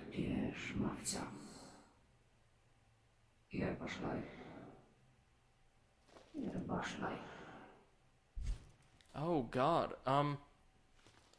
the author claims to have created me. The author, you say, so it's true. The project is much more advanced than I would ever have thought. So, I suppose he gave you a purpose, or did he leave it for you to decide? Whatever you do, choose wisely. I know everything feels meaningless in a sea of infinite universes, but your choices will matter, for all of us. All of us who are still alive, anyway. They were summoning beings. Cosmic gods, they called them. They needed a gate, so they authorized the project as a 20-year plan. They performed thousands of ceremonies and sacrifices in plain sight in order to gain everyone's consent. So, like, they were brainwashing people? We were all part of it. We were such fools. Now they're here, and we're their victims, their slaves, their toys. Oh, Lord, I tried. Here's a bit of advice for you. They must be using the cover of the accretion storms to leave the gates open. The storms occur twice a day, at the western and eastern apexes of the station's orbit. Yeah, and the orbit is that thing we're tracking in the upper left-hand corner. I could never determine exactly what these gates do, but it definitely involves using the puncturer to bring evil entities into this reality. So take refuge during the storms. Do you understand? Demons walk the streets during the accretion. Hey! Don't you think that massive, monk-looking enemy that appeared in the tutorial zone that one time, like he was guarded by a couple of the mindless thralls or reanimated corpses, he was carrying like a giant staff, he was like 10 feet tall. Don't you want to bet he was one of the demons? Because we only saw him that one time. He clearly didn't belong there. Yeah. Man, this game has plenty of, like, cost-benefit analysis. I really dig it. Oh, I'm so tired. My thoughts are in complete disarray. Please leave me be, and be careful. So, that cube contained someone's consciousness. Someone who's still here, at least incorporeally. And MC says, I had a friend progressing through university that had the same class 2 years after me. I helped him for a project, but the assistant rated his work poorly. The reason was because he didn't follow the assistant's advice for the task. Note that in programming, there's never one way to do a task. Oh, I know. My friend didn't want my help to push back against the assistant, but that seriously pissed me off. Yeah, no. And as I understand it, that kind of prohibitive practice, like, you know, my way or the highway type of instruction, is way more common in the physical and applied sciences than it is in the humanities, but it's a shame, nonetheless. Breach synchronizer, hello. Can be used to connect breaches together and travel between them, so we can set, like, a series of portals together. The 5 eyes of the arcology, carving into minds with each cycle. Tell you what, I'm going to go access a district now, and I bet we get the passport to access the other one after we clear out, like, the main tower, right? Because this is, I think, if we look at it, yeah, this is the big central tower of the arcology. So let's scan the old passport. Son district, let's do it, yeah. And the walkways are in the other direction.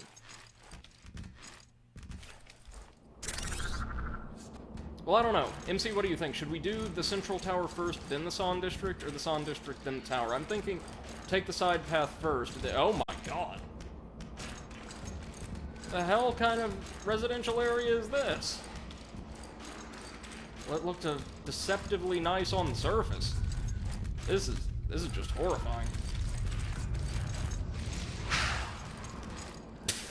It is a Souls-like after all. Oh my god.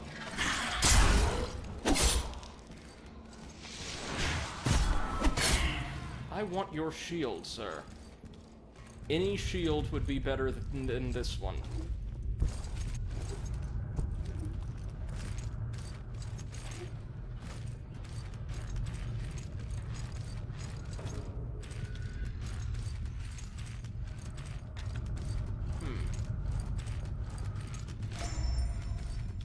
More carbon. Well, we've got all the carbon in the friggin' world. We've got a No Man's Sky worth of carbon, but nothing really to use it for yet.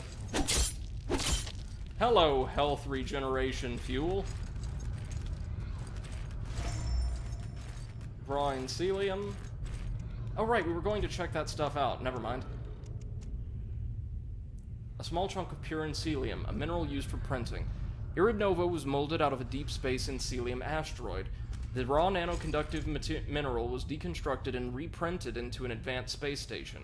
Encelium is also used as a basic metal for printing. Notice it also appears to be the same color and radiating the same sort of shade of violet as the aliens. Well, that particular group of aliens we've seen a couple of, anyway.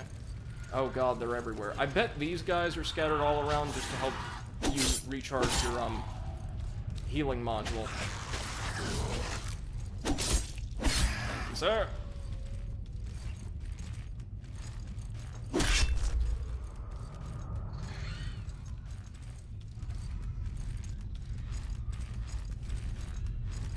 Yeah, this is not what I was expecting from the arcology. Maybe the other area's a little nicer. MC says, surprisingly, even though I'm not the most sociable person, I did quite a lot of teaching. Well, that's wonderful, man. I think all of us can make really meaningful social connections and contributions to the world, just in different ways. You've got to learn what you're comfortable with. I'm way more comfortable connecting with others when I know they need or want my help as well. Like, just knowing that I'm useful and not a burden, you know what I mean?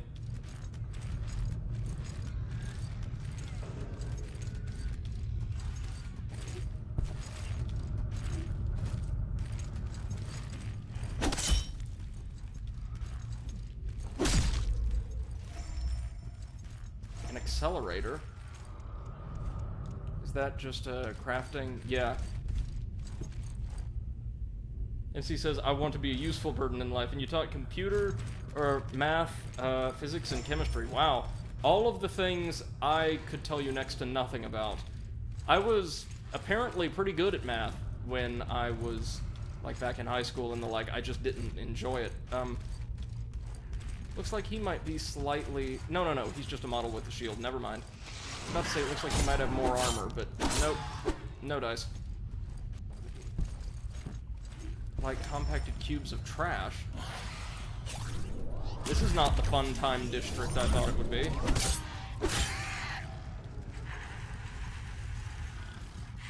MC says math is not difficult to learn, but very poorly taught. Oh, don't I know it. Back when my dad was in school, or in, like, secondary school. No, I think it was still primary school. They attempted to accelerate the speed with which young students acquired the skills necessary for more advanced forms of math, algebra, geometry, and so on, with this paradigm of teaching called new math that apparently tried to teach more or less... As I understand it, I could be getting this wrong because it's been ages since I talked about it with my dad. Oh my god! What happened to these people? Talked about it with my dad. They more or less tried to instruct students in, like, the fundamentals of every major division of math all at once.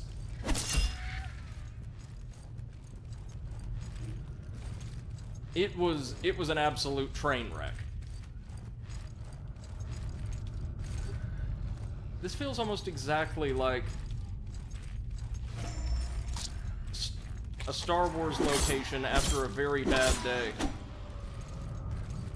MC says that does sound terrible. And did you know that math was taught from a geometric perspective before the introduction of algebra? I did not, actually. But that actually sounds way more fun to me. I rather enjoyed geometry. Or I should say it was the only major division of math I ever found enjoyable in the least.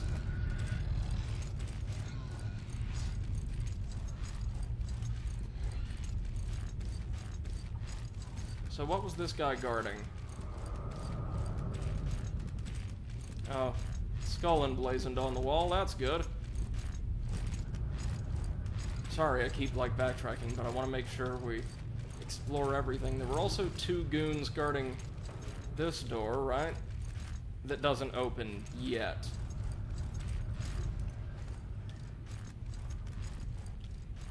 And she says I didn't enjoy geometry for a long time. I guess as somebody who doesn't enjoy math, generally speaking, I've actually known a lot of people who had that experience. If you don't like math, geometry is at the least palatable to you more often than not. More Encelium.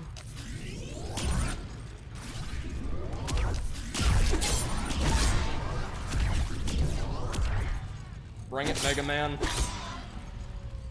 We might need some more stamina before too long.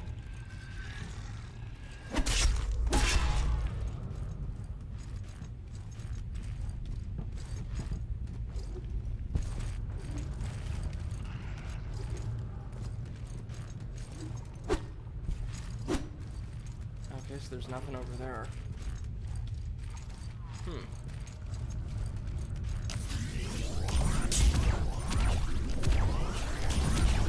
Jeez.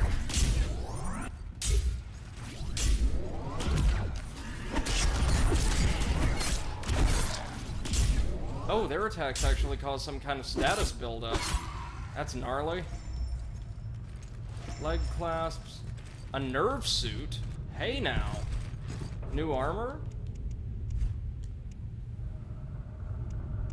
So less weight, slightly less armor. I think it's worth it. Let's have a look-see.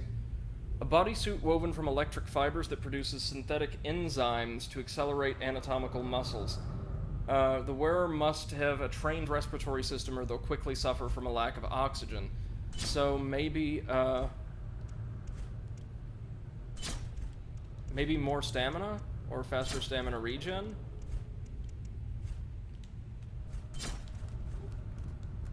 Oh, yeah. Now we are looking full like Tron. I love it. I love it. Well, that was well worth it.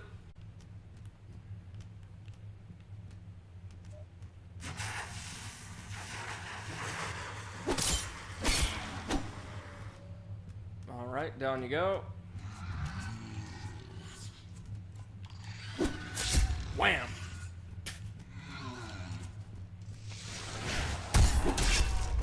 Oh, he can actually catch us on, like, the backswing. That's nasty. Anything down here? Oh, yes, there is, but first...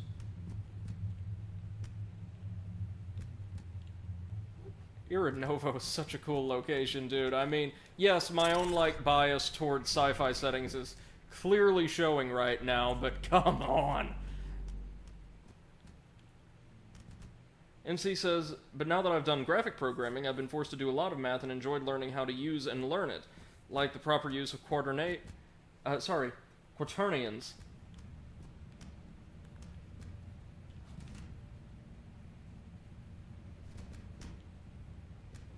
What do we have here?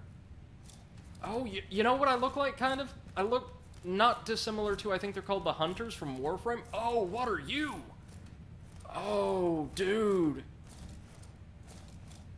I want his staff.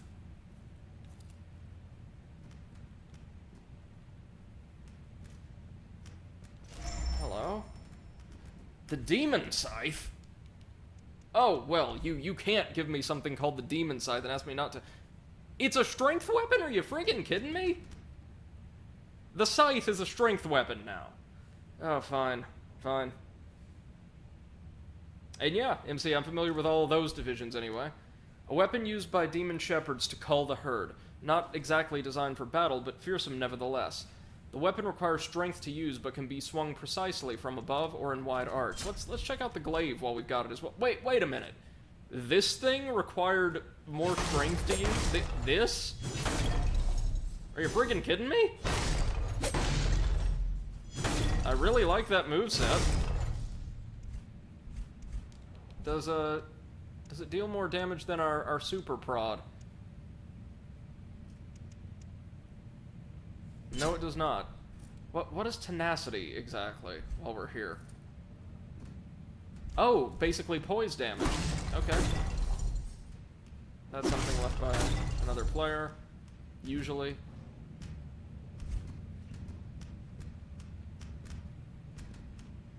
MC says, quaternion numbers are a superset of complex numbers. They've been invented to solve a particular issue in math, 3D rotation. Okay. Sounds useful.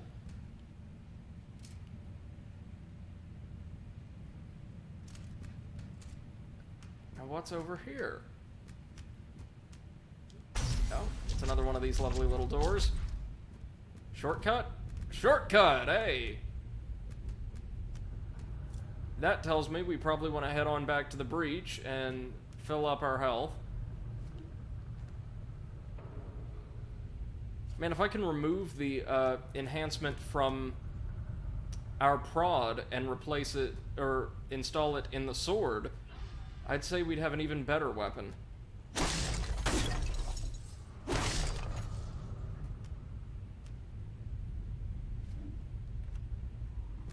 Now let old Brady just see if he can't remember where the breach actually is around here.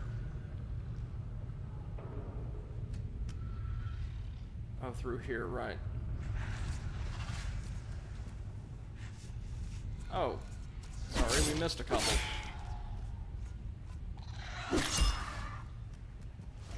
Oh, Axions, thank you. Not many, but every little bit helps. Oh, what is this? Have we been done? Yeah, we have. This is the way we got in.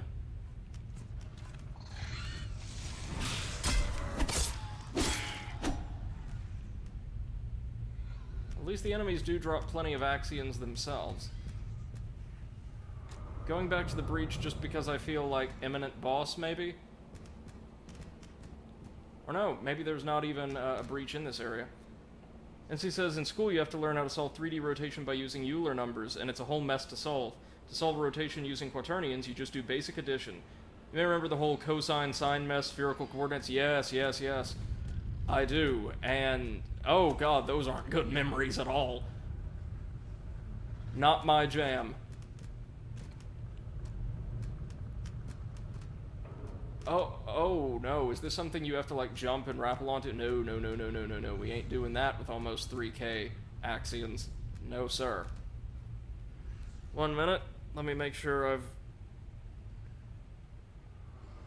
I'm not missing some kind of notice about a meeting. Again, there was another meeting that might have come up tonight, but I don't think it did.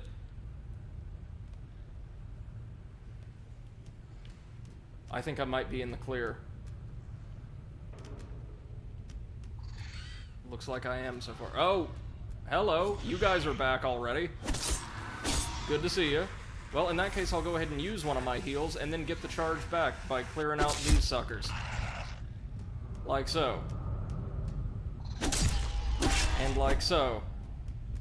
I love the idea of gaining more charges to your healing item by dealing damage and landing hits on enemies. It might actually be an even better way of handling the whole rally mechanic and incentivization of aggression that Bloodborne went for, don't you think? Well, maybe if not better, an equally valid alternative. That might be a better way of putting it.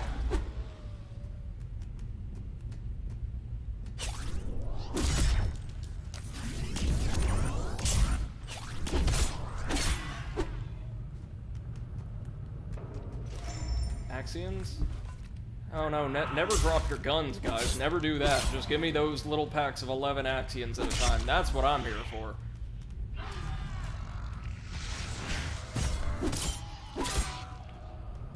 That's right, you... Guys, come on, you know you can't stand up to my Daft Punk-looking ass.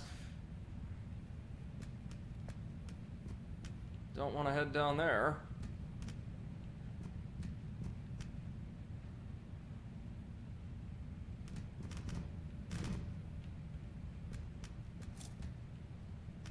Right, this is like the little pod bay. We explore over here? Yeah, this is where we found the scythe, right? MC says, imagine throwing all that school stuff in the trash and doing, wow, that is a... Okay, pretty lengthy order of operations. That's how you solve 3D rotation with quaternions. I see. I think, anyway.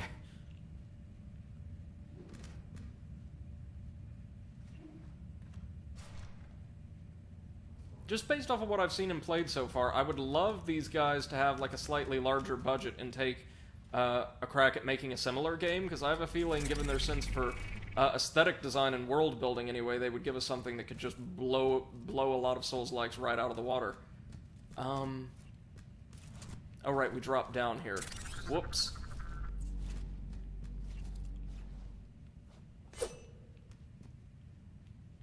Welcome back to another installment of Brady's trying to find out where to go in the dark-ass corridors of Irid Novo. And there's nothing down there, right? No, I'll say. Well, if there's nothing down there, maybe we missed something in the main area? Entirely possible that I did. And up we go.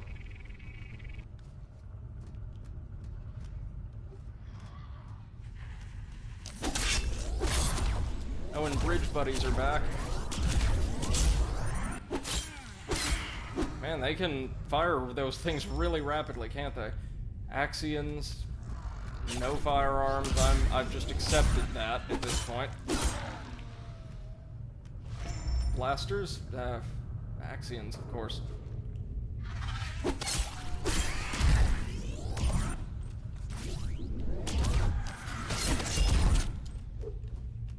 Good news is it looks like absorbing their shots takes like none of our stamina. Oh, we got some metallic glass. That's a thing, sure. Oh no! Oh no! I did not even notice there was a gap there before. Damn it all. Well, let's try that again. I think I've got 45 more minutes in me, get us up to like 7-ish hours.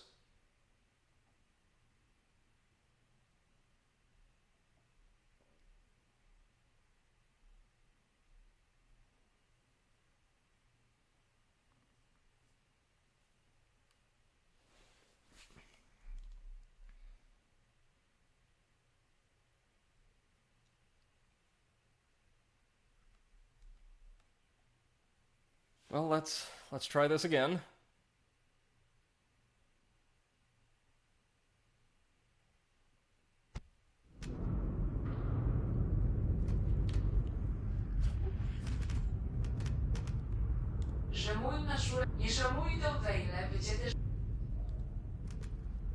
Right, okay, so we need to find another passport to access the other district. Okay, that's fair. Down we go.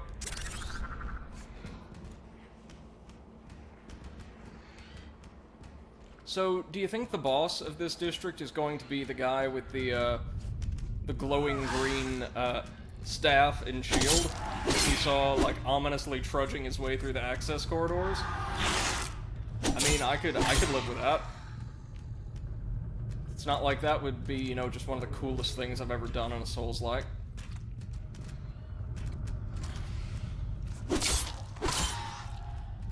Actually, my sci-fi bias is probably going to just totally skew my read of the entire game, but who cares?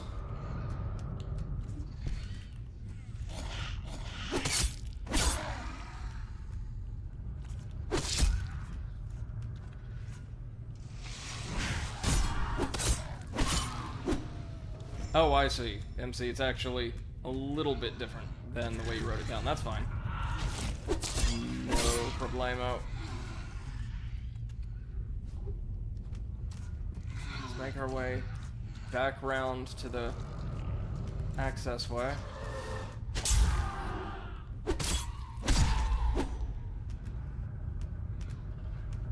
Never any shield, never any guns.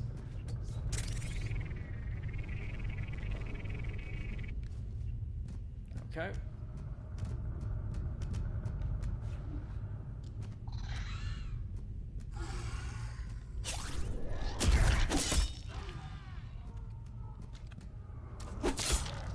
Fittingly, for basically just puppeteered corpses, they don't have the world's greatest situational awareness. Which is, of course, to our benefit. Uh-oh, where's our ghost?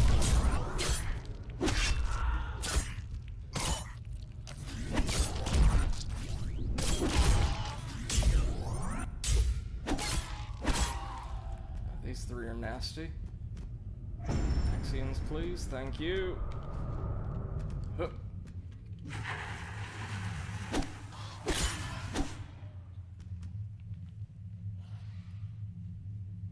What have we got? Oh. Hi. Whoops.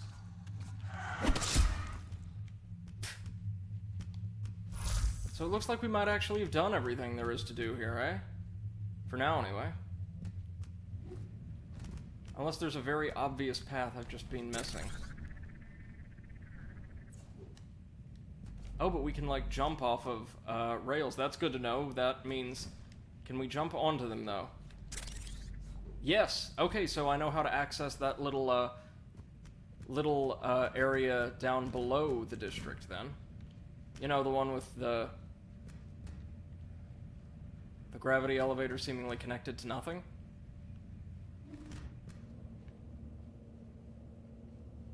Oh, hello, I missed this before. Omnicube light, yes please.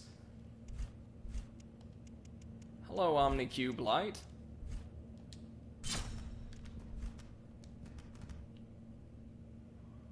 Okay, Omnicube light.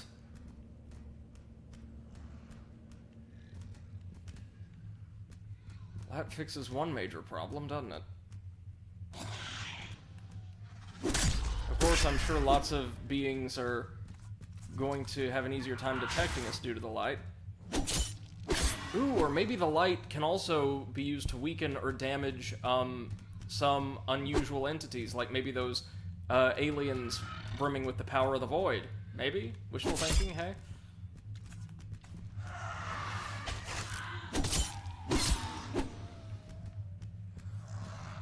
Yeah, this is nice. Few Axions, okay. I can hear the guards all over the place.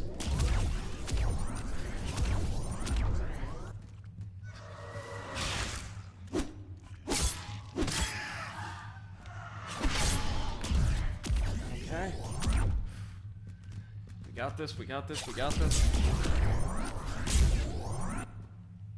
So, as we can tell, this game is infinitely better than Avengers, yeah? I dare say I'm having more fun with it than I did with Bloodborne as well, but that's probably just a personal thing. Oh my god! What are you? What the hell are you? Some kind of deep space manta ray thing. Bones and encyclium. Wasn't expecting to find that in the storage closet, Christ. That was clearly a different type of being than, most of the aliens we've seen so far. So was the Celestial Beast, but it was brimming with the same kind of energy that the alien slaver did.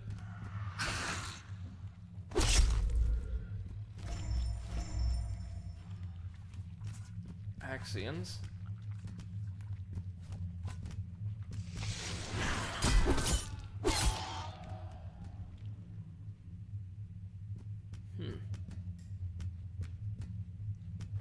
Hello? Scrapped heater shield.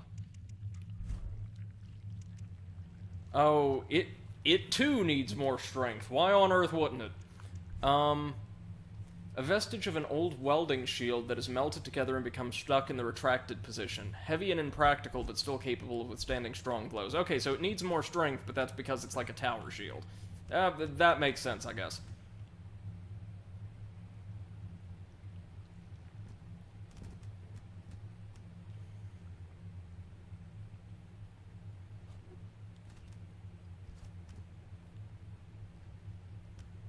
Before our next Hellpoint stream, I'm going to do some serious research into the dev team to see what else they've done.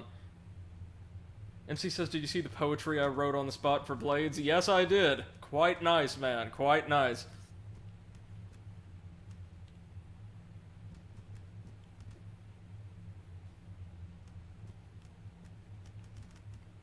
Okay, so I guess we're just supposed to, like, drop down there?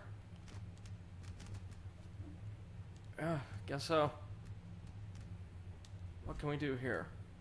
Ministry credentials approved. Suspicious conversation recorded. Play? Sure. Well, they sure like their liquor strong on this station. I have to watch out. I don't think my constitution is comparable to theirs yet. I just got here, after all. This stuff is cheaper than water, which I can't explain. Someone is forgetting that we have some important work to do in the morning. This place is so dark all the time. I need to toughen up, find the light again.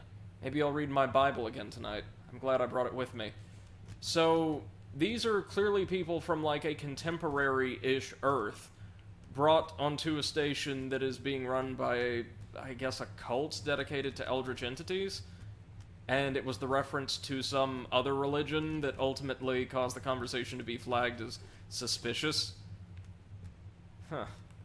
Oh, more of these things. Good. Oh! Piss! Really? MC says I may be a science nerd, but I'm a natural in literature. It's often said the two are at odds, but I'm happy to be a counterexample. Yeah, no. I don't think the two are opposed whatsoever. I think maybe the epistemological philosophies that inform the intricate professional study of each might often find themselves at odds. But there's nothing to stop somebody from, like, being interested and invested in both sides of the spectrum.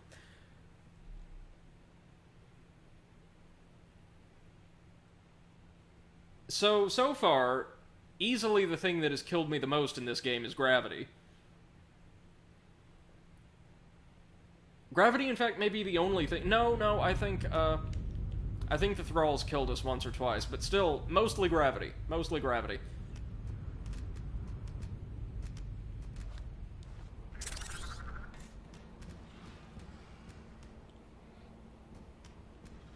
Well, let's go get our Axions back. Again. What? MC says, I never found myself interested in literature.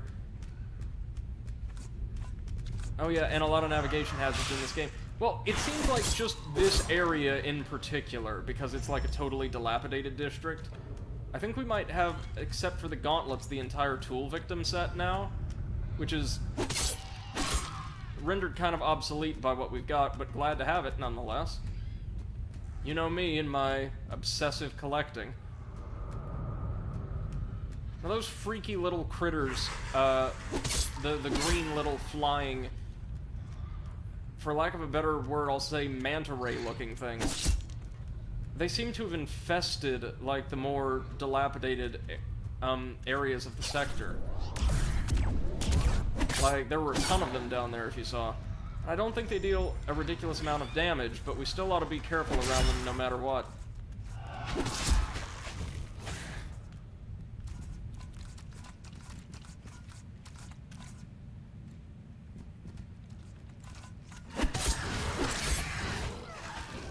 Okay, we got him. 2 for 1. MC says nothing wrong with collecting. Yeah, no, especially in a game where every item you collect is more lore. Not a damn thing wrong with more lore. I got myself a spot as a commentator on somebody else's stream because I can prattle on about lore endlessly, so... I guess if there's a moral of the story here, kids, it's that lore is good for you. Right, so, let's turn on the hypercube light.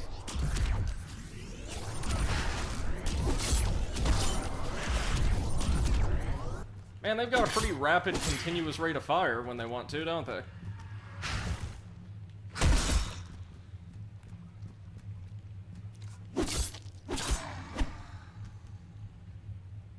Okay. So from here, walk on down.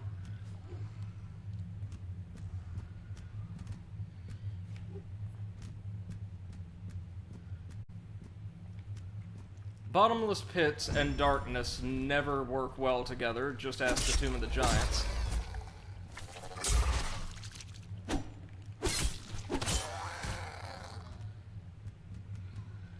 Oh, hello.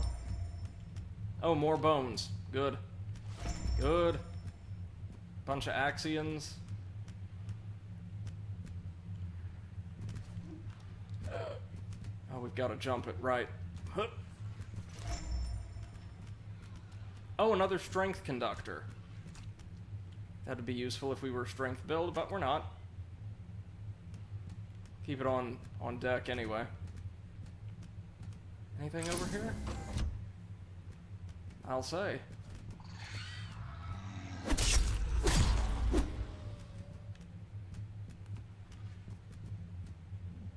Oh, these guys are just everywhere.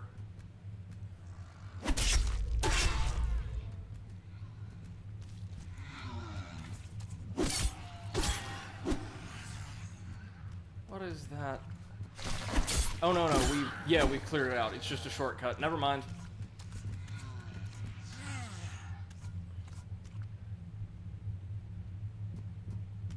Back down, and back down, and back down.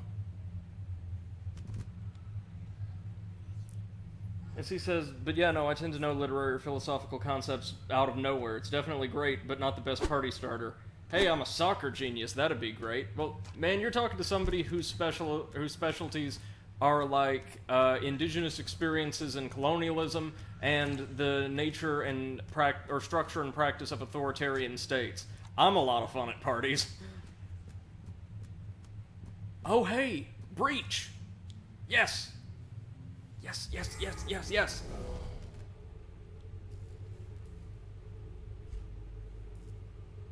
Condo ruins. The worst kind of ruins.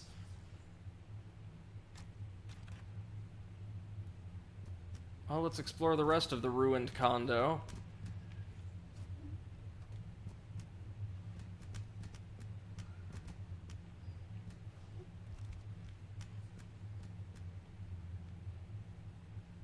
Is there anything through these doors over here?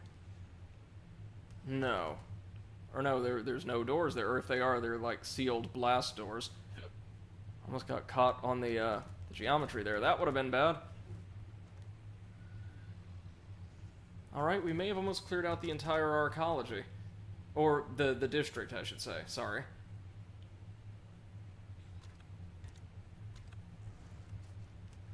One of the bosses I'm aware of that exists in the game looks, if I recall, basically like a version, like exactly like we do, but with a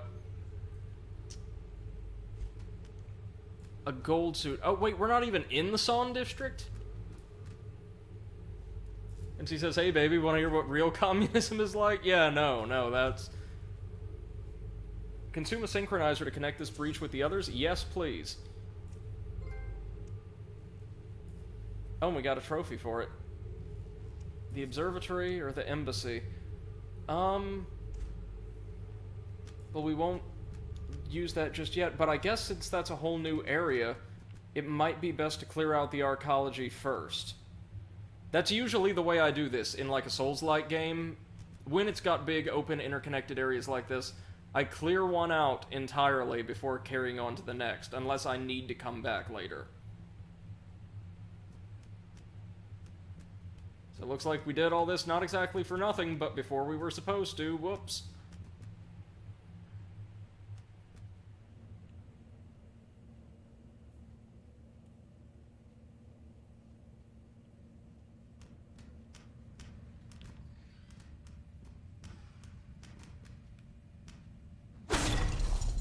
Always satisfying.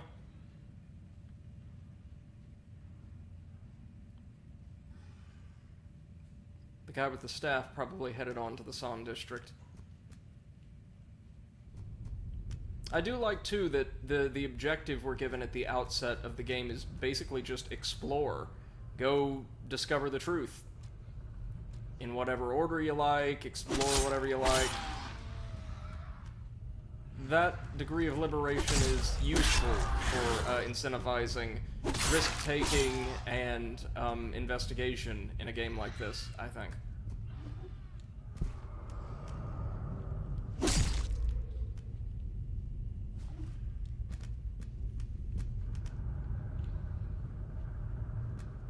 Alright, so let's do something kinda foolish.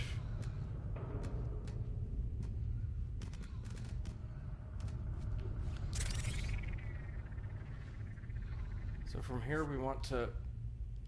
What?! That is not at all how I thought that would work. It just launches you straight off of the thing, right? And she says I'm fresh after a curated experience. Yeah, no, that makes it super refreshing. Okay, so again, that's one more on gravity for me.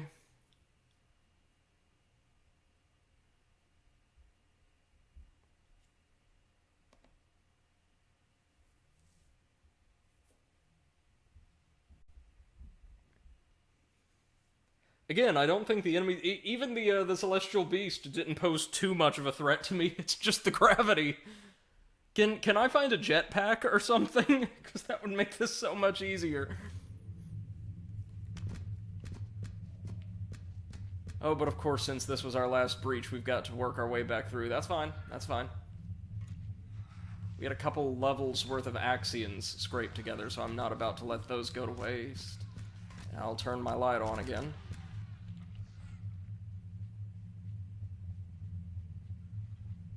I do really like this light armor we've got.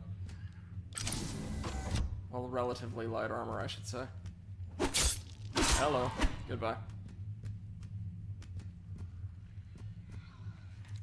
Considering how rarely enemies drop items, it's extremely good fortune I was able to find this prod on that one fella.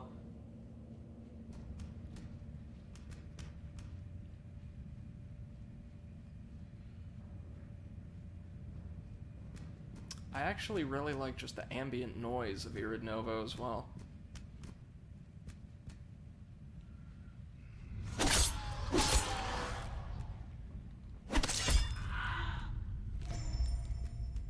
Oh, there's another poker. That'll be our third.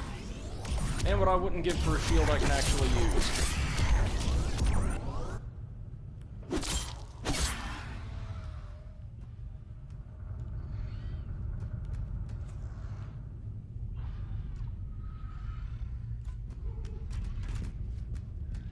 Hey, Seth. Good evening. Hope you're doing well so far. Says this is not Dark Souls. No, this is Hellpoint. It is an indie Souls-like game set on a space station that has been constructed for the purpose of performing fell rituals to arcane or eldritch deities. In other words, it's a combination Souls-like sci-fi and cosmic horror, meaning it could not be more up my alley if it friggin' tried. Zeph says your character looks like the dude from Mortal Shell. He kind of does, actually. Beneath the armor, he looks like one of those 3D animated characters from, those Eurodance videos that were so popular in the 90s. Hold on. See?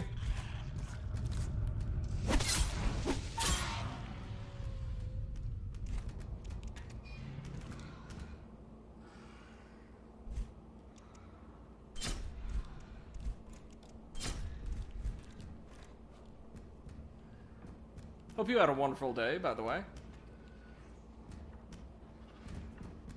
I know it's incredibly late right now in Germany, but hope you had a safe, happy, healthy, and fulfilling day. Oh, did I miss something here? Lost hatchet? Excuse me. Not anymore, it's not.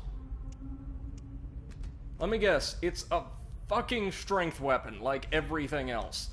Modeled after an ancient tribal weapon using modern metallic glass, many notches are engraved on the handle. You had a great night. How lovely. I'm so glad to hear it. NMC says only past 1, not that late. That'd be late for me. Short range, but fast swing. Fast swings, it's a strength weapon. Everything's a godforsaken strength weapon. Seth says left home, but I love the electric scooters in Munich. Went through half the city without the problems. Oh, 1:31. Yeah, that's kind of late by my metric, but still, around the time I'd be going to sleep, more often than not. Oh, but a night out sounds lovely right around now. It's been ages since I've enjoyed one. Okay, let's... Are you serious? So I had to go to the Son district anyway, because the elevator's off. Okay, that one's on me. That one's on me, and my extreme fastidiousness. It's cool. It's fine. It's fine. As he says, also, Scooter, you need a skateboard. No, you do not. Alright, we get 3 more levels. Well, why don't we take 1 in load? No. Never mind. We'll take 1 in foresight, 1 in strength, because it seems like everything's gonna need some friggin' strength, and 1 in stamina. Yeah. That sounds fine. And here we go again.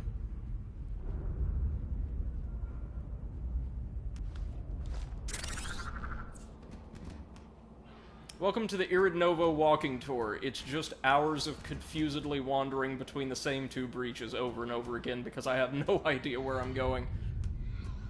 So some of these guys should be back in action, right? But not all of them.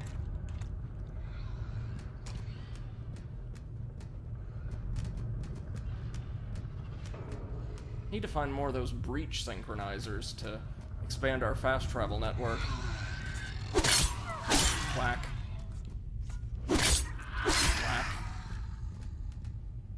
MC says, I want to say this is an issue with the game. It's really not. It's more just me having no idea what I'm doing.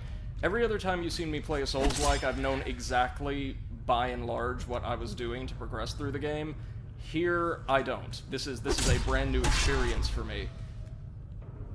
Now, not being able to automatically fast travel between breaches, I would contend, is a bit of a problem. These kind of games just generally do better and are a more enjoyable experience when fast travel between checkpoints is available by default. But that is, again, just a personal preference. It's not necessarily a black mark against the game. Oh, I was going to say earlier, but I think I ended up falling off the bridge again. I forgot. MC says the level design's great, but doesn't convey where you need to go at all. I think... Let's wait until we see a couple more areas before we say that definitively, because I think it may just be part of the design in the arcology, because like the tutorial area was pretty clearly delineated, and where it opened up, even if we couldn't go down a certain direction, it let us see, oh, we're supposed to come back here later on.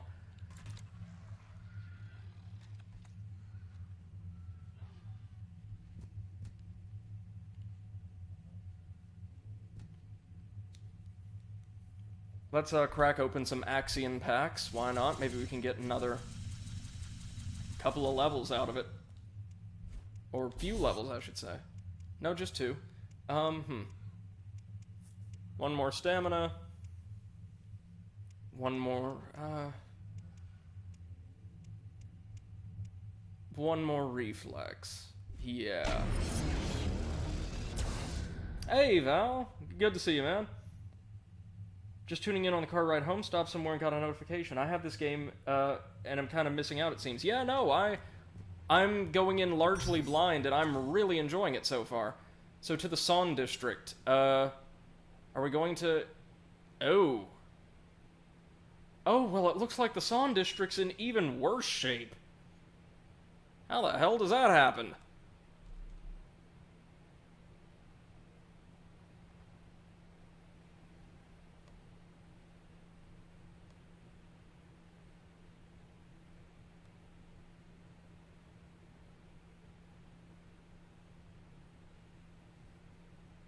Looks like we're going to be meeting some new generic enemies. Or I should say common enemies.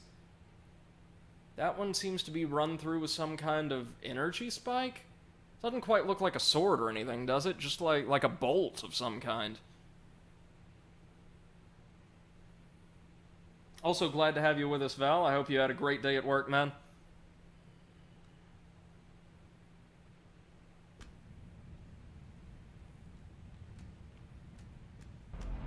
Alright, Son District. Let's do it. Oh. Oh dear. Oh. Woo. Check out that skybox. Very neat. Oh, we have a sale going on. Super busy. Nice.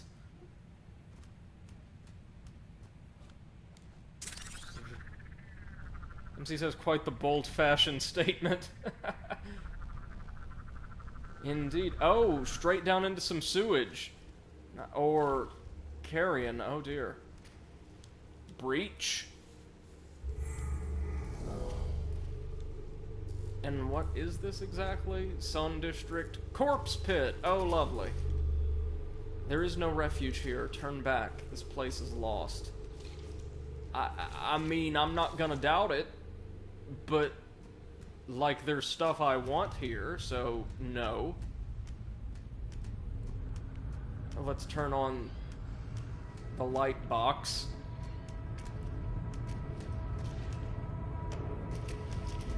Saw something shambling around in there. No shambling on my watch. Oh, it's another one of these.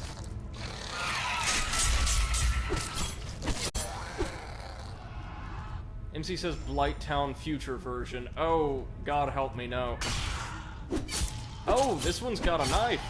And is a little tougher. Look, they don't look quite the same. This one doesn't appear to be modified. It's still live.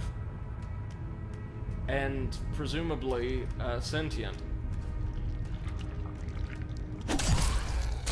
Oh wait, it's not a manta ray, it's basically just a fish. A friggin' flying fish.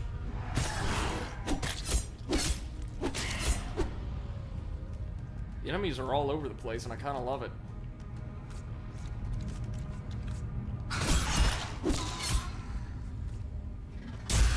Come on.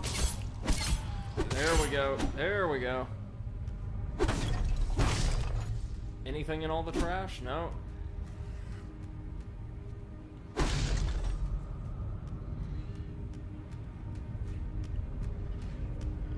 Where on earth are our goodies? Oh, there's a goodie. Ah.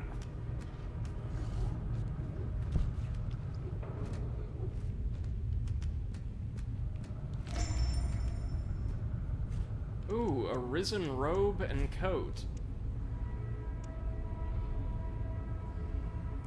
So even less defense, but a garment worn by the congregators of the Arisen Dominion. That's one of the areas we could access from the embassy, or will later on. And it's basically a long hoodie. Well, I know what we're not... Oh my god! It's one of the monk things. Oh no. Oh no. Well, okay, let's try to put up the best fight we can. Okay, so he does take damage.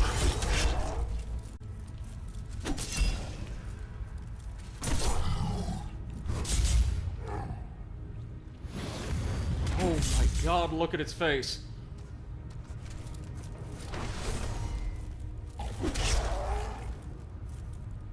Whew. Okay. That was, wasn't expecting to run into that here, much less when I was trying on some terrible armor.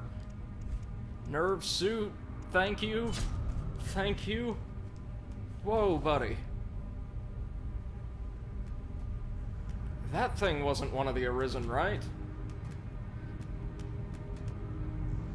MC says one less demon. Yeah, man, here's hoping. Ministry credentials required. Okay, so that's the symbol of the Ministry. That red insignia we keep seeing all over the place.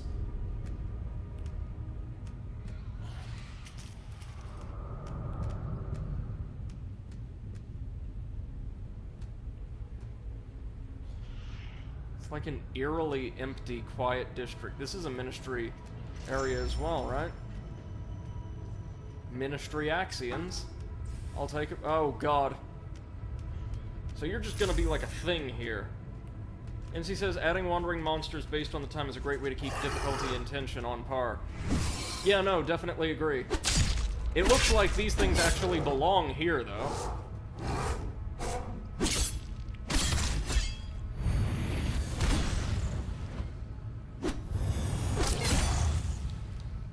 Oh God, it knows magic. And is very fast, actually. But it gives us scores of Axions. So, fair trade, I guess.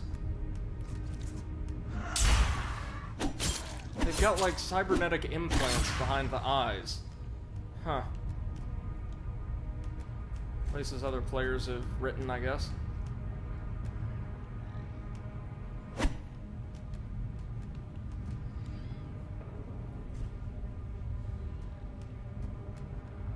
Right, so there's a door there. That's what they're trying to tell us. What was over here, then?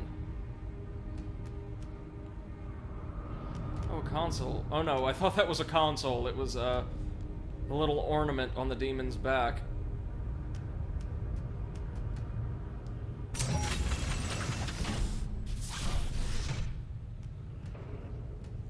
Is this going to open the... Yes, it is. So we'll head back here later. I want to clear out the rest of this area first. So areas are big without feeling too big, I find. That's definitely a plus so far.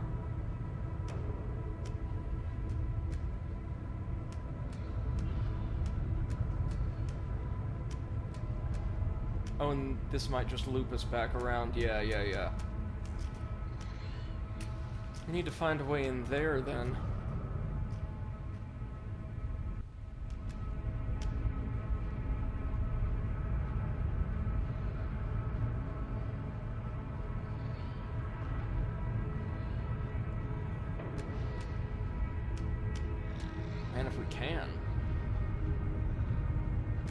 Oh wait, that's what we need the Ministry creds for.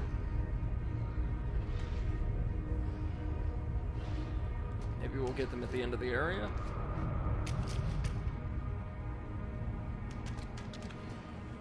Each area seems to be in a worse state than the one before. Well, I say that. The archaeology was in better shape than the tutorial area, the embassy.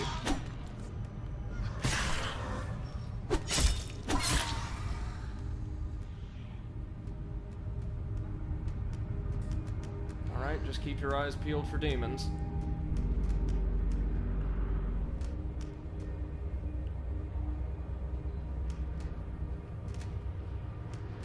Alright, night, Seth. Thanks for stopping by. I'm glad to hear you had a wonderful day. Talk to you soon now. Oh, there's that door. Whoa, I hear lasers. And they aren't my lasers, which makes them bad lasers. What's in here? Oh, a bunch of Axions.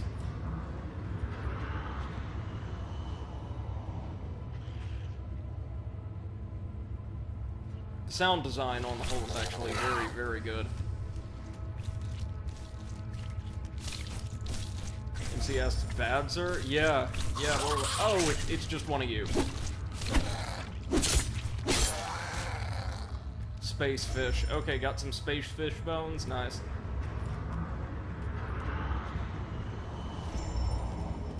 Axions. God, there's so much to explore. Okay, MC, I'm starting to see your point. The level design does feel a bit overwhelming at times with so many different ways to go. What on earth are you? Oh, this is like a cultist or something. What did it drop? Tool victim chest. This is a different type of tool victim chest. These piercing obelisks appear to channel otherworldly energy and grant motion to an otherwise dead carnal envelope.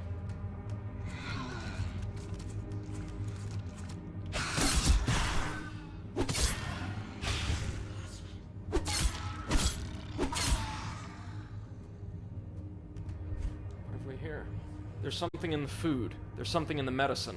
2 of 100 ways to corrupt us. They lied. They all lied. Well, I wouldn't put it past them.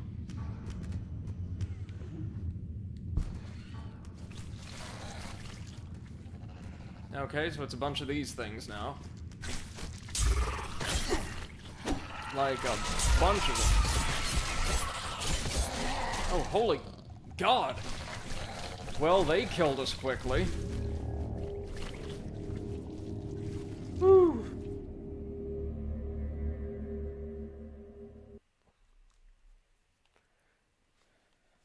We got it though. One thing I do appreciate is you're opening up little shortcuts and navigational aids all over the place.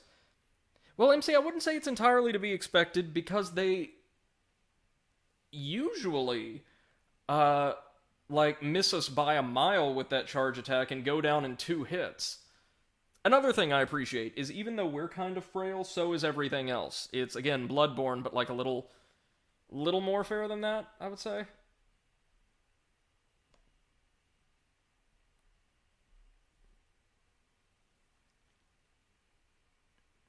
We're getting there. This is what it's like anytime I play, a Souls-like for the first time, though. Just deaths all over the place as I learn the world design. Bloodborne the first time, man, was, whew, Central Yharnam is the roughest first area in the entire franchise. Relentless.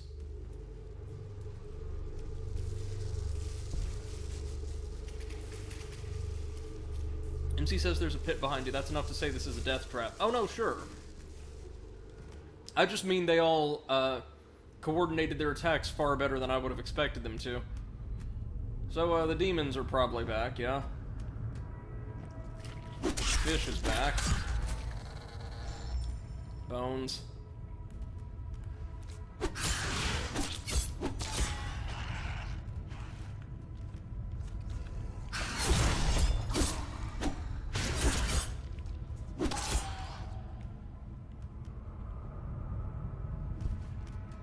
Oh, yeah.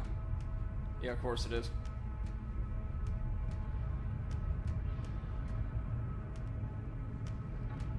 I love their design, though.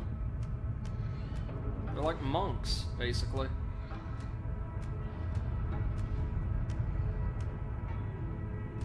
Oh!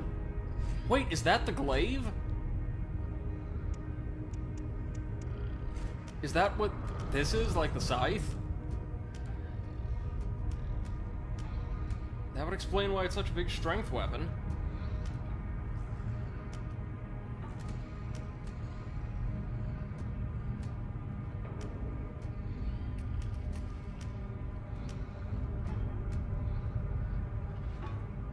That is definitely a demon. It's got, like, cloven feet as well.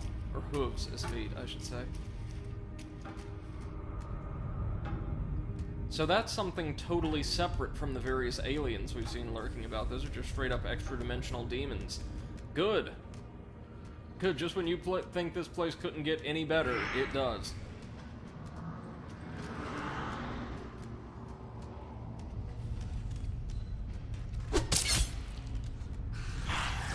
I gotcha. Why do I always misjudge, like, the range of that attack? Or my attack, I should say.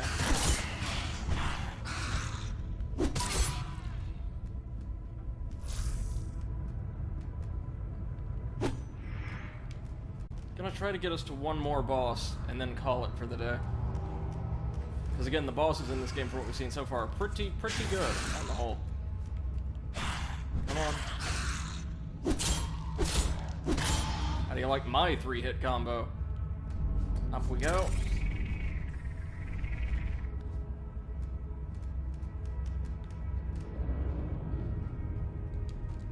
What? Oh. How on earth did I miss that the first time? MC says the only thing that's kind of sound for the sound design, we don't need the ambience. I actually disagree. I kind of like the ambient sound. I like it a lot, actually. It may just be the experience of hearing it through headphones as you play, but I think it's pretty cool. Oh god, the demons are up here too? This is a totally different area. This is a totally different area.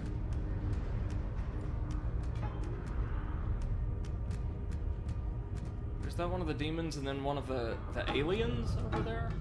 Something glowing. We'll come back for them once we get our axes.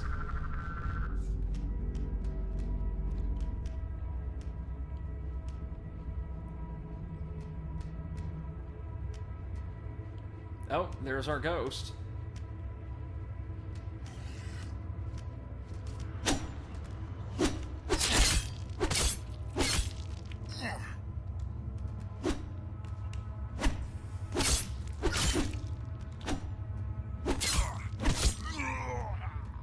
There we go.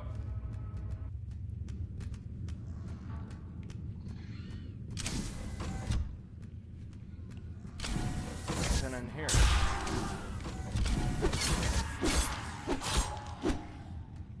This thing deals exceptional poise damage, at least for this point in the game, I think.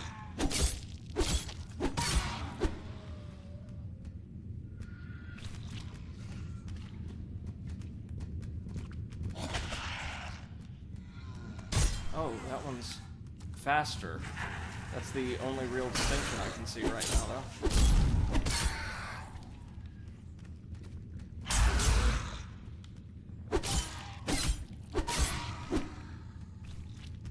He says, imagine a silent area with mechanical sounds, monster ambience, it'd be scary as hell. I think, I see your point, but having, like, standard ambient sound, especially, like, on a starship like this, just kind of feels right. Like, I don't think they're necessarily going for a straight horror vibe, but also something that's kind of otherworldly and just generally alien. What do we got? Disciple Shield. Let me guess, strength, foresight, it's pure magic? Disciples of the Prying Eye created this beautiful apparatus, which they proudly raise up during their daily communion. It acts as both a magnifier and a symbol of their openness. A shield that requires nothing but, like, magic to wield. That's interesting. MC says, oh, the ambience here is good, but the humming outside I don't like. Oh, you mean, like, almost, it sounds almost like ambient music. Hmm.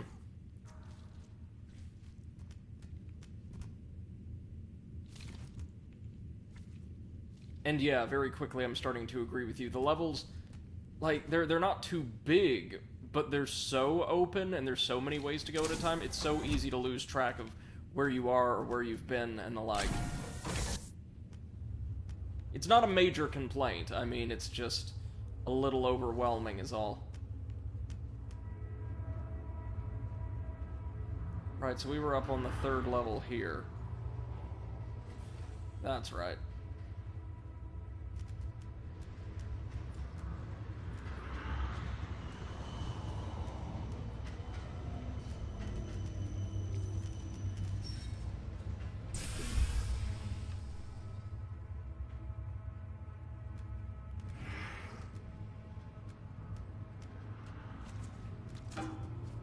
Oh, what is he doing here? Oh, he damaged himself by attacking that, battery. Did he really break his poise on our shield? That's, pretty cool, actually. Oh god, my stamina! Don't you tell me this damn thing has got me in, like, a stagger loop. Oof. Oof, that was brutal. We got it. So, don't attack the glowing barrels of blue energy. Wait! This room doesn't look the same as it did before. Does it? Like, it's a different layout, different everything. The demon wasn't here? Oh, some things randomly change maybe every time you die. That's cool as all hell. Holy crap. Okay, let's try this again. Specifically, let's try running.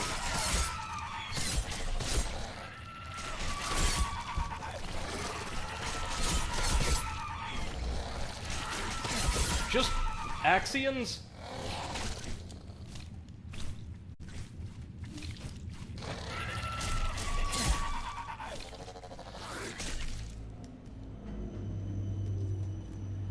Ooh, they're aggressive.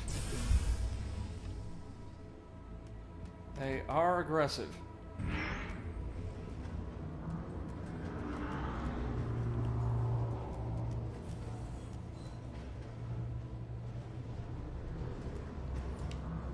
Well, that totally wasn't worth it.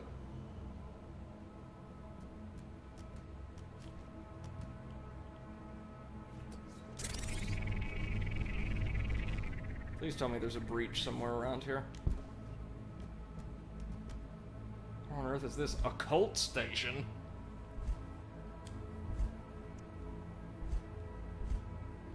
Occult conjuring table for an infused column. Huh.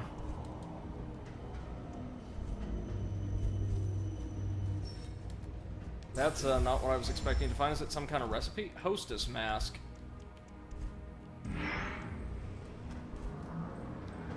What shameful truth could this mask be covering?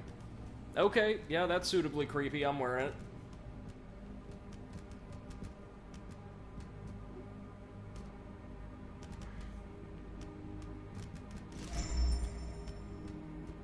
Axions. Well, that's cool. There's so many different kinds of, like, I guess, item crafting you can do if you want to, but it's quite clear from the strength of our weapon we may not necessarily need to. It's just an option. I do like that. Totally optional, non-mandatory crafting isn't necessarily a bad thing.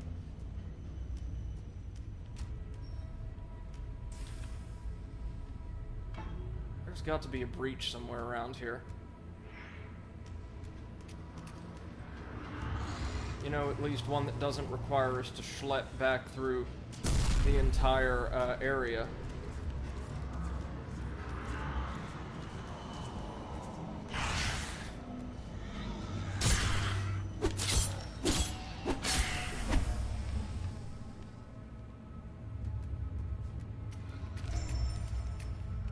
Wasteland Saber. Ooh.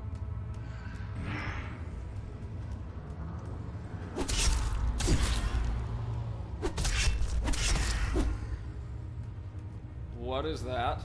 Some kind of transport?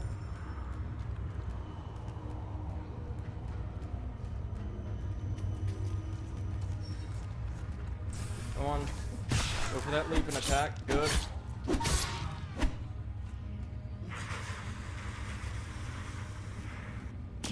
What is it doing? Ho!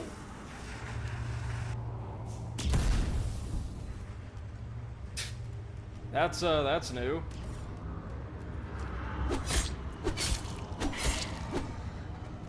Guess we know what the obelisks are for now, eh?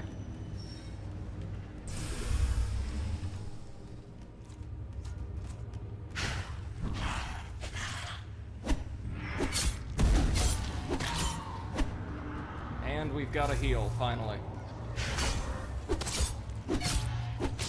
Oh god. The demon isn't coming in here, I don't think. He's patrolling outside this area.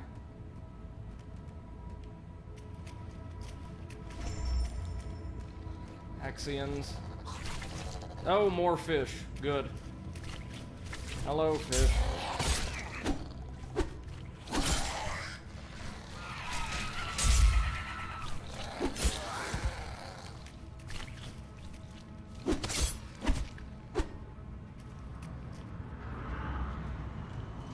Fish might quickly be becoming my least favorite enemy in this entire game thus far.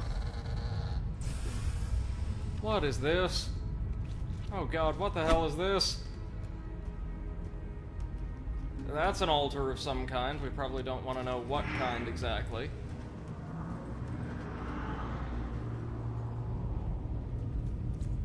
It's down there, more fish. Okay, so we can disrupt the casting very easily. Good to know. And let's not forget, we do have the rooftops to explore on top of, Jesus, all of the rest of this. Oh, that was just rude.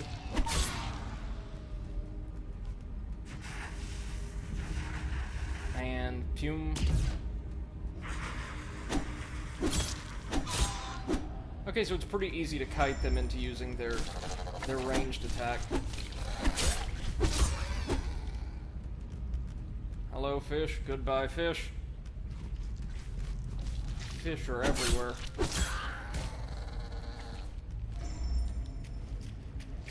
And a lot of them are just guarding kind of useless axiom puddles.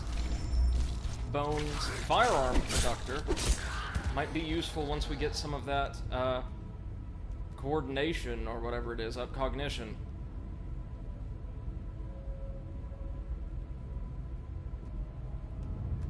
We're making pretty good time through the area, I'd say. Oh, I'll say. Well, what could our Oh, it's a mage, isn't it? Spellcaster. Is that one of the... Oh, it's wearing the robes, too, aren't they? They're wearing the monk's robes, and maybe the mask? Well, okay, in that case, let's go ahead and explore the rest of the area first.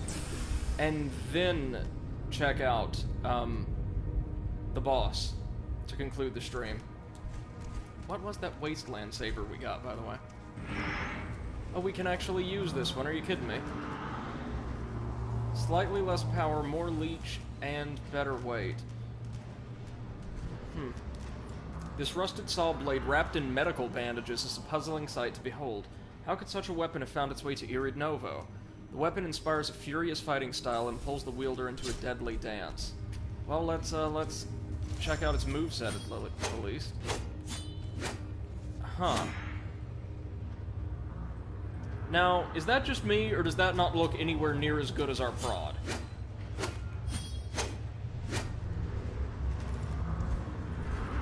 That, as opposed to this. Yeah, that's much faster and has better range. Screw it, we're keeping it. Slower. Yep, worse. Agreed. Agreed, MC. That's a shame. I wanted another weapon, like a better weapon, but they've not delivered yet. Need to get over there at some point.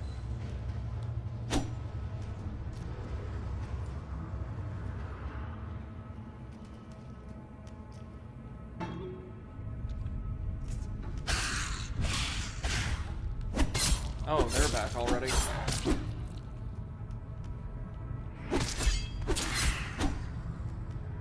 Should be able to get some heals out of them. Might not need to go back to the breach after all.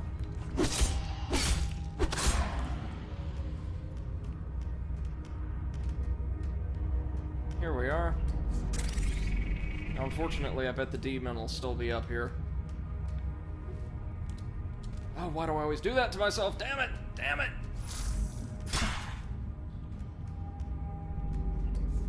Got to remember that there's gaps all over the place in these districts, because we are technically walking on rooftops. So it makes sense. 1 minute. Got an email.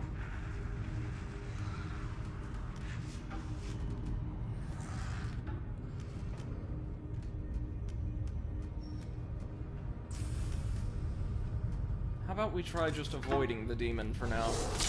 Or best we can. Oh, he'll clip us anyway, never mind.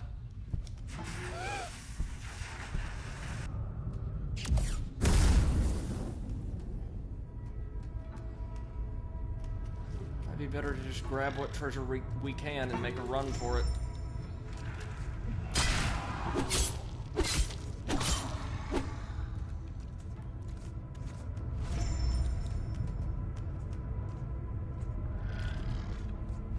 Yeah, not a huge fan of fighting you guys right now. And yeah, no, he is using the side. Man, is it just me, or do his attacks track like there's no tomorrow?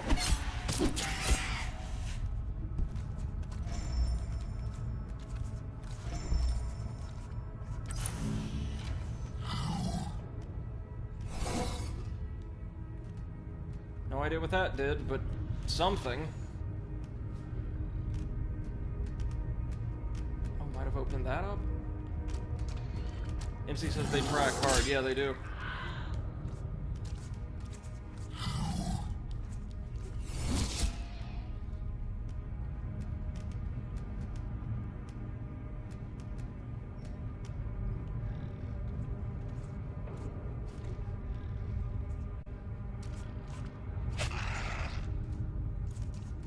Uh-oh. And we're dead. That's okay, though. That's okay.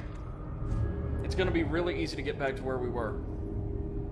And I think we've explored enough to just carry on to the boss now.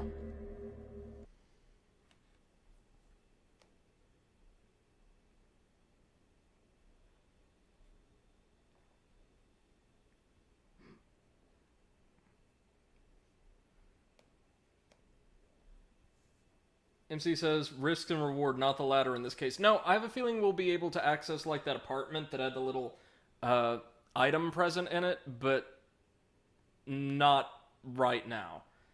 Right now, I just want to fight the Ascended Adept, or whatever his name is, the guy in the robes with the lantern, and technically clear the Zone District, or this part of the Zone District.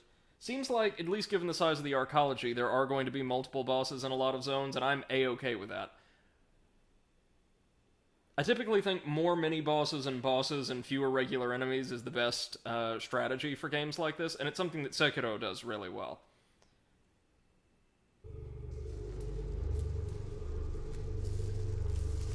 Okay. Once more from the corpse pile.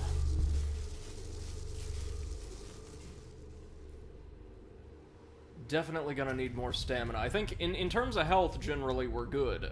It's stamina we need desperately. Hello, Ghost.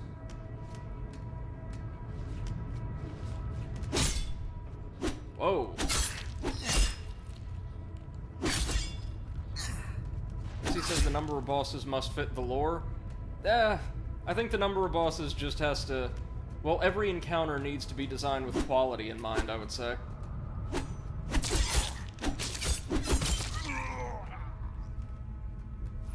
Well, there goes one of our heals, but it's worth it, because they give us a handful of Axions.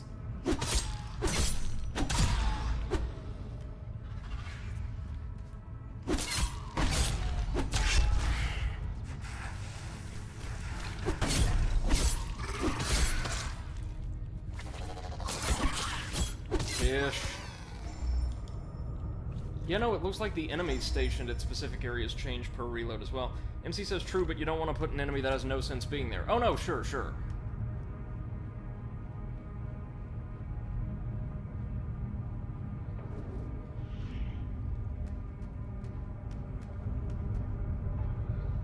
In a setting this messed up, I think you could put just about anything. Oh yeah, like Asylum Demon to the third, yeah. Well, actually, it's Stray Demon that has no place being there. In lore, at least, Asylum Demon made sense, and Demon Fire Sage made sense, as the latter was like a sort of descendant of the former, which was a race of demon pyromancers created specifically to serve. Hold up. Hold up. What is this? Is this a boss gate that just showed up out of nowhere? Oh, it's one of those storms, isn't it? Those accretion storms.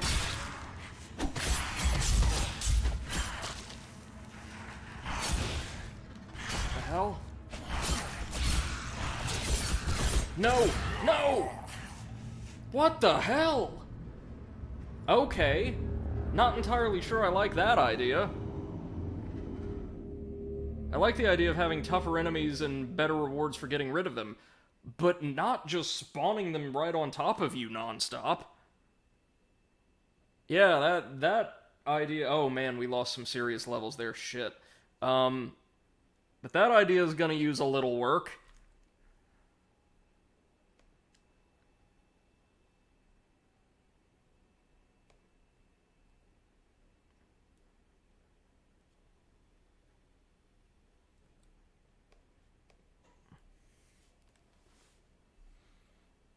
I thought it was like, oh, it's a roving boss. But, man.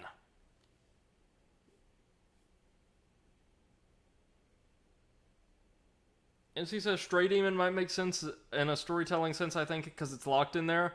Well, that wouldn't make much sense to have the other one outside as a guard then, though. Like I think one or the other could make sense, but not both. Oh, there we go. Now if you look up at our Irid Novo orbit gauge, you'll see that, yeah, that was the middle of an accretion storm. Great.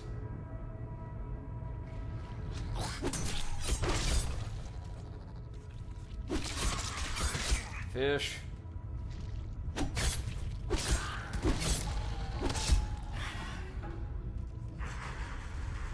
Oh, demon.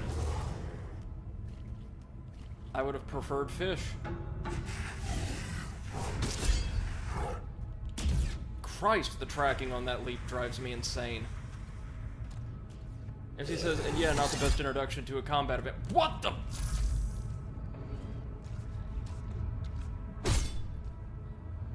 And the storm's still going on, that's fine, because I can walk right through it.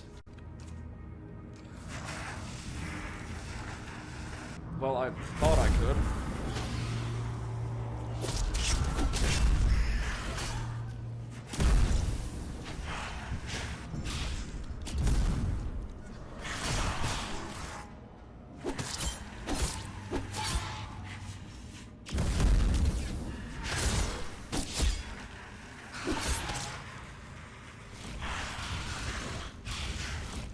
Alright, got some Axions. Oh, you can't leave once you're in.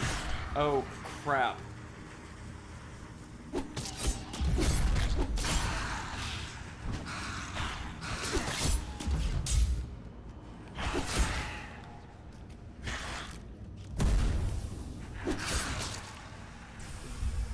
There we go. Oh, I was about to say, do we just have to destroy the portals? But nope. Demon.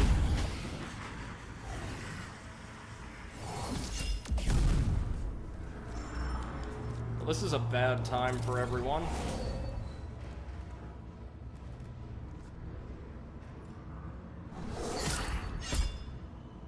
Oh, it can attack us from way down there.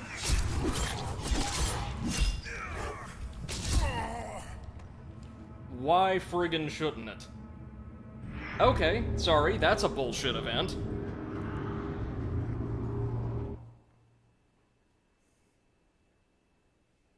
Get locked into a room with a bunch of enemies, can't leave, and, one of them just seems to be able to outpace you no matter what.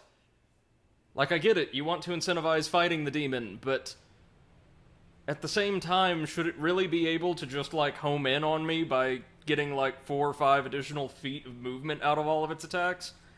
Don't think so. The rest of the game's fine so far. That one's a little wonky.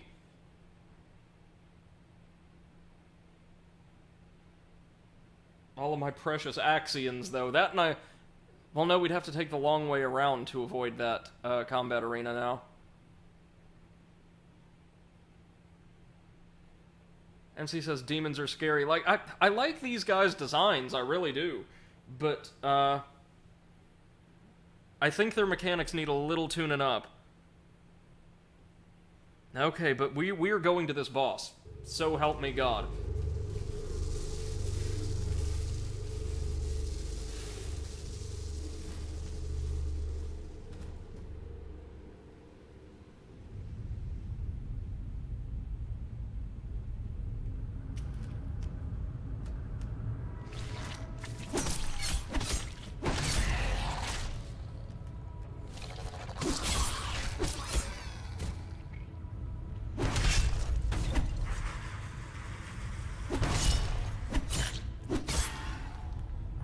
there we go. And so yes, how long before the accretion ends? Far too long. Okay, you see that little gauge in the upper left? I think the accretion storm is represented by the orange segments that are currently glowing, and Irid Novo's position is the little ring near the far right side of the gauge presently.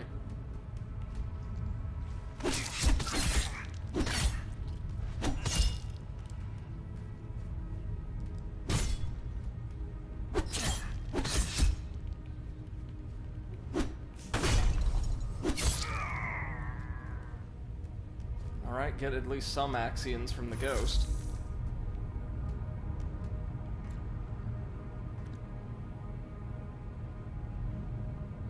Yeah, I don't think we can really wait this one out. We're just gonna have to go around it. Oh wait, but we can't! Because that's the one way into that area. Oh, hell. Well, once more into the breach, I guess.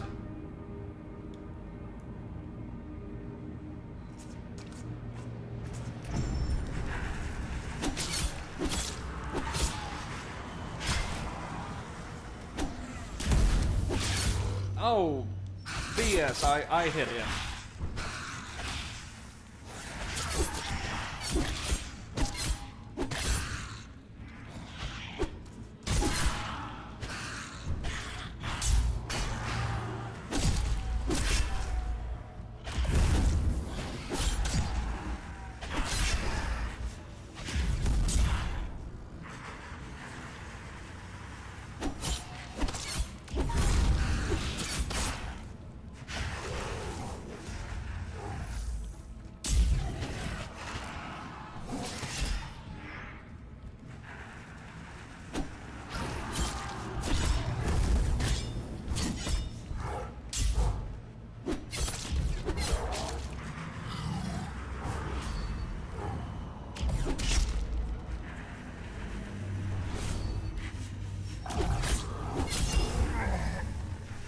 Yeah, man, all of his attacks track like mad.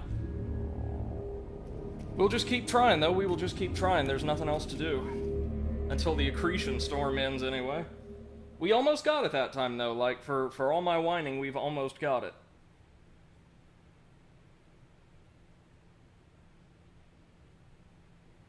One thing that may help, too, if we can... And don't you know the boss is going to be a cakewalk after this? Is we could equip a piece of the heavier armor, the Ancient Warrior's armor, like maybe the chest piece or something, to make us just a little bit tankier.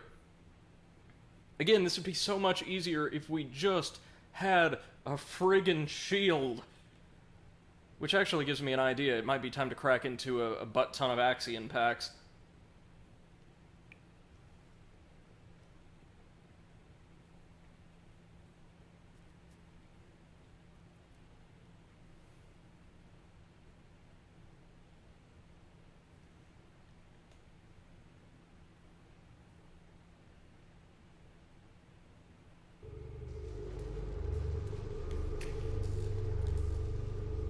Let's do it.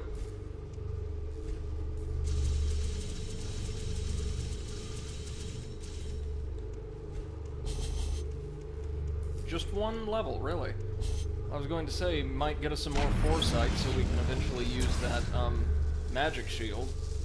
What do you want to bet that's really good? Like, really, really good. We need something to replace the garbage scrap shield.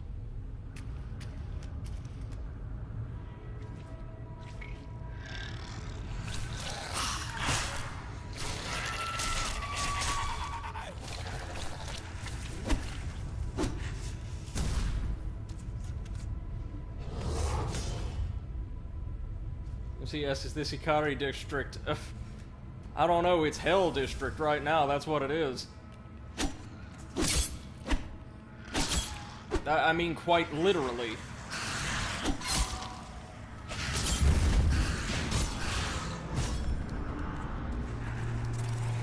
Well, as long as the demon isn't here.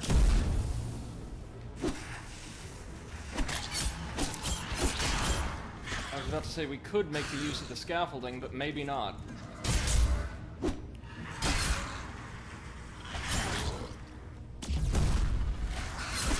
The problem is our stamina recharges way too slowly for an arena this small.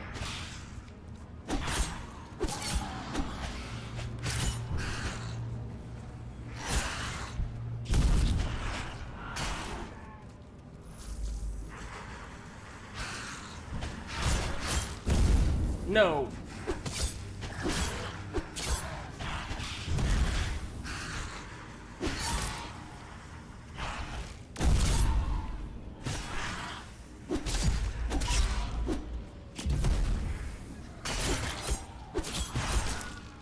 Well, the big guy's in the game now.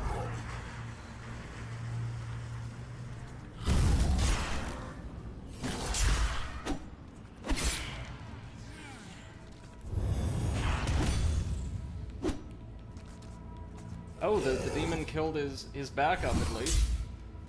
It's a very good thing for us.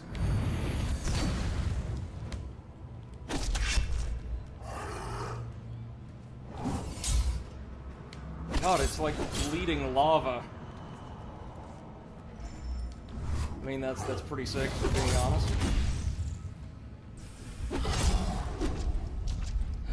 Got it! And that technically counts as a boss and opens a door? So that was supposed to happen. Induction melee conductor. Okay. Okay. Oh, MC says because there's a shield here. No, this is not Ikari District. Ay. Whoa, whoa, Fish is having some pathfinding issues.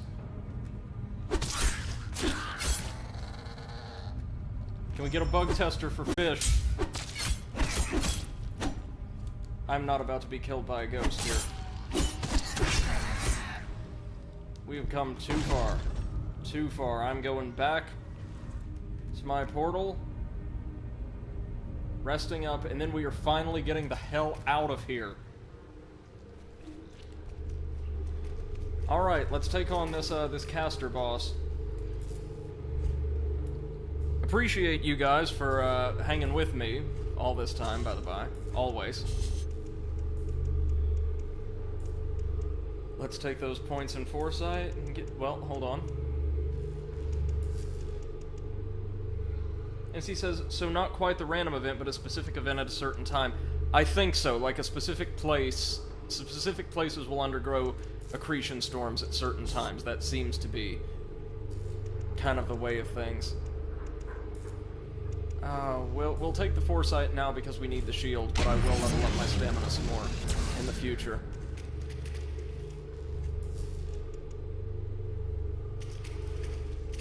So it absorbs less physical damage, but more of almost everything else. Oh, look at it. Oh! Man, I don't care if it absorbs less physical damage. That is cool as hell.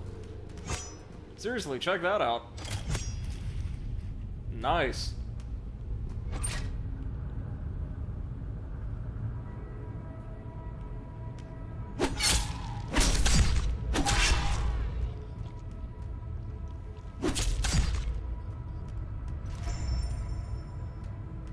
I also have a feeling it's going to be a perfect choice for the,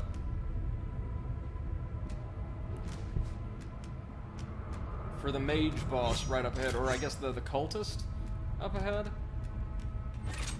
Oh, you're an outdated model, man. We've got, like, a much better shield than you.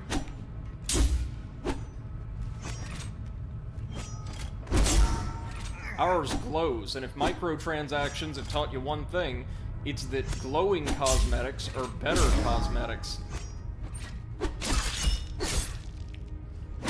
That thing seriously just deflect a blow from the prod?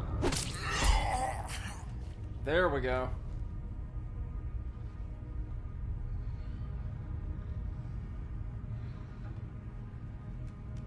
There's probably a reason we got the magic shield here.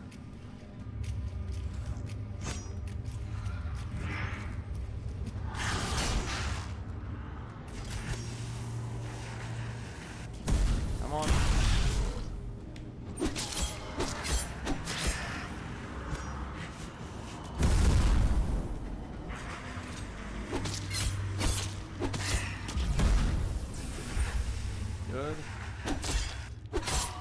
good.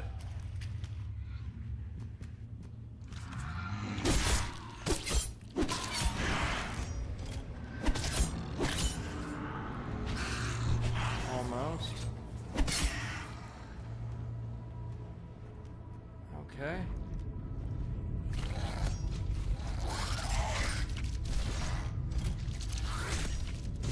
He says they know fire magic. They do, I think, or solar magic, technically. Okay, let's see what we've got. It's the priest, right? Oh god, it's two of them. Oh, this is one of the bosses I've seen. The Arisen Congregators. So we've got like a mage with a censer, and then a much bigger one with a staff.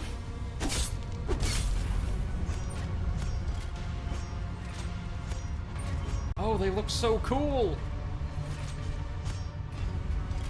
They're obviously not, but they look a bit like sculptures. And they attack almost exclusively with magic. Oh my god! What on earth was that? Wow. I mean, clearly we're supposed to be here, right? But hot damn, they hit hard. Or at least the one does. Maybe I got it wrong, and it's like deliberate misleading on the devs' part. The one with the sensor is like a powerful physical attacker, or at least close-range attacker, and the one with the big staff is actually on support. We'll give it one more try, and then we may have to hang it up for tonight, but, yeah, wow. I was not expecting that.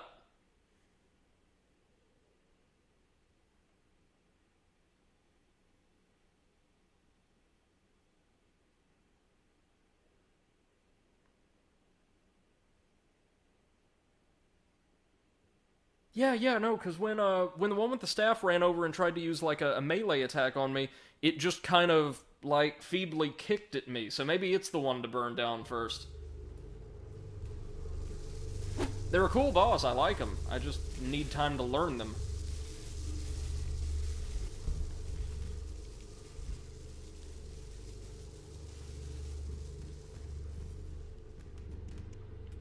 And nothing else we have. Does better, magic damage, or resistance, right? Okay, let's try this again.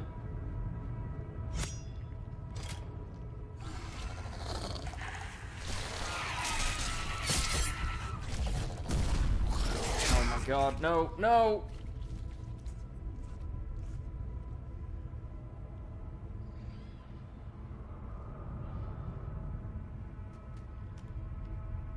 There's gotta be an easier way to access this fight.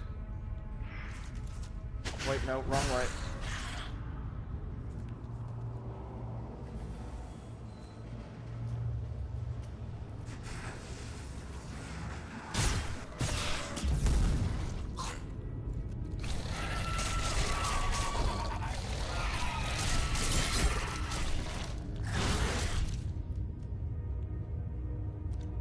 Alright, kids, let's try this once more.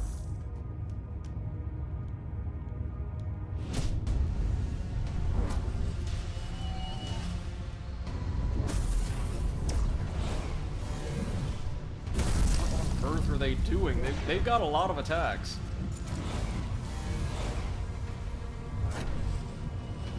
What? Okay, they are very confusing.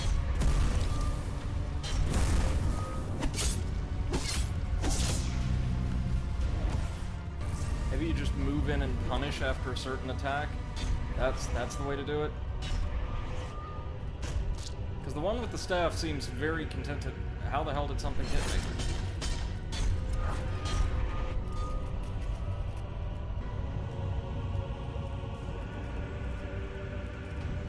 The Congregators. Well, this beats the Congregation from Dark Souls 2 by a country mile, I'd wager.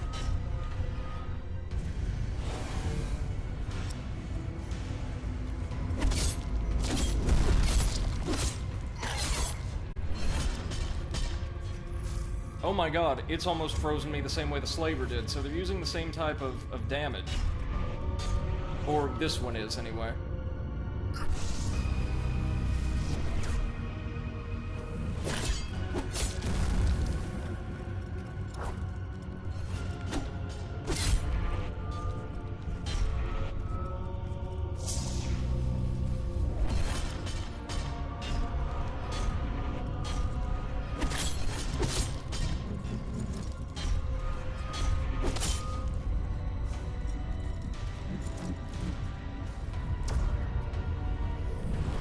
Okay.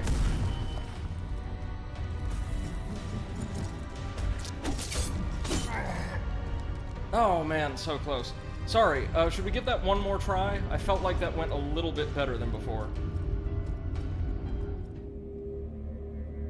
Just a little, but a little. What do you say, one more? Or is that good for today?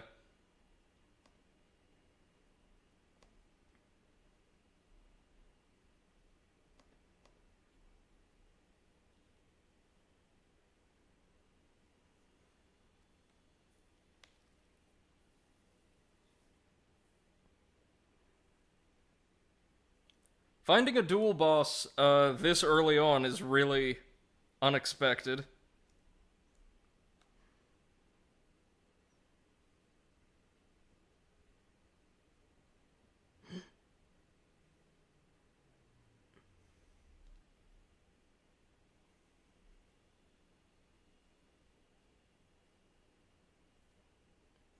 Okay, let's try this again.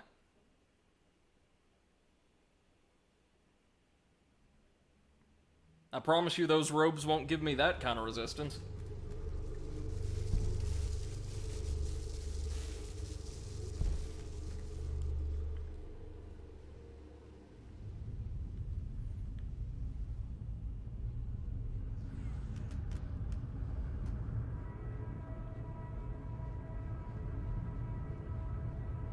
Going to try preserving our health this time around.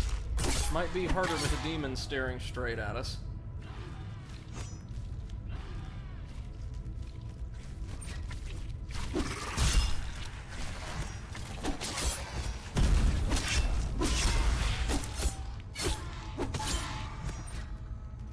That went pretty well.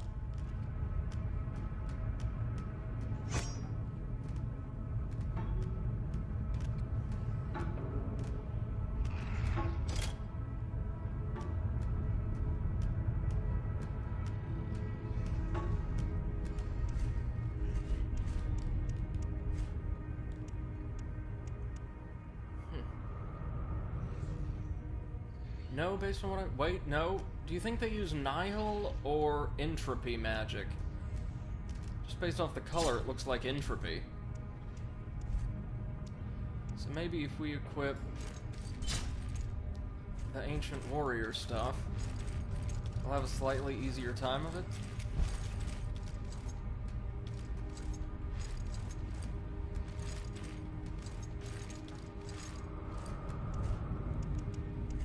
Oh, and, like, you know... Well, that's got solid Nihil resistance, but poor literally everything else.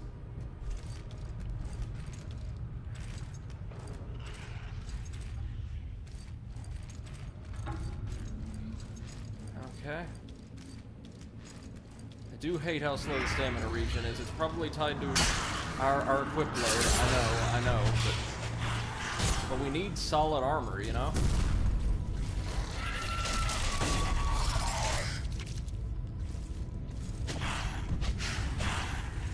Just Mario Brothers our way over these suckers. And give the terrible priests one more try.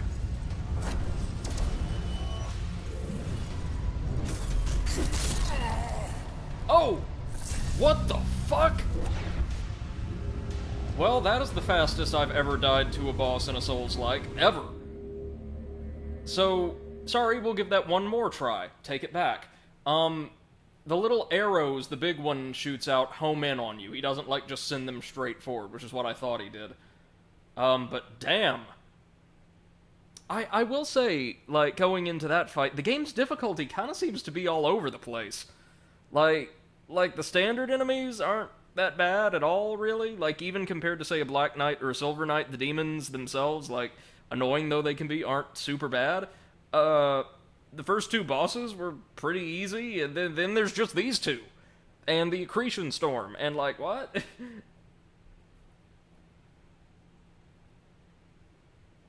One more try. I think the deal is, except when the big one casts off the pieces of his shield and sends them scattering across the room, his attacks can't penetrate those, planters on either side of them.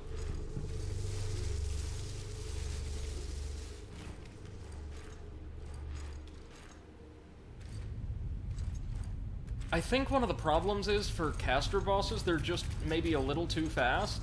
Does that sound right? Or is there something I'm just totally missing here?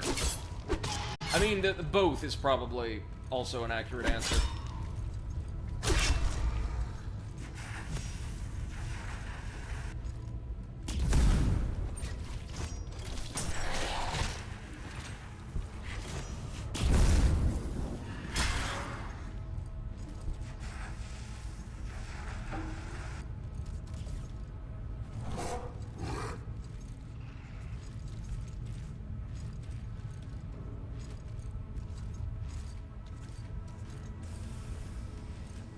Also possible, of course, I've just built my character really poorly, but I never do that in the Souls-like, right?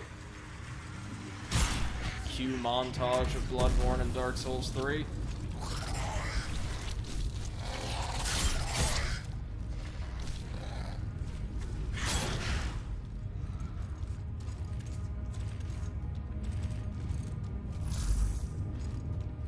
Is there a tip here? Well, not that it matters.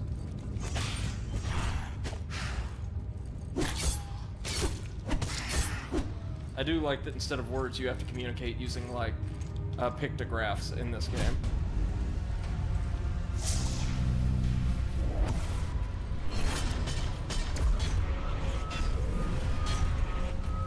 Alright, come on.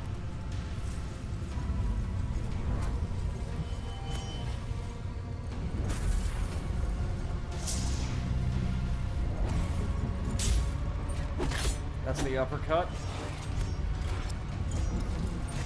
Whoa, what on earth is it doing?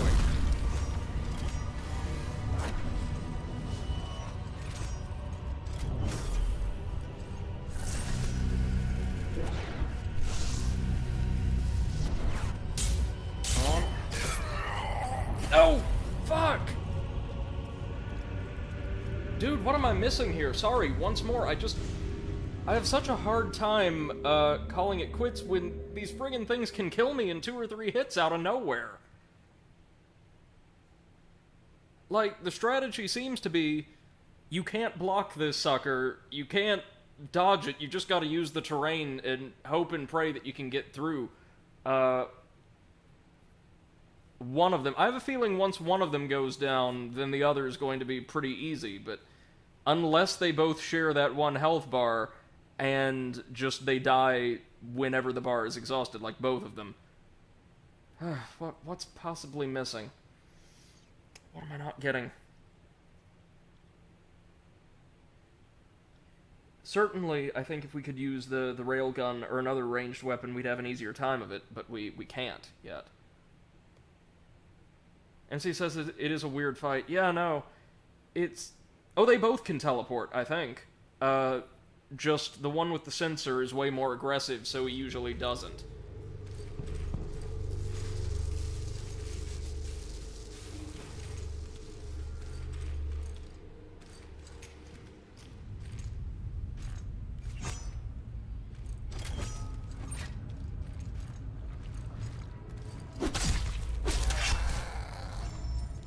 Thing is, the one with the,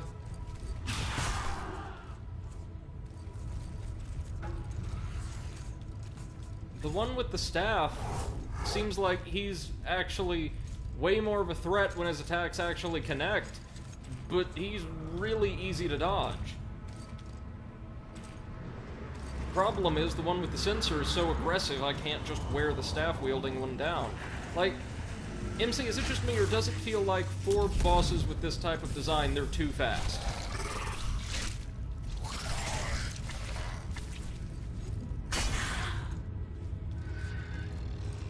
Yeah, no, MC, I was thinking the same thing. The one with the sensor is more melee focused.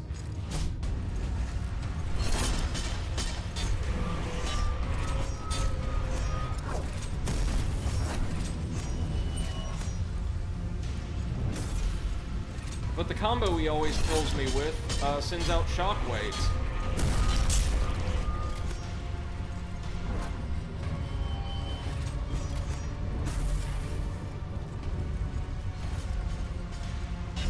Their health is nothing to sneeze at either.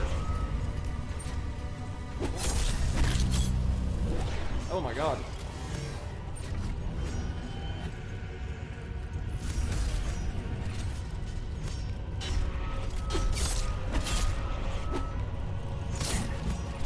No! What the hell?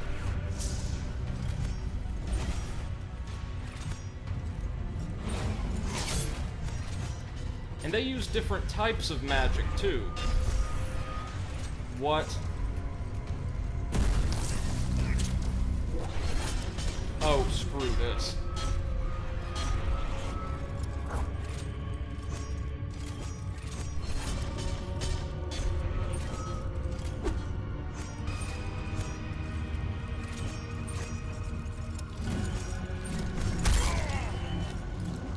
Seriously, like, every hit from that sensor drains over half my health.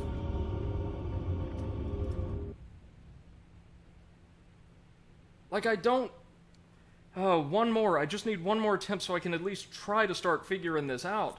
It can't be that I somehow missed a telegraph somewhere and I'm in the wrong area, right? Because we still see a lot of really basic enemies around here.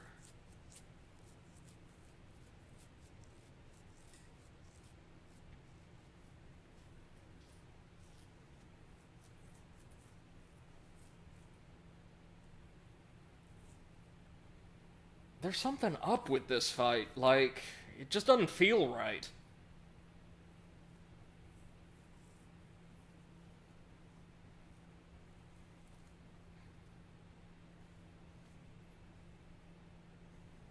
Like, it feels like the one with the sensor should be weaker, the mage should be a little slower, and they should have less health than they do relative to, like, you know, earlier bosses. Does that make sense? That's kind of the way it feels like. MC says this is the right boss. Oh, good. Good.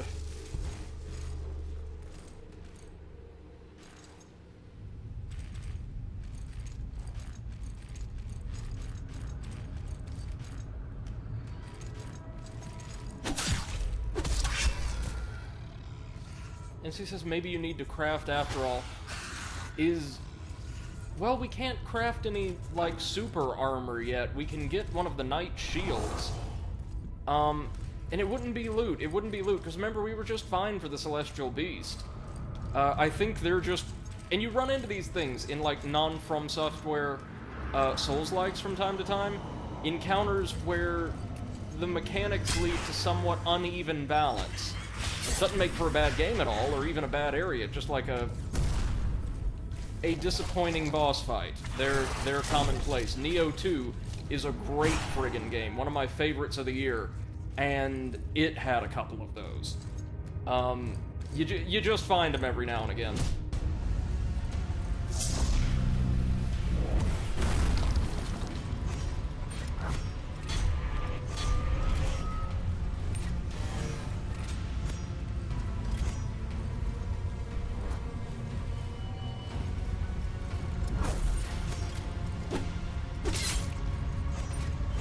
I'm sorry, did my weapon just phase right through the one with the sensor?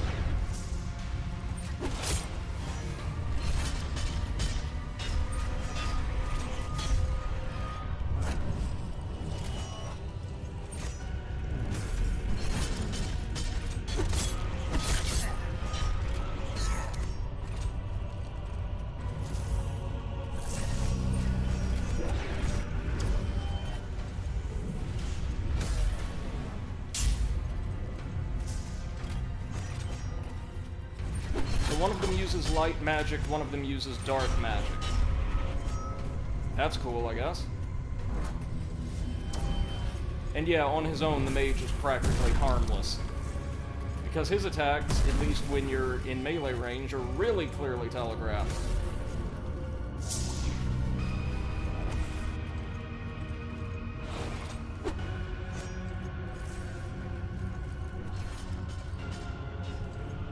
Okay, at least we're more or less safe from him for the time being. Or not.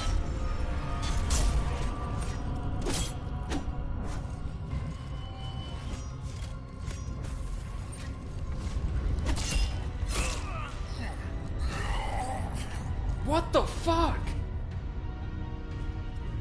MC says hit and run is the suggested strategy. Well, yeah, but you can't hit and run when out of nowhere, the one with the sensor just decides it's going to use a 3 or 4 hit combo that drains over half your health with every blow. God, it's not the fight. The fight as a whole isn't the problem. It's the one attack. If he didn't have that one attack, we'd be fine. Okay, MC, you've got an idea. What is it? I mean, I'm going to have to cut the stream before too long and get some dinner, but...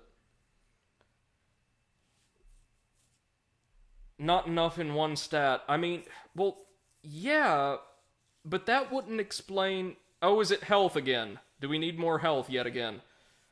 Ugh, that might have something to do with it.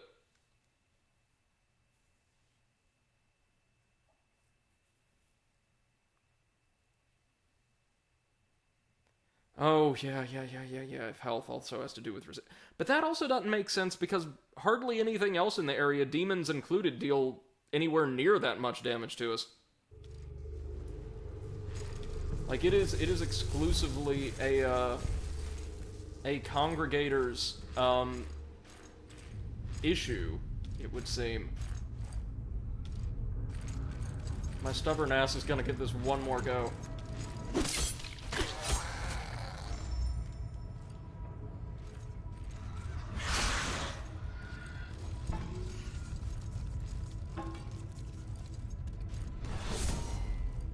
My only hope is that the one with the sensor will die when I get them down to half health, and I can just focus in on the mage. But I have this horrifying sinking feeling that that's not going to happen, and they share one health bar.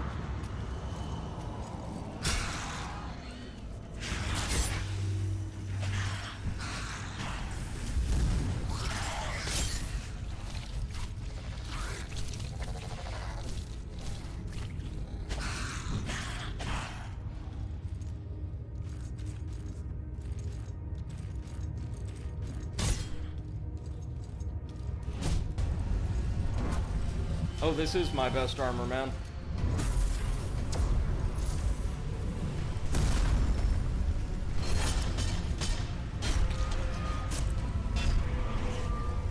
What on earth? Oh, I guess the shards of the shield can damage us. Somehow.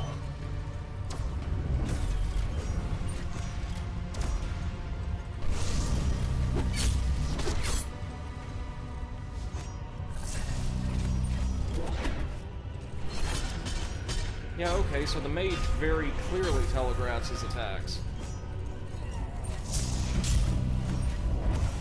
But, like, he isn't the problem. At all.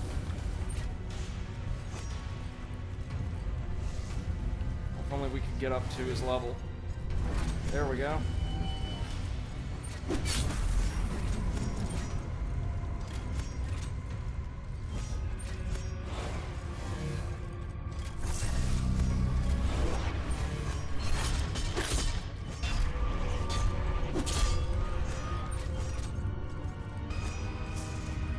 Oh god, so maybe focusing on this guy's the answer after all.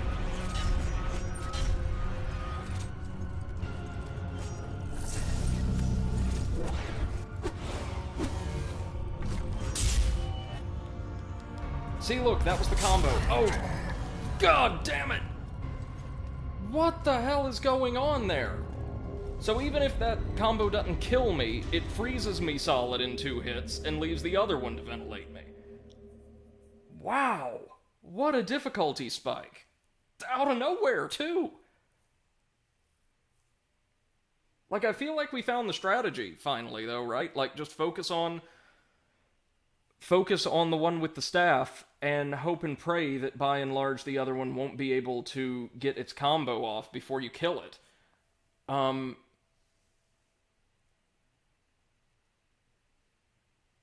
MC quotes someone saying, I had to lower from +3 to +2 difficulty, but finally defeated them. I focused on the sensor guy while avoiding the staff guy. So, but that's somebody saying that they already upgraded the game's difficulty several times. We haven't upgraded it at all. This is just how hard it is normally. Okay, so I'm going to have to cut it there because I do need to get some dinner. But I feel confident in, like, the progress we've made at the very least. Like, we know how this fight works. We can come back tomorrow morning and take it on before Blades. So, until next time, ladies and gents, thanks so much for joining us. We will see you pretty early tomorrow, my time. Have a wonderful rest of your night.